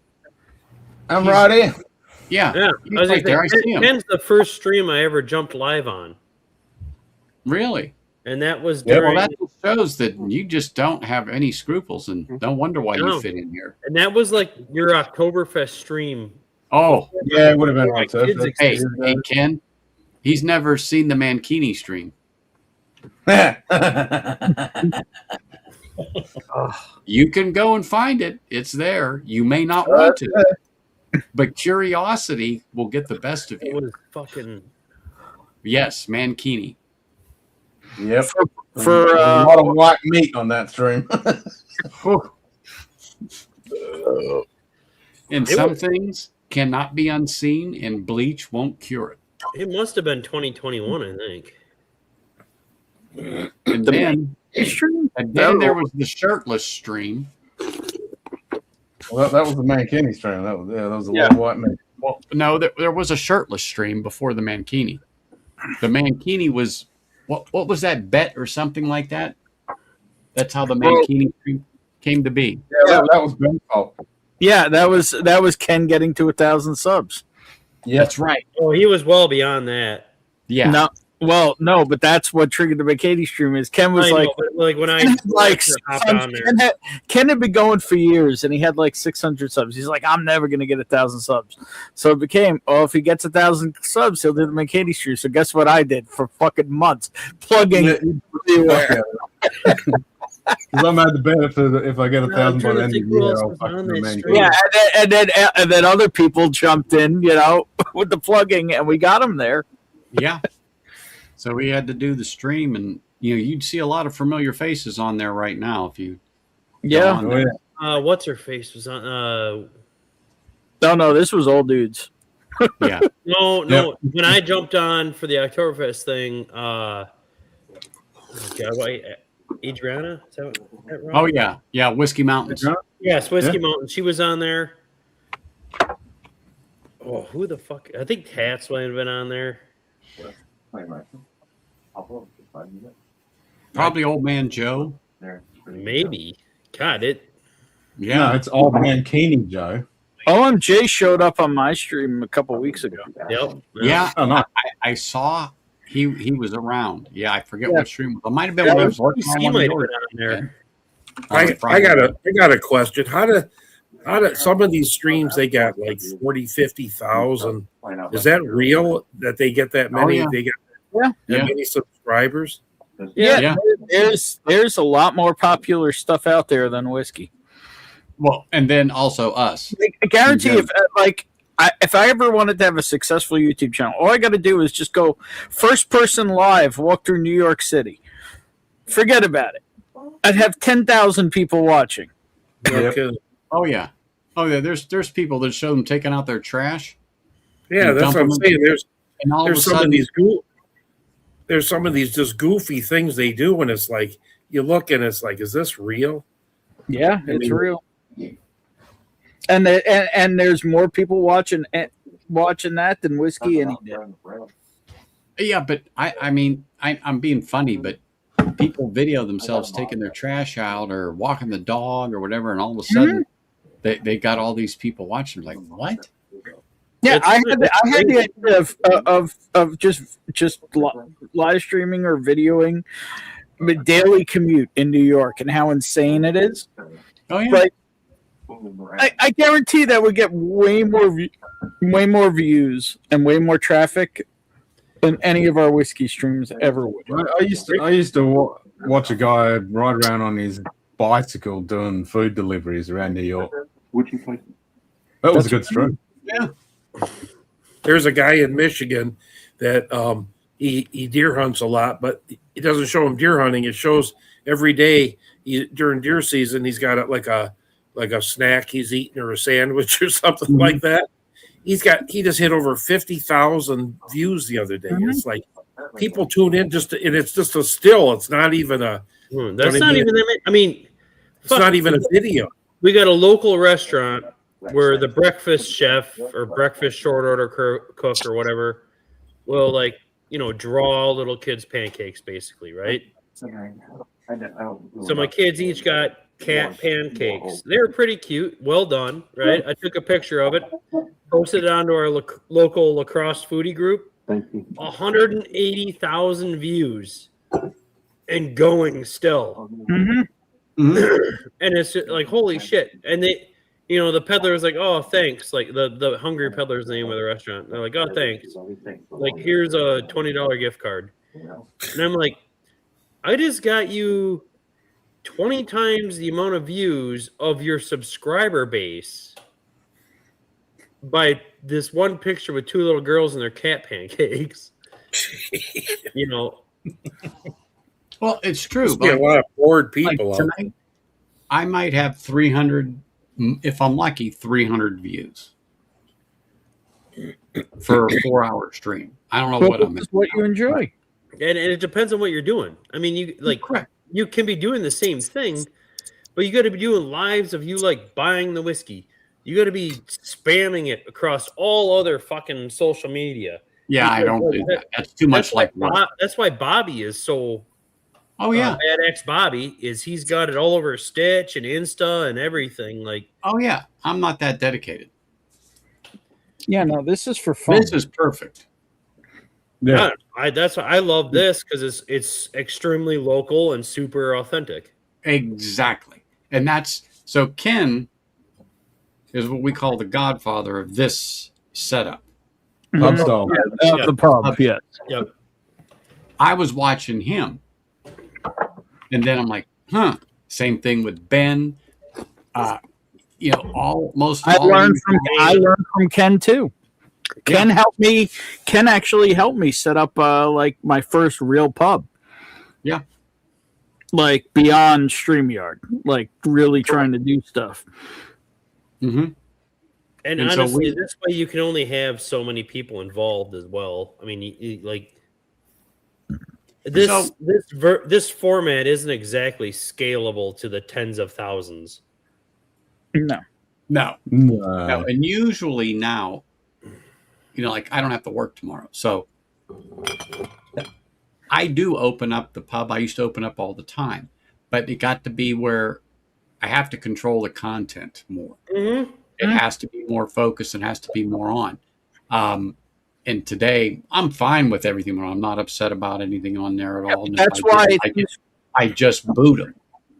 Yeah, but things got a little too crazy, so that's why I said. It needs to be what the original theme was supposed to be. Yeah, exactly. But see, my moderators know they're allowed to speak up. Memorial Day and what we're here for. Exactly. Yeah, I mean, like I said, my part of me stepping in to help you tonight was that my show got completely out of hand Friday night, but I was just literally exhausted and I just couldn't do anything about it, and I just let it be an absolute free for all. And like, I'm uncensored and all, but you still got. I mean, Orlando breaking out the decorum, but it's true. You just got to respect it. And the thing is if you're hammered, step back, put yourself on mute, chill out for a little bit. Yeah, exactly. I belong to a pipe club in Flint, Arrowhead Pipe Club. Speaking of, I got to talk to you guys about that stuff. We have meetings and stuff, and I mean, you're not drinking, but everybody's just smoking pipes. The next thing you know, it's everybody talking and stuff, and then you got somebody that's in charge is like yelling, "Come on!" You know what I mean? You get to the point where you got 20 people talking and puffing the smoke, and you can't even see anybody, and nobody hears a damn thing, and nobody else is saying, Mm-hmm. Yep. Exactly. Well, anymore too, different pipe channels are being heavily censored by YouTube. And there used to be a lot more content, and they were pipe tobacco reviewers. So they've left YouTube or do very, very limited, small number of things they release on YouTube, but they're doing it on like Twitch, or they're doing it on X, or stuff like that. That's not limiting them. They're not like we're not soliciting or or encouraging anyone under 21. Matter of fact, if you're not 21, you shouldn't be watching. You shouldn't be subscribed to the channel at all. Period. End of statement. And all mine are clicked, not for kids. Not for kids. Same, mine too. And that hurts your content big time. It does. Mm-hmm. I belong to Smoky Mountain Bourbon Society, and we got a warning thing the other day from one of the administrators on Facebook. We're on Facebook, and all everybody does is post a picture of what they're drinking that night or what they picked or whatever. And they said they got a warning from Facebook, and it's like, what? And nobody, like, what are you talking about? It's just like, I don't know what their problem is. What they didn't like about it. I mean, I get tired of the stop regulating the content and regulate who it's distributed to. Bingo. Yeah. Right. If whoever it is 18 and under, which, I mean, it's the internet. Good luck fucking proving that. Yeah. But don't send them anything related to anything we fucking do.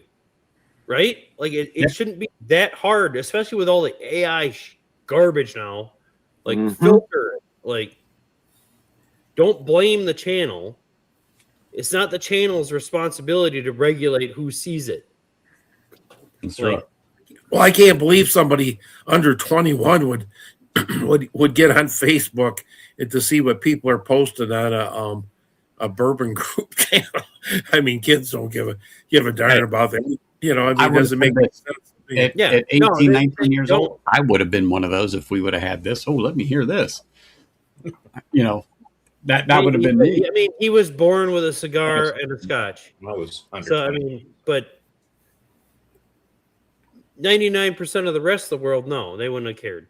They're worried about Pokemon or some shit. Correct. But I don't think that YouTube should be alienating, censoring stuff, because they're not doing it. They're not selling it. They're like we do when we're talking about this right comes here. back to the whole Elon X thing. Like, why he even bought Twitter, because they were censoring the shit out of everything. Oh yeah. And very biasly so. Exactly, they were.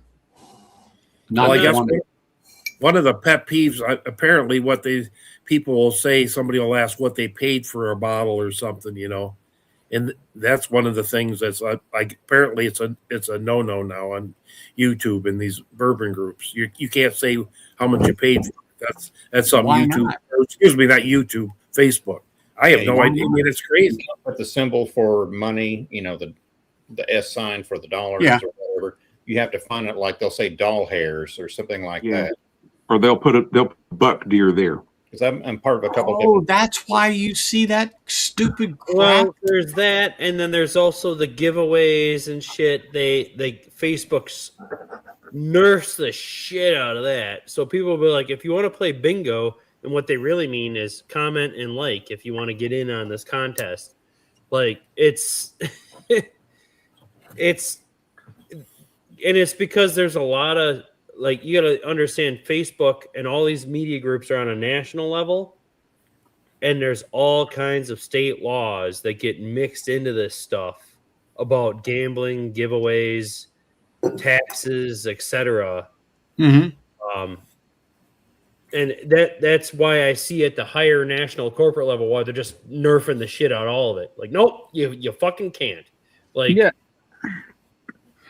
yeah, I see the same thing at work, and all the stuff we do with giveaways and fundraisers and all that. Yeah, that shit. If we were any bigger, that shit would not fly. Yeah, we only get away with it because we're small fries. Mm-hmm. Yeah. Well, you don't see in Michigan, you don't see bourbon raffles like you watch on YouTube. A lot of these states, they'll have, different states giving it away.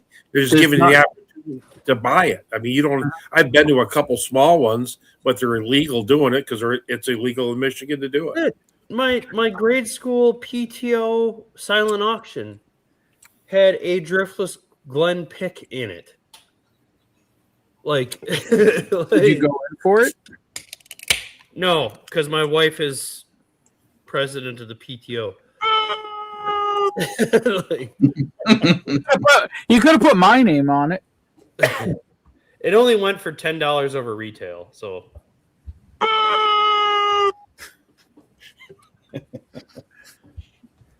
And it was only an 86 proofer.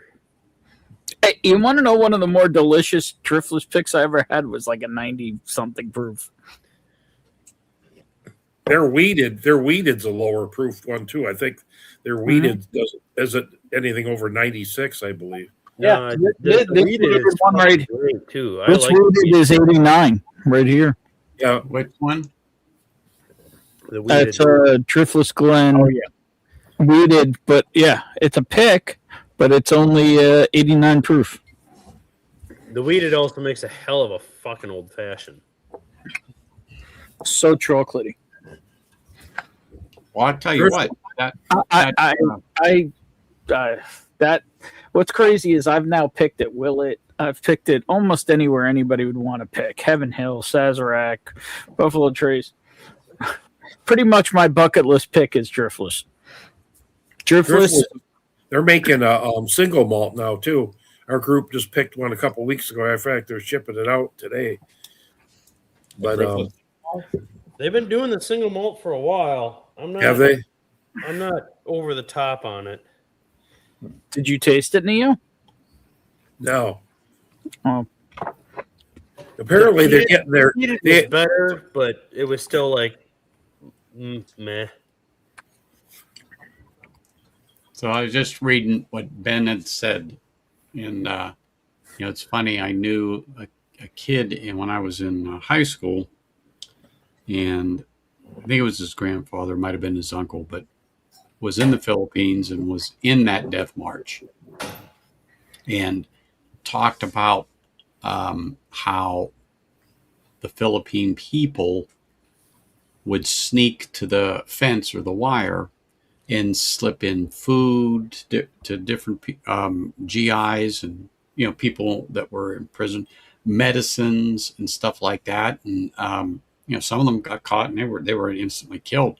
But how and what the Philippine people were doing, during that occupation, and a lot of them were fighting. They were going after the Japanese at that time. And, inflicting a lot of damage. You didn't hear about it a lot because they're small, just things. And it was the resistance. They were doing what they could. But if it wasn't for some of the things they did and bringing certain foods and sneaking certain medicines in, probably a lot of other people would have died, even though there were quite a few that had died as a result of that. Yeah, we had the same thing in Kokoda, Papua New Guinean locals. We nicknamed the Fuzzy Wuzzies. They were a godsend for the boys from the Kokoda. So, taking supplies, bringing back the wounded, doing all that. Yeah. But, if it wasn't for them, some others would have died for sure without whatever it was they were bringing, and even just food. That was the biggest thing. And it wasn't much, and not everybody got it, but they would risk their lives to bring this stuff over. Yeah, every little bit helps. My best friend's dad was in the Philippines in World War II, and he got bayoneted by Japanese soldier or whatever. But he had a Purple Heart out of it. Did hurt. I mean, apparently, he lived till he was 89 or something. Oh, Anthony, earlier in the stream, you mentioned you had a family member that was in the 77th Division. 79th. 79th? 79th. It's the Cross of Lorraine is the patch they wore on their shoulder. Yeah. That was my grandfather on my mom's side. My dad was in 4th Army 88th Division, Blue Devils. They had the blue 4-leaf clover. Okay. And they went to North Africa and then into Italy. They were part of the Liberation Force of Italy.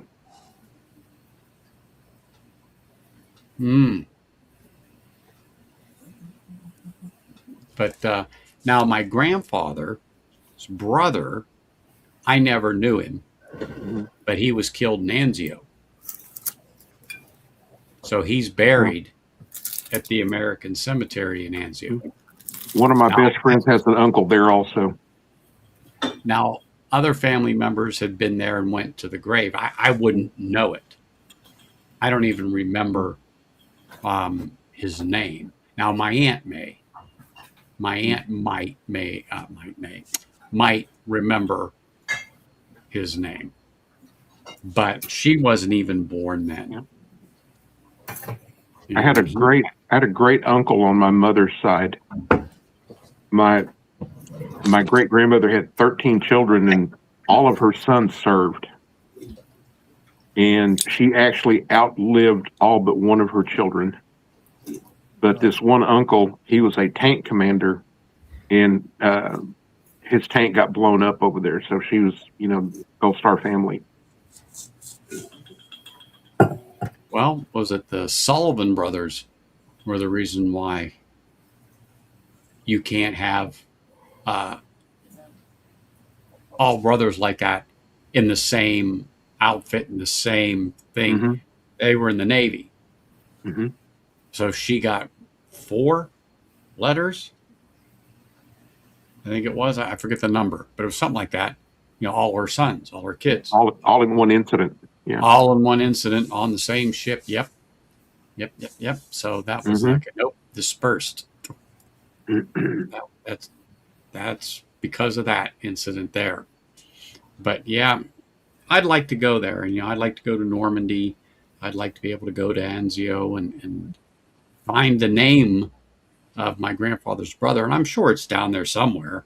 I just don't know. And then unfortunately, well, no one's left alive.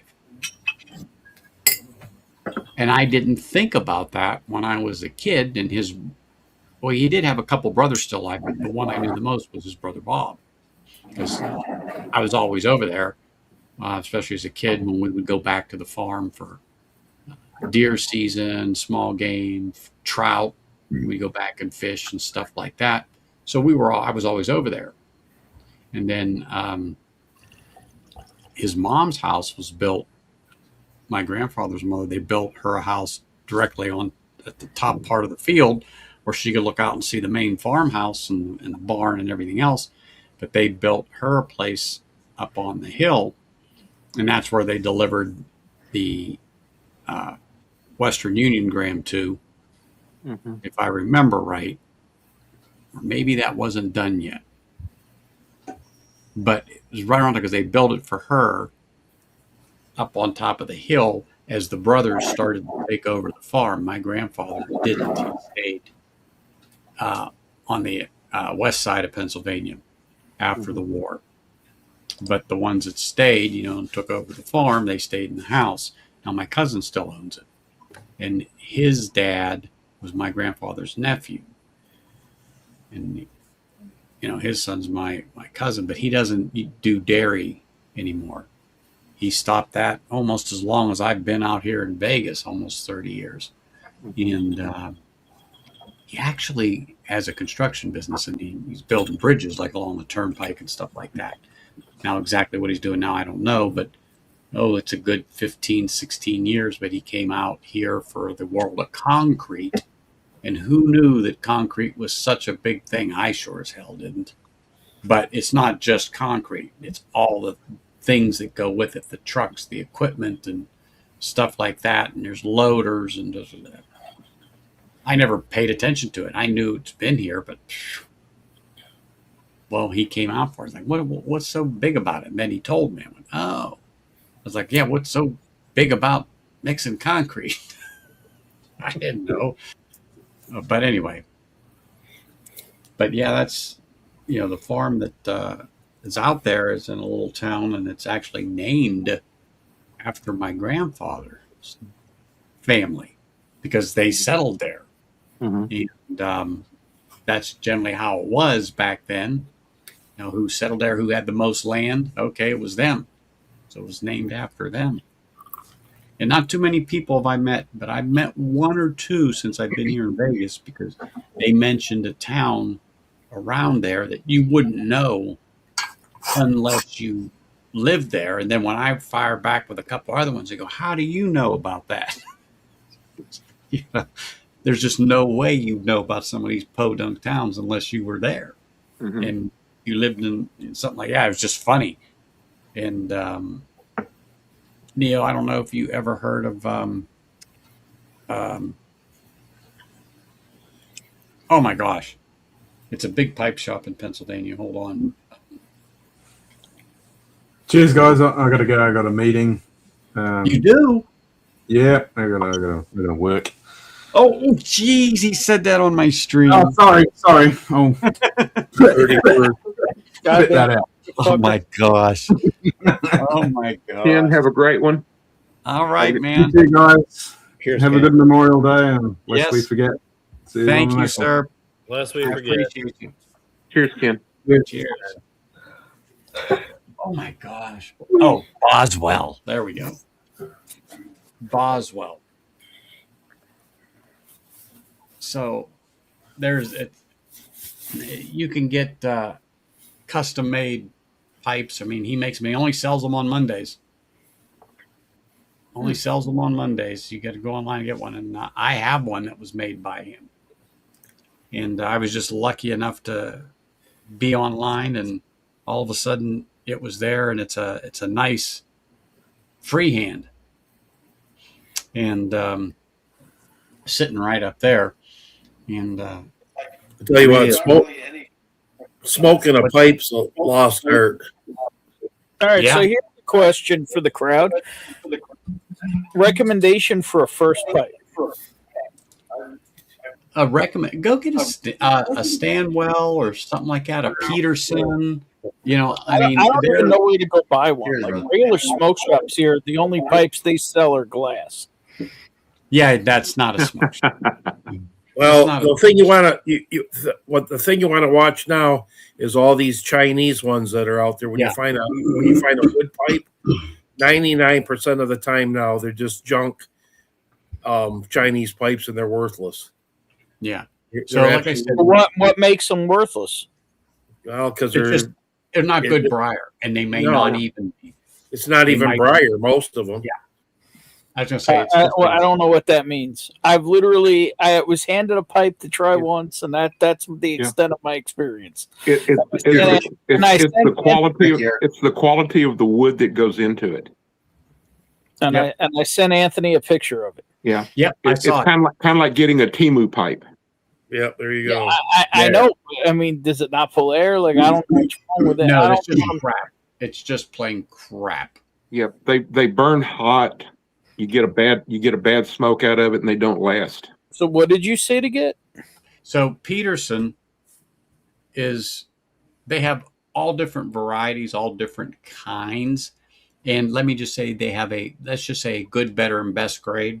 Mm-hmm. But even their good grade is 1,000 times better than what we're calling a Timu pipe. So But if you what stick would you, with Peterson, what would if you stick with suggest a for Savinelli- a beginner? And well, it's what you like. See, when I'm picking them, I got to hold them, and it's got to feel good in my hand. Got to feel good in my hand. All right, let me put it. What should I pay for a first pipe?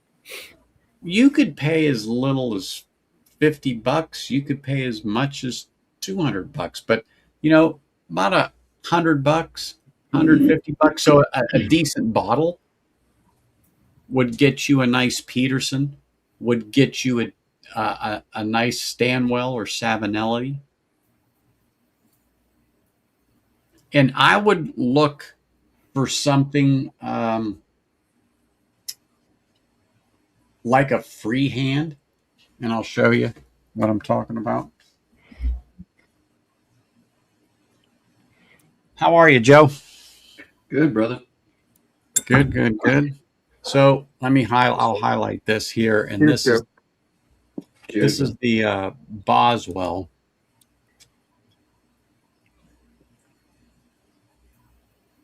Okay, that's way more bougie than I need. Well, I know, but I'm just saying this is a freehand. Mm-hmm. So I like how it fits.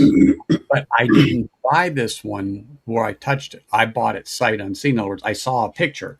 That was it. And actually, my wife liked it. And so that's how it got to be. So don't buy one of these $10 ones off Amazon. Oh, no. No. You will not be happy. If you happen to, some of these old pipe stores, they have these custom built. They don't make them anymore because they're imported Italian briar. But they're you can still pick them up pretty cheap, but they're pretty top notch pipes, in my opinion, anyway. Oh yeah. So it's what you want. Do you want a big Crosby, which is pretty much just a straight pipe, or do you want one that has a bend? I prefer the bend. Do you want a clincher, one you can just hold in your teeth and it sticks out like a pencil in your mouth? I mean, it's what you like. Now I have to look at that picture again to see what that resembles. I got probably that was literally just what I was handed. Yeah. So this one here is a Stanwell. Okay. And I've had this probably 30 years. You've been smoking since you were 5? Pretty much. I just had it redone. In other words, someone cleaned it up for me. I let them do it, polish up the briar and the sterling silver ring, and polish up the stem. And the biggest thing, don't buy cheap tobacco. Oh, that's a whole nother. If you're going to buy any tobacco, make sure you got to go to a pipe shop to buy it. Don't buy any of that crap they sell at the cigarette stores and stuff. Any of that stuff. Yeah. Let me see if I can find. How do you differentiate a pipe store from? Well, like I say, in Flint, Michigan, which is Paul's Pipe Shop's been in business for 80, almost 90 years, and that's all they sell is pipes. But we don't have anything like that here. Living in New York, there's got to be pipes. Just as in New York City, yes, but near me, I'm not so sure. Yeah, in Flint, Michigan, they have all that nice mountain spring water to drink. Like they do in California. Yeah, exactly. But the guy that used to own the pipe store, he died. Paul Spanugula. He died a few years ago. He couldn't light his pipe no more at our meetings. Somebody lit the pipe for him, and he could still smoke it. And he was 100 years old. Wow! I picked up your bottle earlier, JD. Let me know what you need me to do with it. You can text me.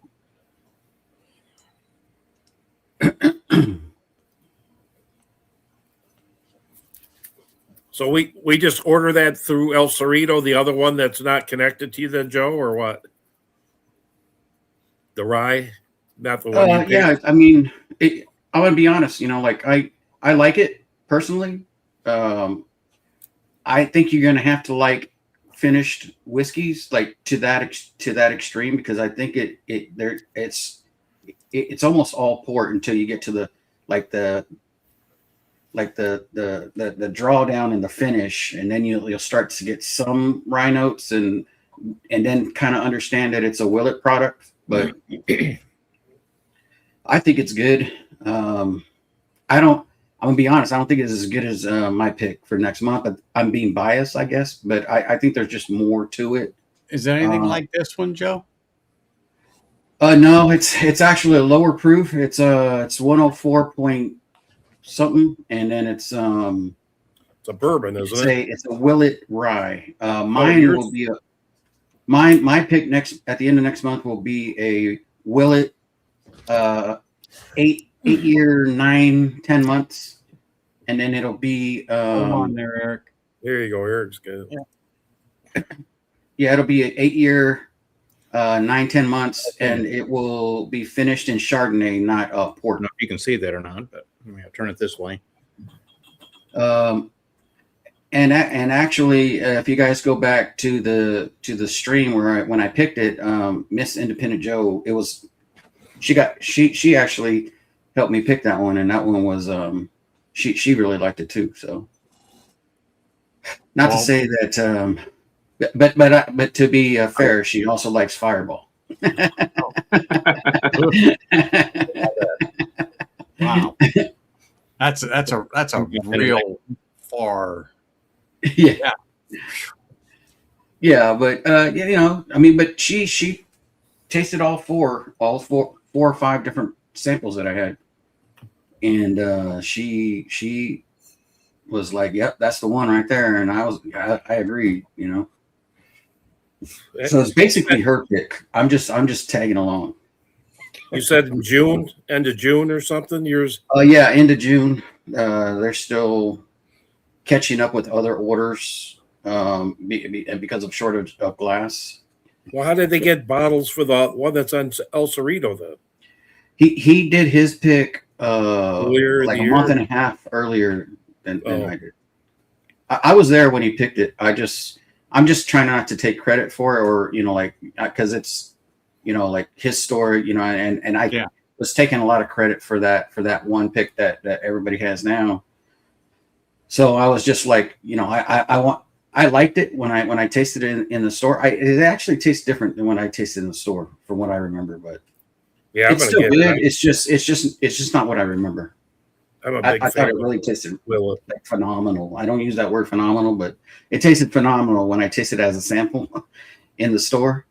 From the bottle, which I was drinking it a lot yesterday, and I mean, got it a little lower than the What shoulder. you're saying is I bought shit?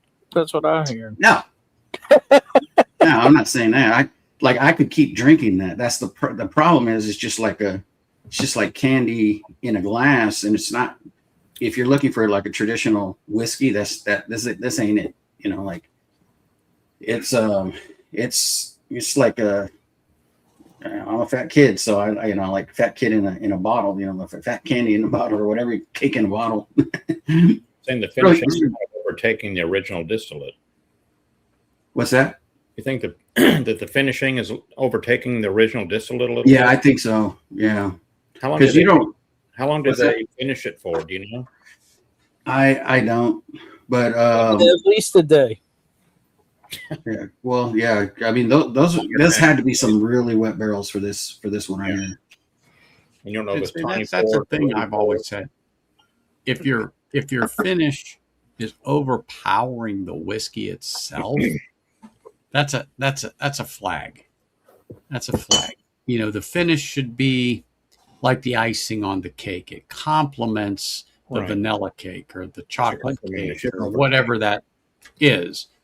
If the finish is overpowering it, like some people, and I do this one because this was a pick I was in a little few years ago.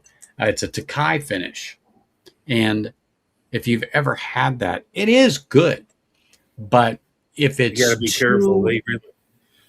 if it's too strong, too forward, I don't like it. Because it's nowhere near cough syrup, JD. It's definitely. I heard somebody say yesterday about like a raspberry Jolly Rancher, and I was like, "Damn, that does actually taste like a raspberry Jolly Rancher." Wow.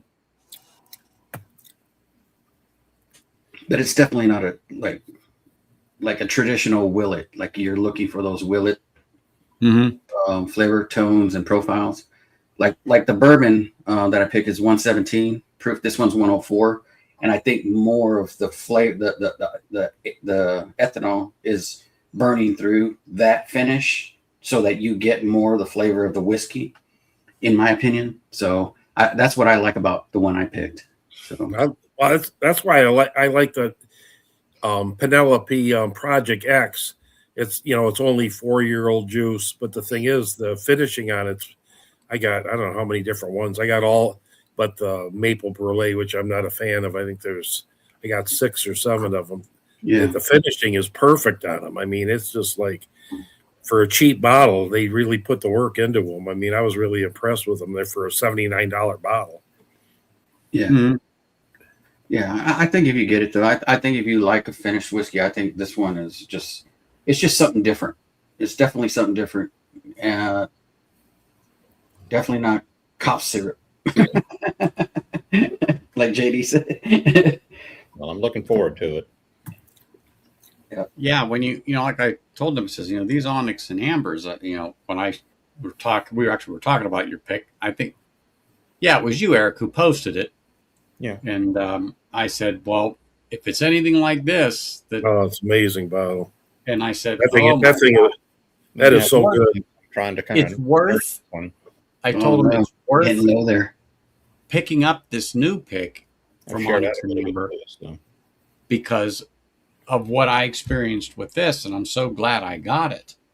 And I drink it extremely sparingly. I did give it to somebody down the street at Total Wine so he could taste it. When I saw him about a week later, he goes, "Where did you get that?" I said, "Well," and I told him about you, Joe, and I said, and he gave me the heads up, and I got a chance to buy one, and I did. And he goes, and he said, "I guess there's no more." I said, "Dude, they went quicker than a fat kid going down the buffet line." I said, "Gee," I go, it didn't stand a chance." Was it like 2 because days? I didn't think so. Well, He what says, was the deal? What was the deal, Joe, with the 10-year Four Roses barrels? Why was that brought into the mix? Did they tell you? Yeah, see, these are original Seagram's barrels, and then they finished them in Four Roses barrels for the last 10 years. It's a 20-year-old bottle. So, well, some of the sister barrels were rebarreled and different things. Some weren't at all. It's pretty simple. When barrels get that old, sometimes they freaking leak. Yeah. Oh, there you go. Yeah, it was a short barrel too. So like he bought the whole barrel, and it was only like 94 bottles or something like that, 92 bottles. Yeah, I see what you're saying. If it's 20 years and it's been sitting in there for 10 years, yeah, it's definitely you're gonna have some leakers out of the deal. Mm-hmm. Never thought about that.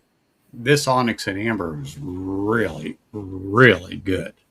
Really it's good. Okay. Yeah, I guess so. Yeah, you're right. It doesn't suck. No, it didn't. No, I was extremely impressed with it. I couldn't wait to get it open. I opened it up the minute the guy delivered it, and it's like, man, I know. I'm waiting for your stream to open mine. If you want to see like an awesome, like one of the best reactions, I was just watching the show for like one of the best reactions to the whiskey, and this individual started it off. He drank it. He was like, it's not bad. It's all right. And then he was like, he thought about it. He started drinking some more, and he stretched it out for the rest of the stream. And he was like, yeah, I was thinking I was going to share this, but I don't know if I want to share this anymore by the end of the thing. And that man was Anthony. That was like the best review I've watched, man. I sat through the whole thing just watching that. I watched that stream. Oh yeah, I was there. He started off. He's like, it's all right, and then all of a sudden, by the end of the stream, he's like, I was going to share it, but my precious, I'm not going to. Well, I did share it. I did share it. I didn't. I bought 3 of them, and I only have 1. You bought 3? Yeah, I made sure some people got a hold of it that couldn't necessarily get a hold of it. Yeah, and again, that's part of this community. When you have something and you can share it with others that might not have a chance to try it. Exactly. Hey, I mean, do I regret maybe not having 2? Maybe, but we've all had that. We've all had that.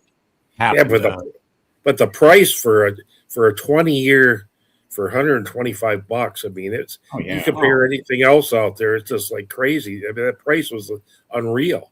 Exactly. Awesome. That's why mine is so low, because I've shared it with other people. you might not have had a chance to try it. So exactly. Joe, now you know. Joe only picks crappy whiskey. Yeah, But, right. You know, I wasn't, and the more and more I drank of the whiskey, the more the flavors just started to come out. The viscosity came out. It started checking all the right boxes on the palate. I mean, it did take a minute, but the more I kept sipping, I even poured another little bit in the glass. And I'm like, hey, this is really going on. And I just worked with it the whole stream. I just kept letting it go and sipping on it. And so I'm like, holy smokes, this thing turned out to be a phenomenal bottle. I'm like, wow. And like I said, I have it and I've given out some and I've had another pour out of it. Now it's been open for a while. I moved it back up to the desk. So now that we're talking about it, I'm actually going to pour some. I was like, what am I going to have next? I'm going to have a scotch? No, I'm going to have this because I said I'm going to have a little snort of it. And because if Anthony decided he wants a time travel for the end of the stream. Yeah. Well, I wasn't, like I said, I take them off. Anthony said it's for 5 hours right now. I just realized that too. Yeah. I was like, time flies when you're having fun. Well, the day I got my bottle, I was already drinking the 17-year Penelope 138.8 proof, and then I had a Rye 3 hazmat, and then this one showed up, and it was kind of a lost evening. You didn't lose it. You knew exactly where it was. Yeah. Worth But I mean, I like the color of this whiskey. It's a nice amber color. Yeah. On there. It has a good nose. It's not ethanol forward at all. All right, I'll have to pour a little bit. And think about it. 143 on the proof, 143.6, 143.6. Yeah. Yeah, mild proof. Mild proof. But it doesn't drink like that. No, not at all. No. Not at all. Is it warm? Yes. But in a good way.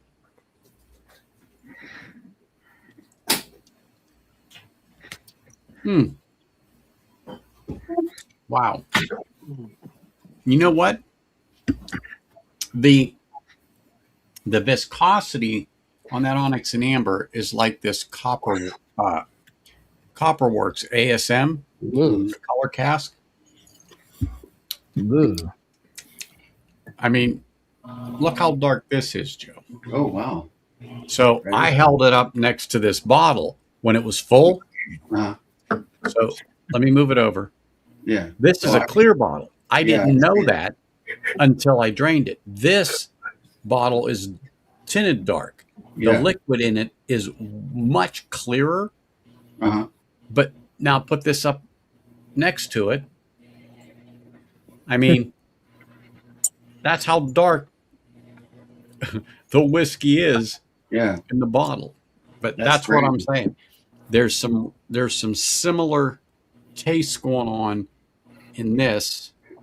Is that Copworks? Is that special LE? Yeah, the color cask. The color cask, yeah. And holy smokes. But it was very good. I looked that up on their website tonight. It says sold out. Yep. Yeah. Mm-hmm. Oh, yeah. Oh, yeah. So originally, what was the deal with that?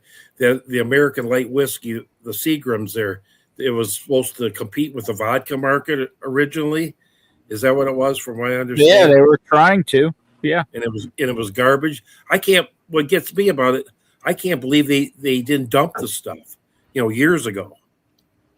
That they kept all those barrels if they were that. What do you mean? You dump only as many as you can sell. Yeah. So they just kept hanging on to them, but apparently. Yeah, because nobody was buying them. Anthony, I'm going to join you and Eric in a little bit also. Oh, yeah. Heck yeah. And me, I'm here too. That's a good nightcap. At least. Good stuff.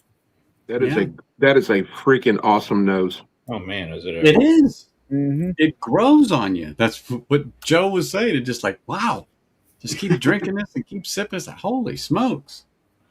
You can spend half an hour just nosing it and then finally go in for a sip. You know what? Truthfully, that's one of the things that I love about whiskeys, especially certain scotches. It's like, oh, I could just nose the crap out of this thing, just sitting in this. Oh my gosh, it's something. So that Airstone that I took back up, and I left that in the Portsnoy up at the trailer by accident. And but when I popped that, and I'm sitting in my chair, I talked about it earlier in the stream, and it's, my arm is on the recliner, and that bouquet of the fruit was just wafting out of there. It was as strong as a bowl of fruit sitting in front of you. That's how well that thing just come to life in these couple of weeks. I mean, I'm just sitting there going, holy smokes, I can really smell the fruit on this whiskey. Mm-hmm. It was amazing just sitting there. And I'm like, my wife's on her iPad sitting on the couch. Literally, I could reach over and, just touch her. My recliner's right next to the couch. And I'm just sitting there going, I cannot believe it. I mean, I'm going to do this again because I know I did it earlier, but so you guys can see. So I'm literally have the glass sitting there and I could smell it. I go, oh my gosh. Well, of course it's close. So like I said, I just moved it down to the side and it was almost as strong as it was when I moved the stupid thing up here. But, it was so good. So good. And it's I don't know, maybe a $50 bottle if you're lucky, but it is real good. And it was the C. I had to think of it. The C. How many barrels did they give you to choose from, Joe? There was 4 barrels, or three or 4 barrels to choose from, and that was the clear winner. And they were also 20-year finished in Seagrams, finished in 4 barrels. But that one just stood out because of the viscosity, because of the mouthfeel, and then it all, how it all came together. We were just like, oh yeah, that's the one. Well, that's how you choose it. You that's it. That's the one. That's the one. When I was doing this pick, there was about 4 or 5 other bottles. And what happens sometimes is... Wait. You did a pick? Oh, my gosh. Yeah, a couple years ago. Which pick? And they're so close, and especially after you keep sipping them. And you start going back and forth. It's like, and then you start second-guessing yourself because they're very similar. And they all have some differences, but it's the same distillate. It's just the barrels, one's on the left, one's on the right, one was above it, one was below it, whatever the case may be. So they all have some subtleties to it. Cheers, Martin. But it got it got tough to start differentiating between it. Hey, Martin. Excuse me, sir. You have to have a hat to be on the stream tonight. Come on, Mark. Martin's got a hat on. I'm not talking to Martin. There we go. There you go. There we go. There we go. That works. You gotta be hatted up tonight. Mm-hmm. You're talking about picks there, Anthony.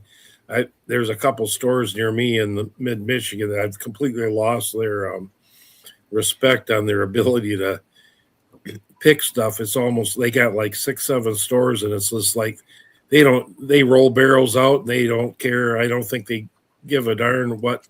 They just want to bring a pick home and sell it. And the thing is, once it gets to the store, these things have been sitting there for months and months. And the thing is, the word gets out, and they don't do good. Yeah. No, hell no. I can't believe some of these things that they're just, they want to have picks. They want to have their store, the barrels full of them, and people aren't buying them. Well, yeah. And here, I think that's happened in a few places. I'm not going to mention the name, but every time you turn around, there's a pick, there's a pick, there's a pick, there's a pick, there's a pick. And some people just do not have I don't know, the palate. And I've tasted some, and it's like, no. A lot of the stores by tradition, they don't even drink, so they'll just pick by nose. Exactly. Or just by name or whatever. Or they'll tell them to just send them one. But it's definitely, I think in some areas, the picks are a little crazy. In other words, you need to slow down because now it's not so special because every time you're turning around, they're doing a pick. Mm-hmm. It's very nice. Yeah, like tropical peaches. Look at that. Like Northwest Bourbon, Independent Joe, they do so many picks.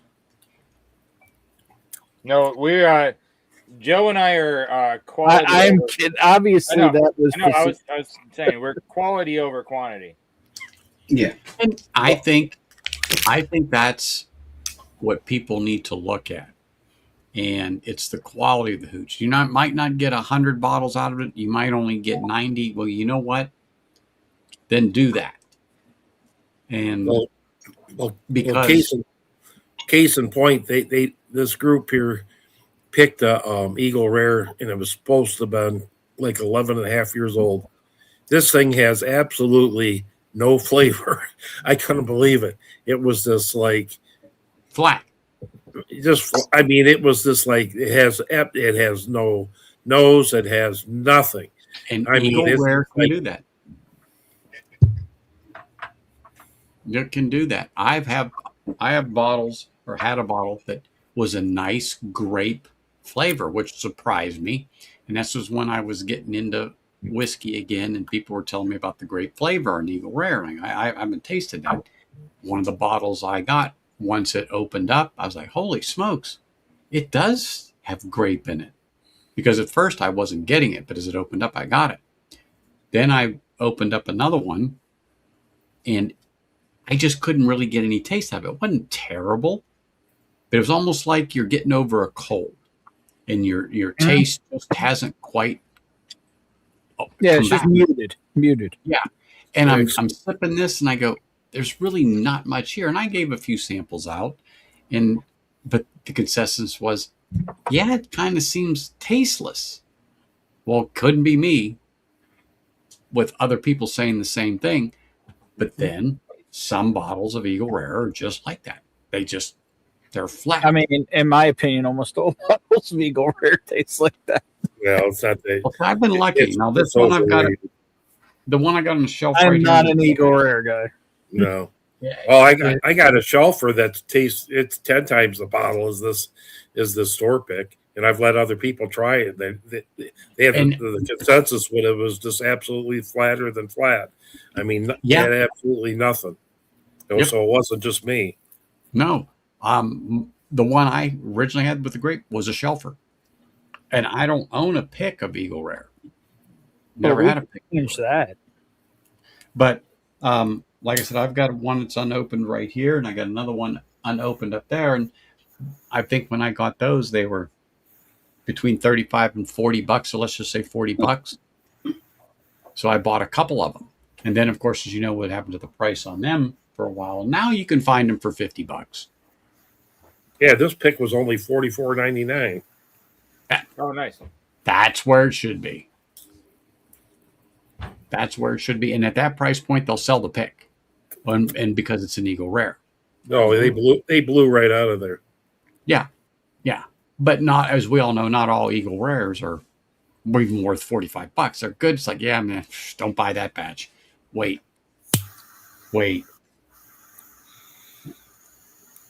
And the only other one that, let me think here. I've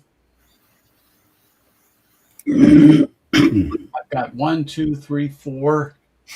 I got 5 Bookers sitting up there I've never even cracked.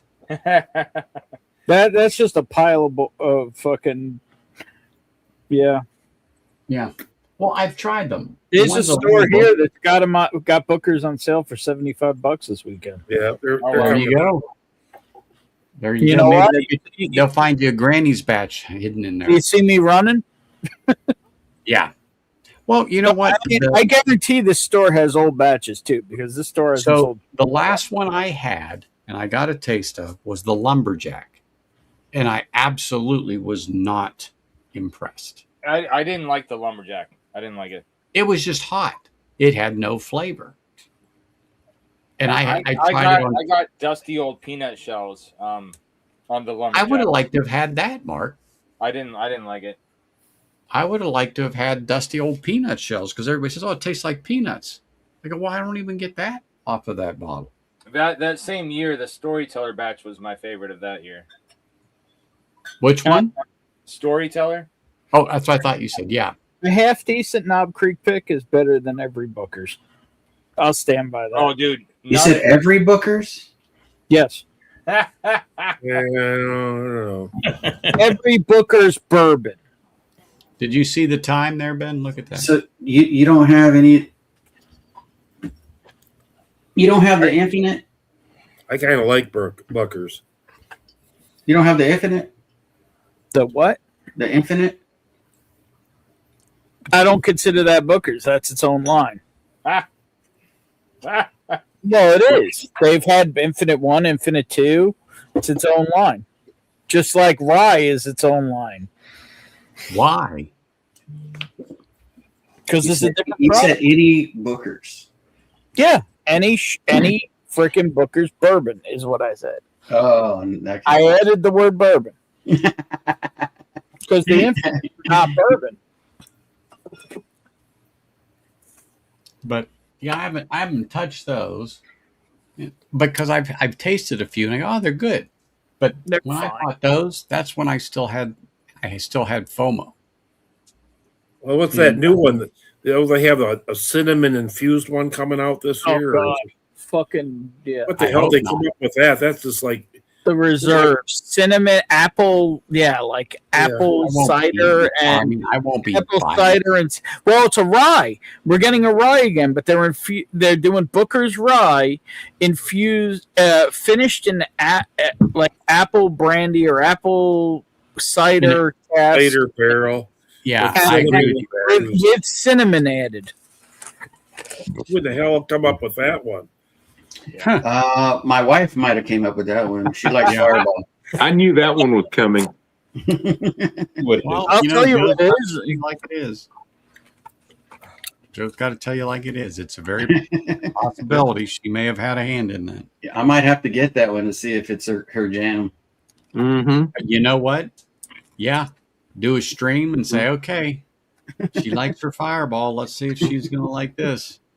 Fire Bookers. The thing is, Booker's is huge in Michigan. They get them in, and I tell you what, they're gone. Oh, really? People scoop them right up, and I mean, you just don't see them sitting. I hear 26A is really good, or whatever that is. 26. I don't know how they do their numbers. Here it is.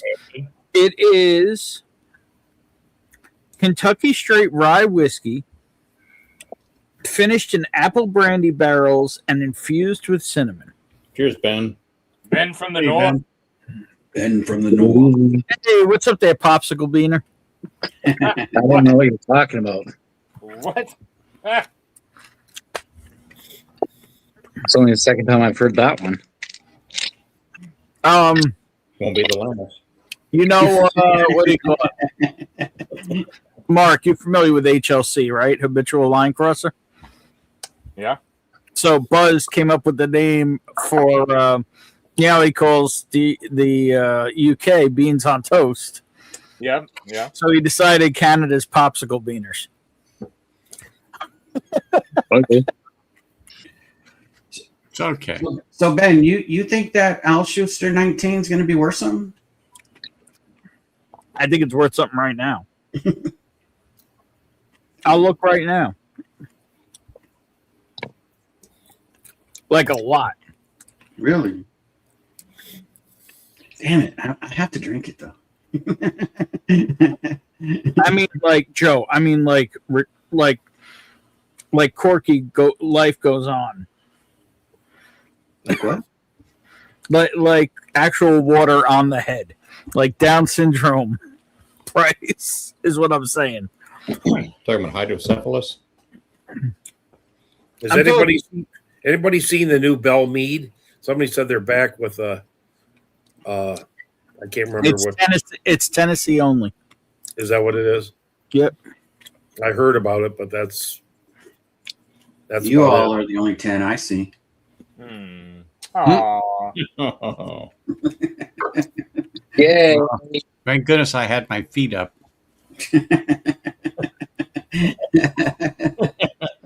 Thank goodness I had my feet up. Yep. Well, I'm glad I picked that Onyx and Amber because that's a nice tasting whiskey. I'm enjoying this little dram here. Those old Bell Meads that you got, Ben, those got to be worth a fortune. I don't know if they're worth a fortune. Well, they got to be worth something. They're worth drinking. Yeah. That's what I'm saying. That's like, man. I have yet to buy a bottle that I looked at it and thought of it as profit. Yeah. There you go. There you go. You got the dust on it to prove it. There you go. Such a good bottle. Yep. It's the last one I got. And it's still available. 108.3, and it's aged to perfection, it says. Well, if it says it right on there, it's got to be true. I bought. What I'm saying. I bought one here 3 years ago, and they said it's taken off the list, so they can't order it. It's not available anymore here. Well, it happens. What happens? Yeah. Shit. You might find some of those on a shelf somewhere sitting. You just don't know. But that would be like finding, a hen's teeth.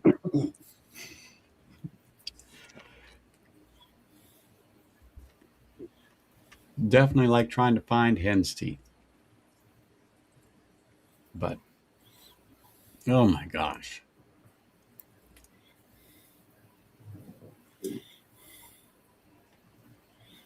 Well, what I'm going to say is this, is everyone here is welcome to stay on.